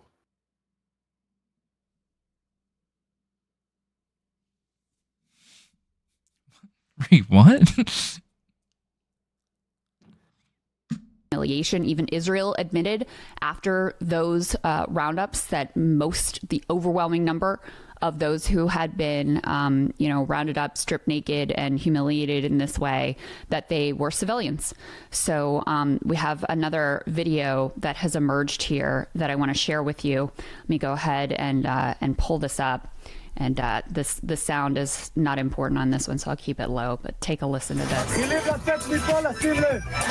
So you can see here these, in some instances, children. I mean, if you look closely at these pictures, you see men and you see little boys who have been rounded up, hands on their head. They're using an empty soccer field or football field to conduct these, mass detentions. This is from Rami Abdul with Euromed Monitor, and they have a report about alleging these war crimes and documenting some of the summary executions. What he writes here is field executions and mass detentions, alarming footage of Israeli forces turning a stadium in Gaza into a mass detention camp. The video shows the detention of hundreds of civilians, including women, elders, and babies. Euromed Monitor has confirmed that the Israeli forces are carrying out field executions against civilians in Gaza after forcibly removing them from displacement centers and stripping them. So that is what you are watching in this horrifying video. And they have, as I said, they have pulled together a report that they have submitted to UN rapporteurs exactly, you're right. And exactly. the ICC prosecutor. This is a primary report documenting dozens of field execution cases in Gaza. Read a little bit of this to you. In a primary report submitted to UN special rapporteurs and the prosecutor of the ICC, Euromed Human Rights Monitor has documented dozens of cases of field executions carried out by the Israeli army in the Gaza Strip. The human rights group requested an immediate investigation into these crimes, calling for the perpetrators to be held accountable and for justice for all victims. If you read through this, they have documented multiple instances of what they describe as crimes and liquidations. You can see the dates here and some of the details that they have submitted with evidence in order to, start an investigation, hopefully, and some accountability, hopefully. Wouldn't hold my breath on any of this, because the truth of the matter is, I think after what we're seeing unfolding here with the active participation of the United States and with, us providing diplomatic cover, et cetera, like any idea that human rights, war crimes, that any of this matters, I just don't know how you sustain it. And we are truly back to, pre-World War II period. And that comes out in Netanyahu's rhetoric, of course, where he says, oh, well, we're not doing anything different than what the Allies did and what you all did in terms of World War II. And anytime anyone says that, remember, first of all. Yeah, that's horrific. That wasn't a good, that's not like a good thing to be like, yo, what the fuck? Yeah.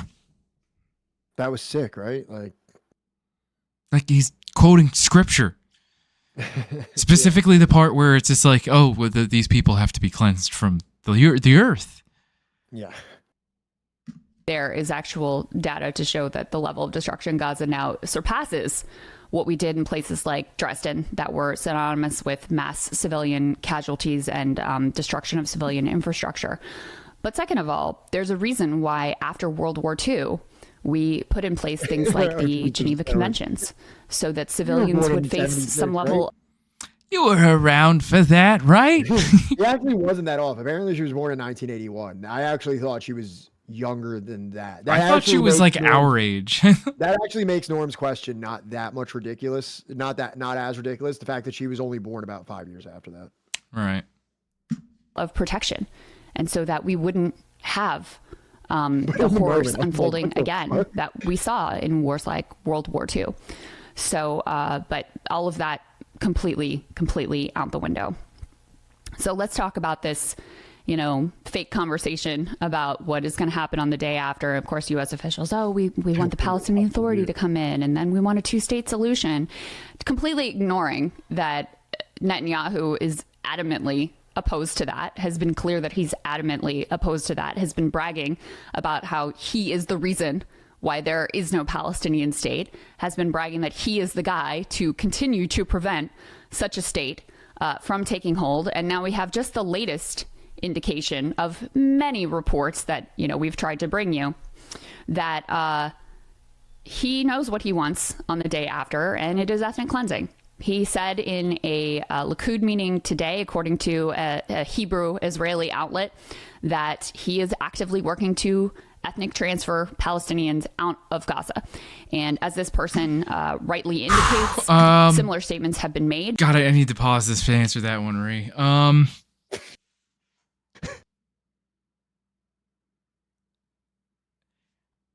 Am I qualified to make that kind of diagnosis? No. Will I? Would it surprise me if he were to get tested and get a diagnosis and placed on the spectrum of autism? Absolutely not. I'm just gonna sip my cup. I think that it should shock no one if it ever does happen, which I doubt it will. I feel like Norm's test would probably take like 5 years. That's the thing, that doctors can't make that diagnosis. I'm not a doctor, so I can make a diagnosis. One of us.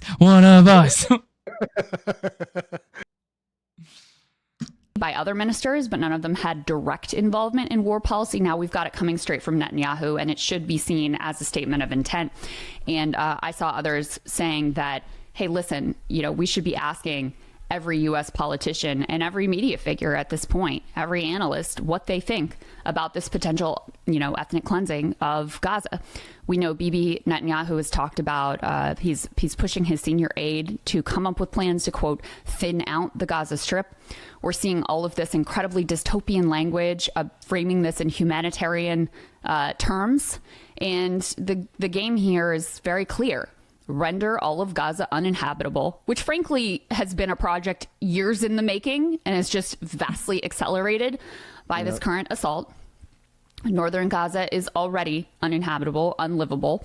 Seawater being pumped into tunnels, which is rendering the aquifer unusable, further compromising. It was already the case that the overwhelming majority of Gazans had no access to clean water even before this.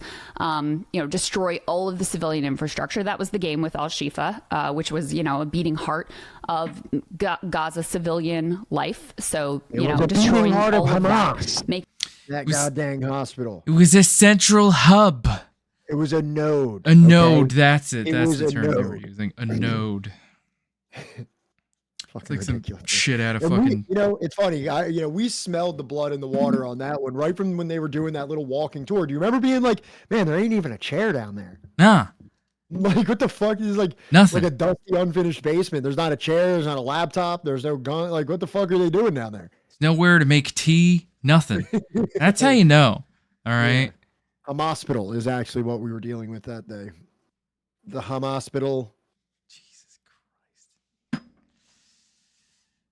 Making it so no one can come back and then saying, oh, the humanitarian thing to do is to relocate people.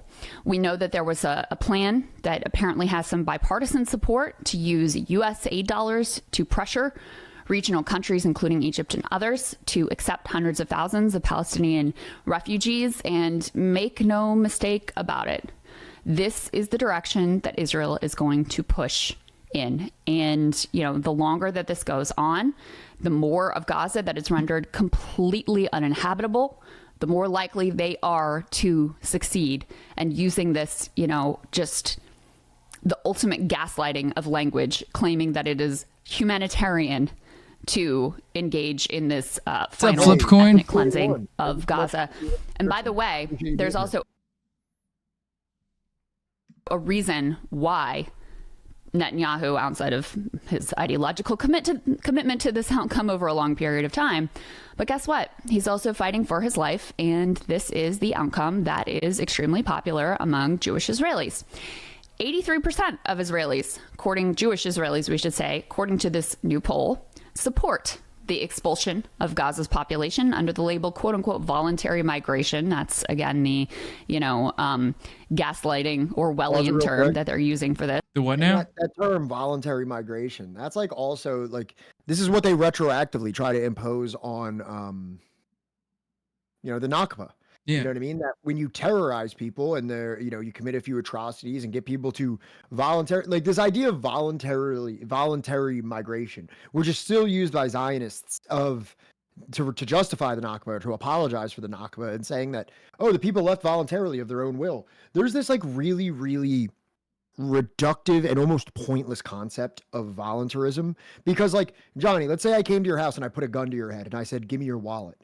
Do they consider the Shoah to be a voluntary migration? The what? The Shoah, the Holocaust. Oh, I don't know. I'm sure that in the same sense that they say Palestinians left Palestine during the 1948 war, in the exact same fashion, in a one-to-one comparison, I'm sure you can find Jewish people that fled Europe in the same way. That they weren't like pointed at a gun and told to leave, but they were like, hey, did you hear what just happened in Warsaw? Like, maybe we should get the fuck up out of here. Those people who did have the means to do so. Like, hey, they want us to start wearing Stars of David visible on our clothes. The trail of voluntary tears. Yeah, exactly. Right. So it's just like, is that a voluntary migration? Right.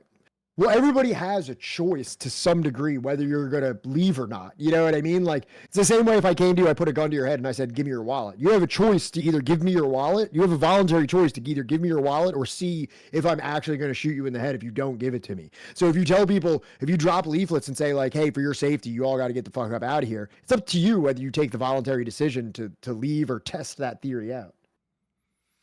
So they can say all the civilians left, so anyone they kill is a terrorist by default because the civilians all went to safe zones, right? Right. Yeah. Right. But now that narrative has kind of been ridden past the wheels and onto the axles. Like the wheels are gone on that ride because like of what happened at the Rafah crossing. Or they had people like literally like fleeing for the crossing and then they still bombed them. Yeah. Like nobody internationally is buying that. Well, and I mean, you have the UN and the Red Cross and UNICEF all like almost in unison saying that there is no safe space whatsoever. There is not a safe spot in here. There is nowhere to go. Right. That's being said by every fucking human rights or aid institution in fucking Gaza. Right. Voluntary, this person opines, as in you get hit, it's your fault. I just watched an episode of The Simpsons the other day because on Christmas Day, what I did is I watched Christmas specials of The Simpsons. Like I found every Christmas themed episode of The Simpsons, including the very first episode. Episode 1 is where they get Santa's little helper. But not that one. If anybody knows The Simpsons as well as I do, and I know some of you do, it was the episode where Bart shoplifts the video game before Christmas. And he gets caught shoplifting. But before he does, what influences him to shoplift, he's like the bullies, like the bad kids, like Nelson and Jimbo. And they're shoplifting. And he's like, yeah, it was Bone Storm, the Bone Storm game. And he's like, oh, you know, shoplifting's a victimless crime, like punching someone in the dark. Oh, my God. Under the beanie. It's a victimless crime. It's a victimless crime. Dude, it's so funny. I'm 33 years old laughing on my couch Christmas Day just at that one line. That's a proper Christmas morning right there. That's a what? That's a proper Christmas morning right there. Yeah. Leave Gaza or die by starvation, airstrikes, diseases, bullets, or under an IDF bulldozer. Well said. 68%. You can see this this poll that was shared. It's the words are in Hebrew, obviously. 68% are extremely supportive of this genocidal proposal, and 15%, I presume, are moderately supportive. You add those together, you get the 83% who say yes, yay, ethnic cleansing. So that's what we're looking at here. At the same time, we have some dramatic developments in terms of Israeli actions possibly sparking a wider war. Let me put this up on the screen for you. This is incredible. So, a top Iranian commander assassinated in a reported Israeli airstrike. Iran warned Israel will pay for the killing of Sayed Razi Mousavi, senior military advisor known as a close companion to the assassinated General Qasem Soleimani. Senior advisor in Iran's Revolutionary Guard Corps killed in an Israeli airstrike outside the Syrian capital of Damascus on Monday. That's according to Iranian state media. 3 security sources later confirmed Sayed Razi Mousavi's death to Reuters. Iran state television interrupted its regularly scheduled program to announce Mousavi had been killed. The wire reported. It was described in a Revolutionary Guard statement read on the air as a brigadier general and one of the Guard's most important figures in Syria, responsible for coordinating its military alliance with Iran. He was also described as a close companion to Qasem Soleimani, the top Iranian general who led the Guard's elite Quds force until he was killed in a U.S. airstrike in Iraq in January 2020.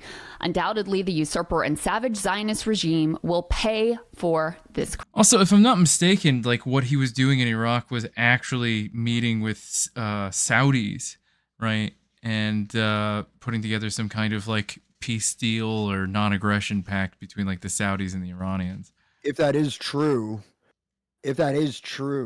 then I could see why somebody like the United States might want to blow that guy up, because if Saudi Arabia stopped being kind of like the ally of the United States and it started to be more of like a consolidated OPEC kind of like situation where there was solidarity between Iran, because would you say that Iran and Saudi Arabia kind of represent the two poles of like the Muslim world or the Middle Eastern world? Yeah, in the most simplistic terms, most people understand like, all right, if you hate the Saudis, you must love Iran, and if you hate Iran, like Iran is kind of like allied with like Syria and like the other kind of more like I'd say anti-imperialist Middle Eastern countries, and then the more collaborative, conciliatory to the West Arab states like Saudi Arabia and the UAE vaguely yes are more more allied with each other in the most like the almost to a degree of inaccuracy, simplistic terms. Yes. But you wouldn't agree that the United States would look at that as a problem? Oh, yeah, they absolutely would look at that as a problem. That's why I think that it may have happened in the first place. Crime. Iranian President Ibrahim Raisi said in Monday's televised statement, according to Iran's Tasnim news agency, this action is another sign of frustration, helplessness, and inability of the occupying Zionist regime. No immediate comment from the IDF, but it is widely expected and understood that Israel was probably behind this assassination. Israel, they say, was bracing for a response by Iran on its northern front. The Jerusalem Post reported later on Monday, citing local media reports. I will also add to that, there were some comments from Israeli Defense Minister Yoav Gallant saying, we are fighting a war on seven fronts, and we have taken action on 6 of those. So this could be one of the fronts that they're referring to there in which they've taken action. We also have the U.S. separately, ramping up attacks on these Houthi-related suicide drones. I think we shut down a dozen of them. That comes as they've been essentially blocking shipping through the Red Sea. And it's taking a huge toll, especially on the Israeli economy, also partly on the global economy. And the U.S. has marshaled this new coalition of the willing to try to restore the ability to traverse that shipping lane. Wanted to read for you what Dr. Parsi had to say about this Israeli assassination alleged of that top Iranian general, because I think he lays out what they could be up to here, what the intent could be, and also what it could mean going forward. So if you bear with me, I'm going to read through this. He says some brief analysis and that this assassination was presumably by Israel. Bottom line, Israel either killed Mousavi as a warning to Iran, given Tehran's support for the Houthis' targeting of ships in the Red Sea, as a provocation to beget an Iranian response that would give Israel a pretext to enlarge the war, or as a preparatory move to enlarge the war regardless of Iran's response.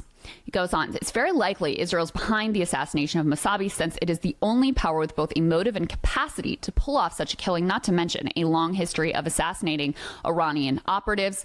The U.S. has the capacity, but not necessarily the motive. The analysis below rests on the rather safe assumption that Mousavi was assassinated by Israel. U.S. intelligence believes that Iran has been actively involved in the Houthi movement's targeting of ships in the Red Sea, which has effectively closed the Bab el-Mandab Strait for Israel and cost the Israeli economy billions of dollars. The Houthis insist they will continue the attacks despite threats of retaliation from the U.S. until Israel ceases its bombardment of Gaza.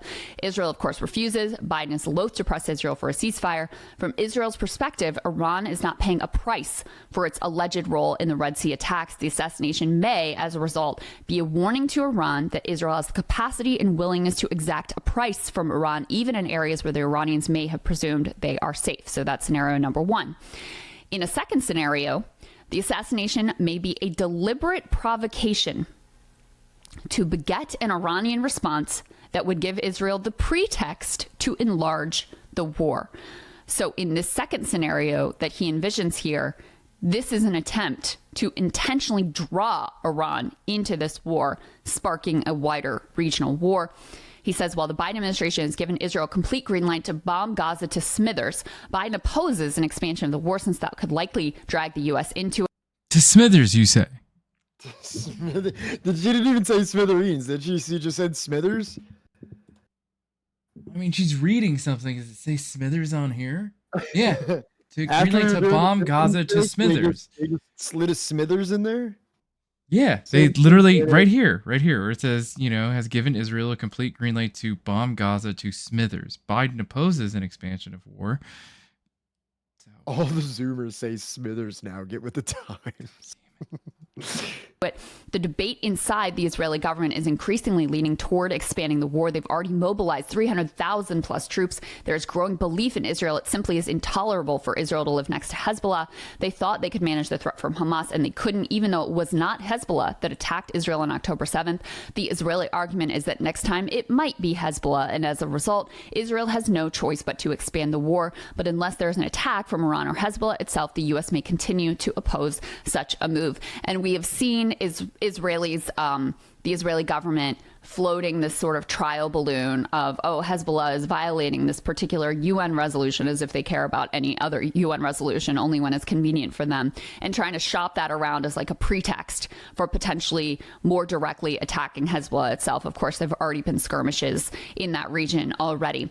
He goes on, the assassination of Mousavi may cause Iran to retaliate against Israel via Hezbollah, the reasoning goes, and Israel can then use Hezbollah's action as a pretext to not only expand the war to Lebanon, but also force the U.S. to go along with it. Lastly, he said there's a third explanation. According to Amwaj Media, Mousavi was in charge of facilitating the entry of Iran-led forces and arms shipments to Syria, as well as Lebanon's Hezbollah movement. If Israel intends to attack Lebanon, taking out Mousavi could be a logical first step to disrupt the arming of Hezbollah, as well as its supply lines. As such, the assassination may be a preparatory move to enlarge the war, regardless of Iran's response to the killing of Mousavi. So in the second scenario, the intent is to trigger some sort of retaliatory response and launch a broader war. Here, it's to enlarge the war regardless of whether Iran responds in a provocative manner. All of these scenarios, he says, point to one undeniable reality. As long as Biden refuses to pressure Israel to accept a ceasefire in Gaza, tensions in the region will continue to rise, and the Middle East will gravitate towards a regional war that very likely will engulf the U.S. as well. Biden may think he can control these events that allow Israel to slaughter the people in Gaza while keeping a lid on the escalation risk. He is likely wrong. And the American people may soon find themselves in yet another unnecessary war in the Middle East because of Biden's strategic incompetence. And I think that lays it out incredibly well, the dangers that we are facing and the potential risk of this broader war, and also lays out the very real possibility that Israel is actively courting this broader war. And as I said previously, we already had them sort of workshopping this and trial ballooning this with regard to a wider war. There have even been comments coming out from top officials, perhaps even including Netanyahu, if memory serves, saying that after the war with Hamas is finished, then they want to move on to the war with Hezbollah. Now, of course, the reality is this hasn't been a war with Hamas. It's been a war against the civilian population in Gaza. It's been a war intended to provoke a, quote, shock among the civilian population in Gaza. It's been a war on the civilian infrastructure in Gaza. I'm about to show you that as well. And it has been a war with the ultimate intent of complete ethnic cleansing of Gaza. there were comments made previously. I don't know if you guys recall this. I'm pretty sure we covered it on the show, saying, hey, we could turn Beirut into Gaza. We could do the same things in Lebanon that we're doing in Gaza. So if that isn't a threat against civilians, I don't know what is. And we also have those reports from multiple human rights organizations and confirmed by the Washington Post of white phosphorus already having been dropped on civilians in Lebanon, in southern Lebanon, in contravention of the rules of war. So lot to be very, very concerned about there. Lastly, just to put things in perspective and kind of tie things...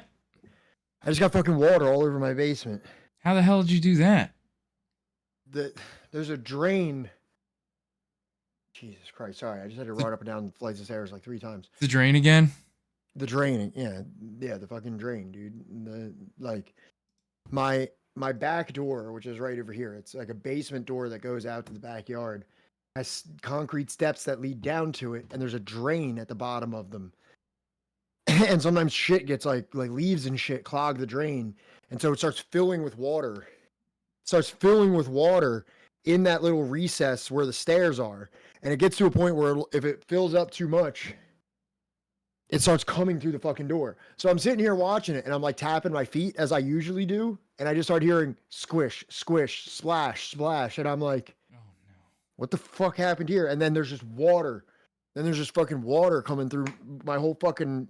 So first thing I had to do before I even got a towel to start cleaning it up, I had to run into my backyard while it's pouring rain and start bare hand scooping shit out of the fucking, all the leaves and shit out of it and swirling it down so it stops coming through. Then I had to run upstairs and get all my shitty towels, my old towels, to go and start mopping it up. My computer's on the ground and shit like that, so I don't like fucking water getting in down here. No, I know. Gotta get you like a better thing for that thing. Like a better drain or something. Yeah, classic crumbling infrastructure. No water seal. Jesus Christ, it's still fucking coming through. It's not still coming through from the door, but there's it's still coming from under the...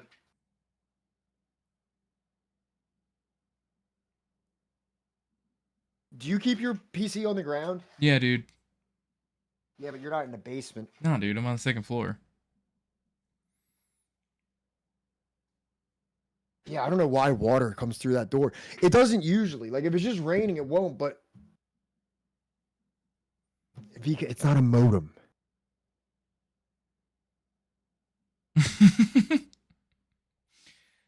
That's okay. At some point, I need to come over there and help you replace that that fucking thing that the water has to go down into. You know what I mean?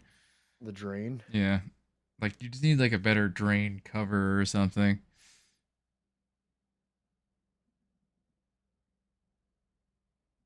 I bet you're on a computer right now, Vika. I bet you're using a computer as we speak. Never used one. I don't know how computers work. All right, man. I don't know. Do you have to get to bed or what's the deal? I mean, like, we could finish up the last of this video and then call it a night. Yeah. Yeah. Together with where we started about the big picture, what we are all witnessing unfolding before our eyes here. Oh no, I'm paywalled.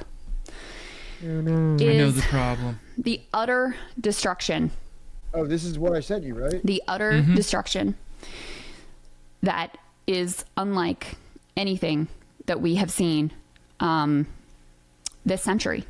So they compared, the Washington Post compared in this report that I'm paywalled from. Sorry, guys. They confirmed that they looked at the satellite. Crystal Ball, Kyle Kalinske, Breaking Points, Secular Talk, Crystal Kyle and Friends. Take, like, you're presenting. If I was in your position, I would pay for a fucking Washington Post membership so I could show people that. Right? I just bought a Haaretz fucking subscription because there's so much shit coming out of Haaretz that I can't fucking read that I think is so important for, like, Twitter streaming, if I make YouTube content. Like, it's just like I felt just in my little responsibility as a streamer that, like, talks about things to be like, yo, let me pay for Haaretz because there's a lot of really important shit coming out of that. Right. And now, Yeah, exactly. How does she not have one, dude? Breaking Points has millions of subscribers.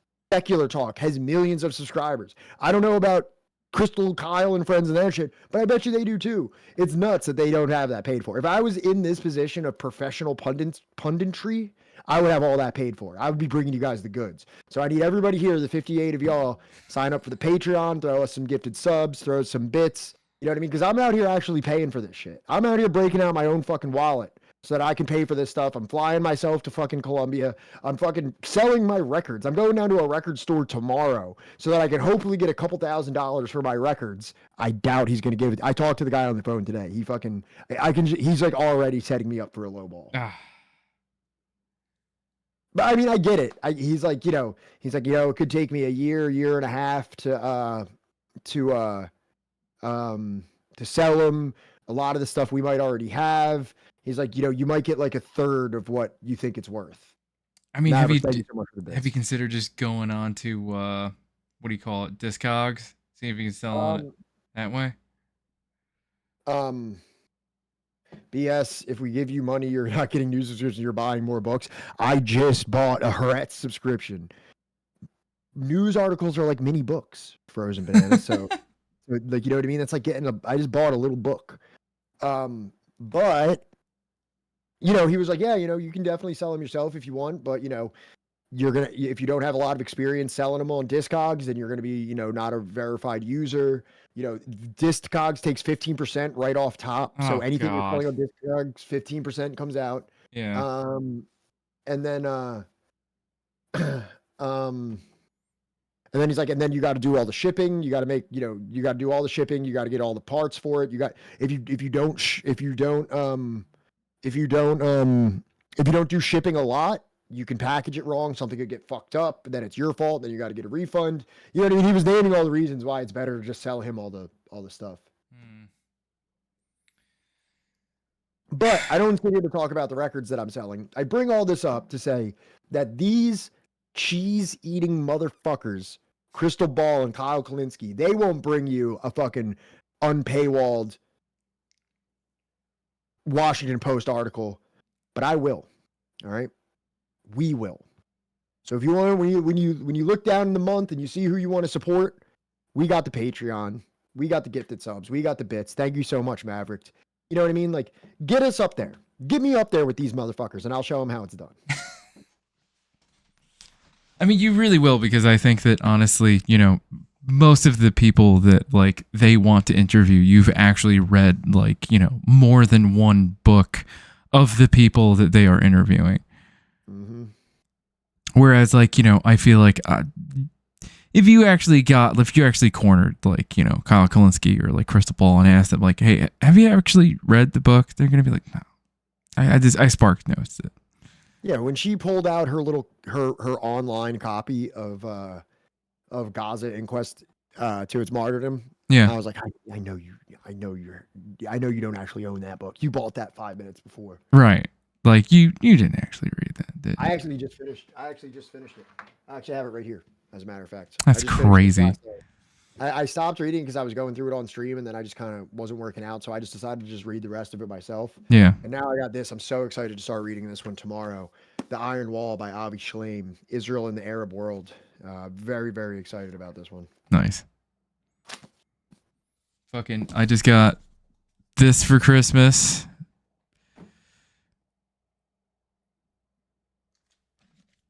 The Will to Change by Bell Hooks. I got Justice and Only Justice by Naim Stefan Atik. Right. This is what the fuck is it? Palestinian Theology of Liberation by a Palestinian Christian. I don't know if you're still in here, but I also got this, right, by Martin Lings. I don't know if you can see that. Okay, I can finally type. Suggestions for Pat and anyone else with flooding basements, backyards. My parents' house at the bottom of a hill on two sides, so backyard floods and street floods. He dug out a hole in the backyard and put a pool pump in it, and it turns on whenever it rains hard because you're in the basement, your equipment is on the floor. Buy plastic tubs for them to stand on so you don't have to worry about waking up to ruined tower and thousands wasted. So that second part, definitely I should get something that raises them off the ground. But the only other problem with that is I live in Philadelphia, so my backyard is just like 6x6 slab of concrete. You know what I mean? Like I can't really invest into that kind of thing. It's not the same as having like a grass backyard. Like, so it's like my backyard is pretty much a concrete table, whereas even if it gets an inch of rain, it's all going to run down the steps to the basement, because there's a couple concrete steps that lead to this door right here.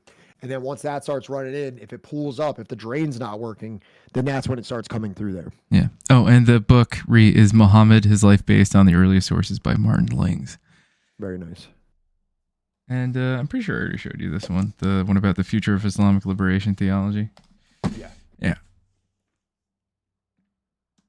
Light data and the number of build. Or is it like this, like a leak somewhere else? It's not really a leak. It's the door. Like there's a door that goes outside right there. It's like a basement. Like you open the door and there's a couple concrete steps, like 4 stairs that lead to ground level, right?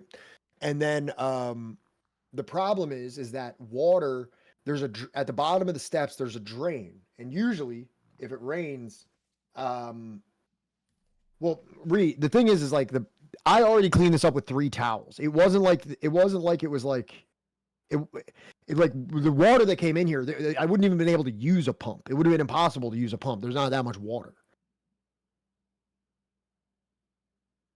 Is there a crack coming in, or is there saturation? It's the door frame isn't watertight, right? Yeah, so the door is closed and the water's getting through because like the drain, right, for the water gets clogged with leaves and stuff.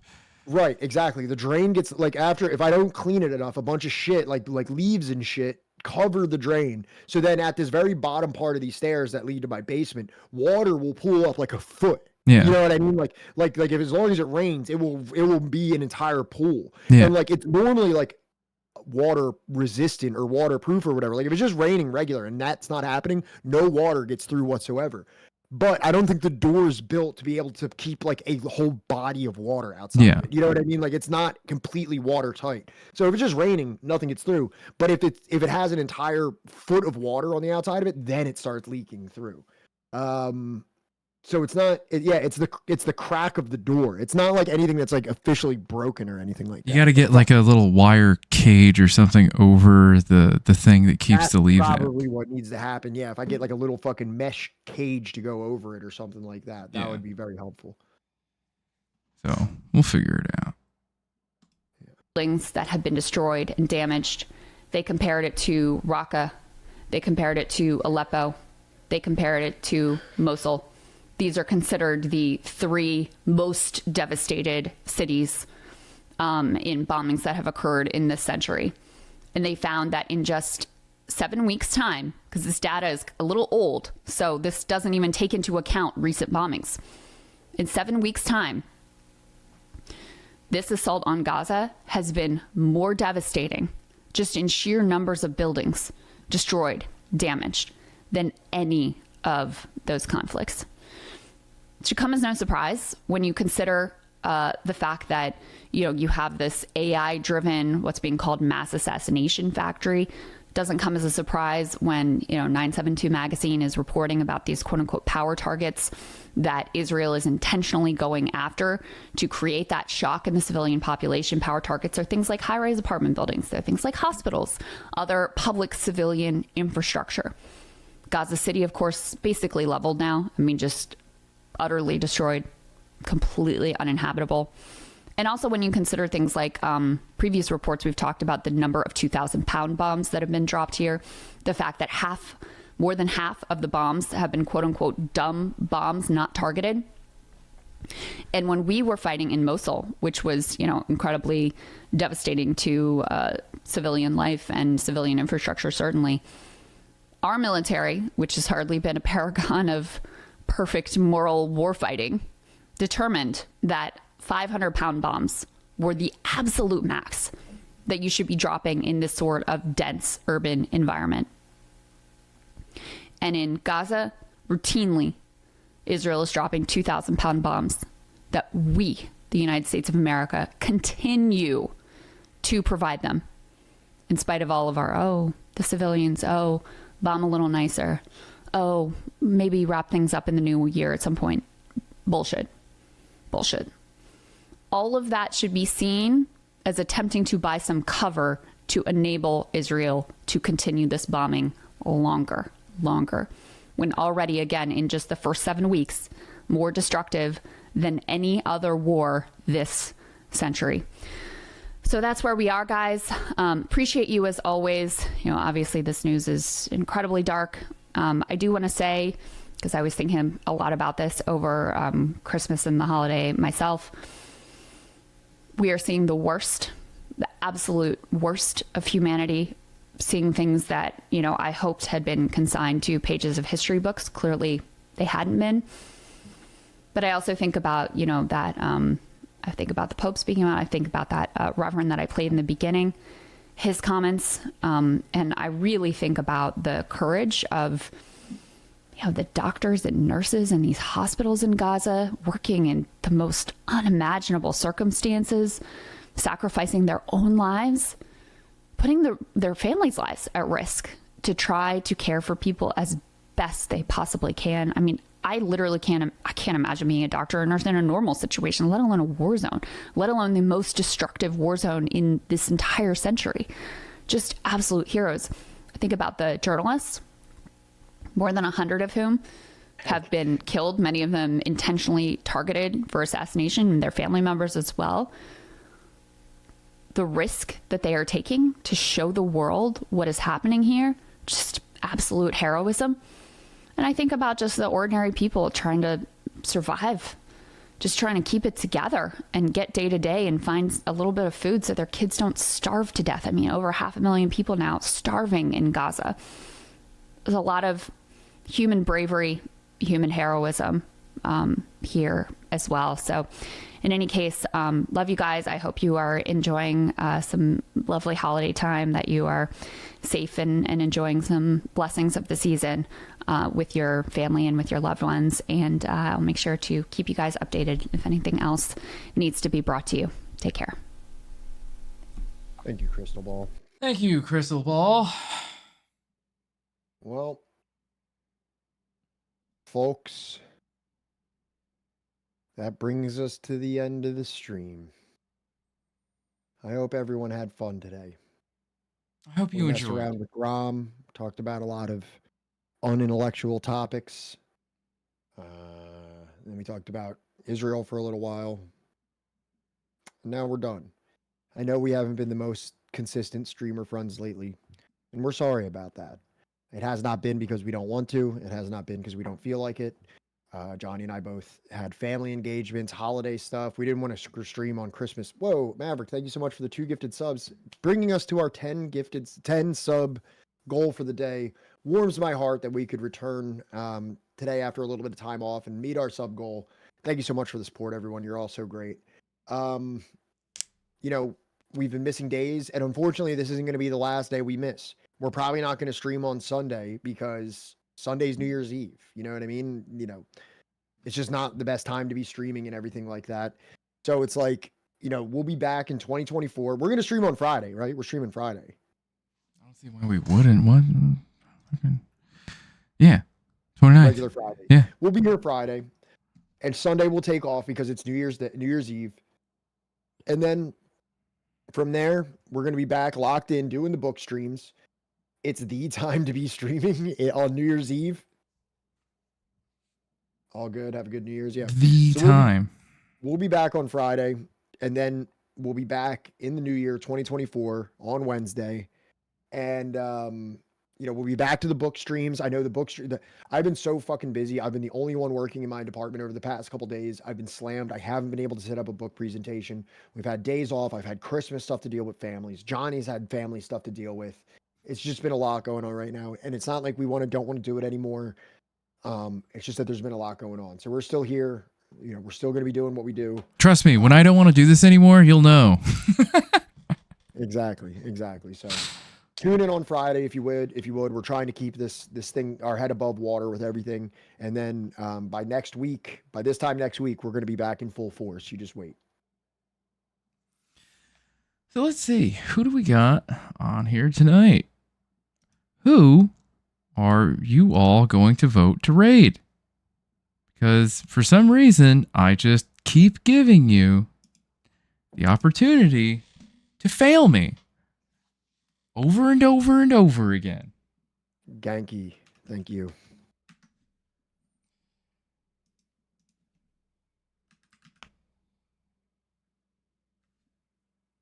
Dry ramen.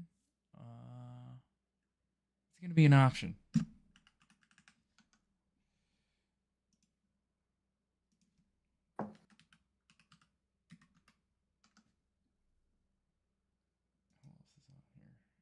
You too, Ree. Thank you so much. Have a great night.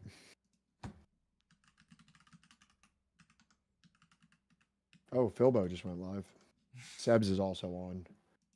Dry Ramen said Raid Silver Spook. Hey, that's a lot of great choices. That's why we're going to have a poll where y'all can decide, because you guys are just, I actually feel suffocated with great options right now, and I don't feel comfortable making that decision. I'm out of here. I'm not fucking sitting in for anybody else's streams, so you guys are going to have to make that decision. I can't guide you. I would love us to raid Sebs, though. If I was to make to make a vote, it would probably be for Sebs.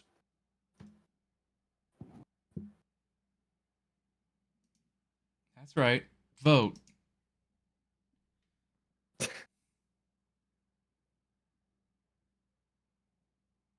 I think we did raid Philbo last time, so I would definitely vote for Philbo, but I think we gave him some love last time. Lost Sue is actually also a great friend of the stream. Not a terrible choice there either. Things Sebs off. is in a commanding lead right now. I think it's going to be Sebs. I don't think we've rated Sebs in a while. No, they're not on when we're on. Exactly. So we do have the opportunity to get to show them a little bit of love. Has Amy ever won? Yes, multiple times. Yeah, like once. But also, there's been times where she won, and I think we elected someone else just because of some reason. But yeah, all love to Amy though. She's great. Yeah.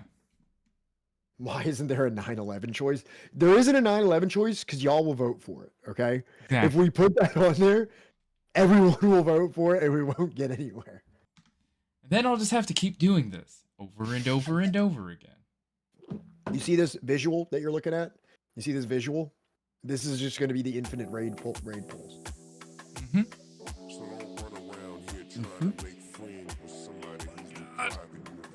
I'm so fucking tired.